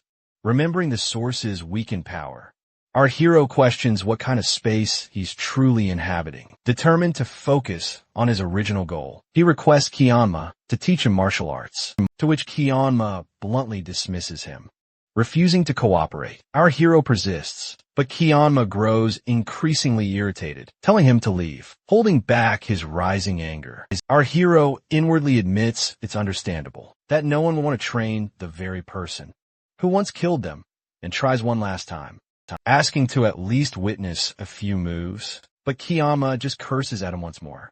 Finally losing his patience, Hyun snaps back. He's offended when Kiyama mocks his past words, especially about being a 10-second teacher. Afterwards, our hero boldly challenges Kiyama, provoking him to face that same shitty talk once more, to which Kiyama surprisingly remains calm, noting that Hyunwoo's mana presence has grown significantly stronger since their last fight. After that, our hero again taunts Kiyama, reminding him of his crushing past defeat and challenging him to another round. However, Kiyama confidently replies that losing isn't an option for him anymore, since Hyunwoo simply can't kill him. refusing to back down. Hyunwoo insists they can test that theory right now. After that, our hero attacks to fiercely prove him wrong. But Kiyama easily dodges and effortlessly knocks him down. Hyun is absolutely stunned, realizing he couldn't even track his opponent's movements. Indeed, Kiyama notes that he's significantly faster and stronger than before. When Hyun tries again, the result is exactly the same. He's effortlessly defeated. Confused, the protagonist wonders why this fight feels completely different from their past encounter. We could at least fight back then. After this, Kiyama explains that during their previous battle, his immense power had been restricted by a hidden limitation. He further reveals that both of them were climbers. Then, and such restrictions bound his full strength. When Hyunwoo questions this revelation, Kiyama continues explaining that climbers in the tower are not ranked by pure strength, but by their accomplishments and achievements. Whether they're heroes who save the world, or villains who seek to destroy it, the tower makes no moral judgment. Instead, it only measures accomplishments and assigns rank accordingly. The protagonist quickly grasps that once a climber reaches the mid-level, their strength becomes severely limited, to which Kiyama acknowledges his understanding and explains that his combat ability was once equal to that of a top-tier climber. But within the tower, his power remains suppressed due to his lack of accomplishments, much like their previous encounter. Then, without a moment's notice, Kiyama cuts the conversation short and informs Hyunwoo he'll showcase some martial arts techniques, as he's simply overcome with boredom. But only if Hyunwoo can kill him through sheer surprise. Our hero readily accepts this bizarre challenge, declaring he'll only defeat Kiyama within an inch of his life, as outright killing him would completely negate the very purpose of learning martial arts. To top it all off, Kiyama instructs him to fight with his absolute full strength, and not to worry at all, because dying in this place wouldn't be a true death. A bewildered Hyunwoo asks what exactly he means, to which Kiyama cryptically replies that Hyunwoo will require experience to truly learn. The battle instantly commences, and our protagonist suffers his very first death. Meanwhile, Miryong informs our hero's friend that the hero vanished completely the moment he touched Kiyama's sword. He glances at her, noting she has the forlorn look of an abandoned puppy, and opts to simply ignore her, because that's just how she acts whenever Hyunwoo isn't around. Suddenly, he spots two masked men, and the moment they realize they're seen, they vanish instantly. He laments, as he can't even find peace in his own home. Without being disturbed, he then resolves to return immediately, once his house is finally rebuilt. Meanwhile, Miryong gazes at a mysterious bag and hears a voice emanating from it. Curious, she leans closer and the voice directly addresses her, offering that she can possess some of its power too. Miryong is utterly baffled, for inside the bag resides none other than the master of demons, the enigmatic god of chaos himself. Back to Kiyama and our hero, where they're locked in what barely counts as a battle. Or rather, it's not even a battle. Our hero is getting absolutely thrashed by Kiyama, as he's violently flung aside. He boldly asks Kiyama for some martial arts tips, having already died 100 times in this dimension. But before our hero can attempt another move, Cheonma warns him that all his attacks will be utterly useless against him. Cheonma embodies one who cannot abandon martial arts. Even with a flaw, he's virtually unbeatable. Our protagonist rises, declaring boldly, "A day will come when I will defeat you." Cheonma scoffs, dismissing it as a mere bluff. But our guy decides to intensely focus. He zeroes in on beating him. Then he rushes straight in his direction, with every ounce of his power aimed directly at him. Cheonma prepares to dodge it, but senses a crucial difference. He continues to run, even after being struck down. Meanwhile, inside our protagonist's mind, he knows he's not one to ever give up, no matter what it takes for him to win. Despite Cheonma's relentless mockery, he remains unstoppable. Cheonma realizes this place isn't real, but a space for those who've failed to ascend, waiting for another chance. In this zone, death simply doesn't exist, and the system strips away the meaning of living or dying. Normally, only the original owners can enter, yet Hyung somehow got inside, which Cheon-ma initially finds hard to believe. In the beginning, Cheon-ma finds Hyung's request to learn from him is ridiculous and plans to merely toy with him. He sets a harsh condition, intending to seriously refuse, treating the whole thing like a cruel game. After dispatching our guy countless times, after around 100 times, Cheon-ma feels a strange change. The repeated losses stop feeling satisfying. Instead, he sees our hero's eyes shift from anger to awe. That unexpected reaction unsettles him. So he stops and begins to take the matter seriously, and begins to teach with everything he has. No longer holding back, Cheon-ma keeps killing the protagonist again and again, and at first still enjoys it after 200, then 400, then 700, and later 1,000 defeats. He shatters Hyung's moves, expecting him never to rise. Every single win feels satisfying, and he revels in mocking Hyung's weakness. But our hero keeps stubbornly getting up, even after thousands more deaths. Cheon-ma then notices something truly odd, a small, growing worry, one he hasn't felt since becoming a climber. After killing him nearly 3,000 more times, that worry suddenly becomes crystal clear. Because our hero simply will not give up. This refusal to give up makes Cheon-ma deeply uneasy and sparks a dangerous, grudging respect. Angry and absolutely determined to end this, Cheon-ma vows to destroy Hyung, ensuring he can never rise again. But in the end, our hero answers the challenge and stand again, proving he won't be finished so easily. Wukong spots Blue Lion arriving and sarcastically asks why he took so long, to which Blue Lion brushes him off, saying he's already finished his assigned task. After that, Wukong then complains that it's already been 3 months since he defeated the lizard guardian, and he wonders about the others. Soon, White Elephant and Big Phoenix join them, explaining that they've also completed their parts. One cleared the west, and the other handled the east. Wukong then mocks them for taking 5 long months to finish such simple work, even though they already hold such powerful ranks. After hearing this, Blue Lion retorts that Wukong's fame came far too easily, while their recognition only came from being the feared 3 demon kings of Satodon, infamous for their monstrous deeds. Blue Lion for killing a legendary beast with his mighty tusks. The White Elephant for invading an entire kingdom and devouring its people. And King Big Phoenix for destroying armies by the thousands. Despite their terrifying reputations, Wukong still accuses them of making excuses for being so slow. Later, Wukong tells the others to make a plan, before climbing again and decisively divides the regions. He will head south, Blue Lion takes the north, White Elephant goes east, and Big Phoenix moves west. Moreover, he orders everyone to finish their tasks within 2 months because he has other, more important business. The scene shifts to the Administration Bureau, where Team Leader Ma calls Soo-hyun with an urgent warning. A calamity alert states a disaster will strike Korea in just 3 hours, and they need Kim Hyunwoo's help immediately. Meanwhile, back at their place, Miryong sits down sadly and stares at the sword. Time here isn't measured by days, but by the sheer number of battles fought, and the epic clash rages on. Hyung baits Cheon-ma, calling one of his moves a fake, to which Cheon-ma responds with weary disbelief, noting how many times he's already put him down.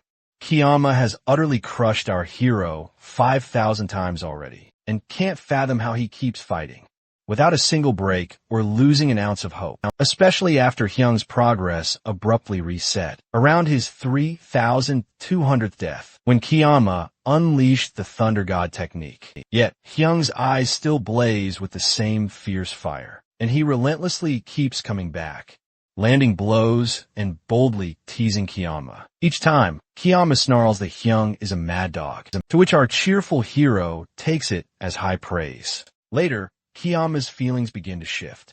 At first, the worry he once felt long ago fades. Then it slowly transforms into genuine respect. He recalls rising from nothing to conquer the peak, encountering countless fighters and usually utterly shattering their spirit by demolishing the very skills they held dear. Yet this one person, Kim Hyunwoo, keeps returning no matter how many times he falls. As our hero dies again and again, Kiyama finally begins to teach him properly. He explains that to achieve true distortion conversion, one must follow 3 distinct steps.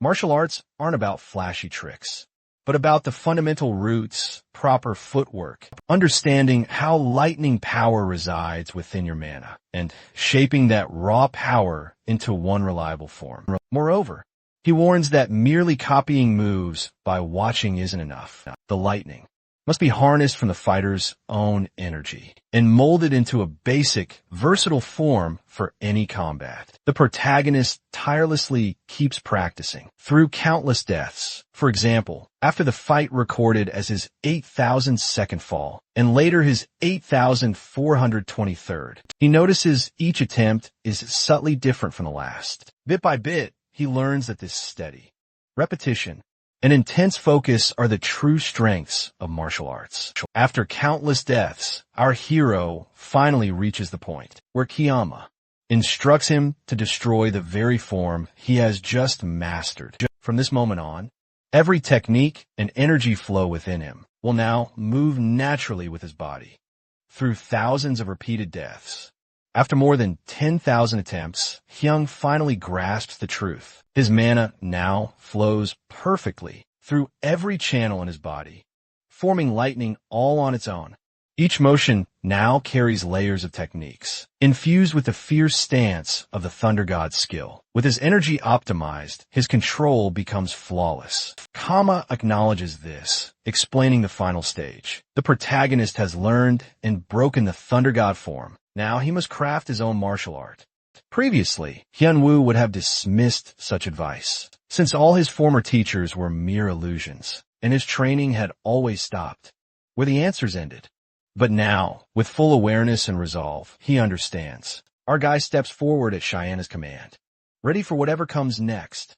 Meanwhile, in the American Association's control room, people scramble as evacuation efforts descend into chaos. Officials estimate only about 10 minutes remain before disaster strikes. At first, they weren't alarmed, because Kim Hyun-woo was their main responder.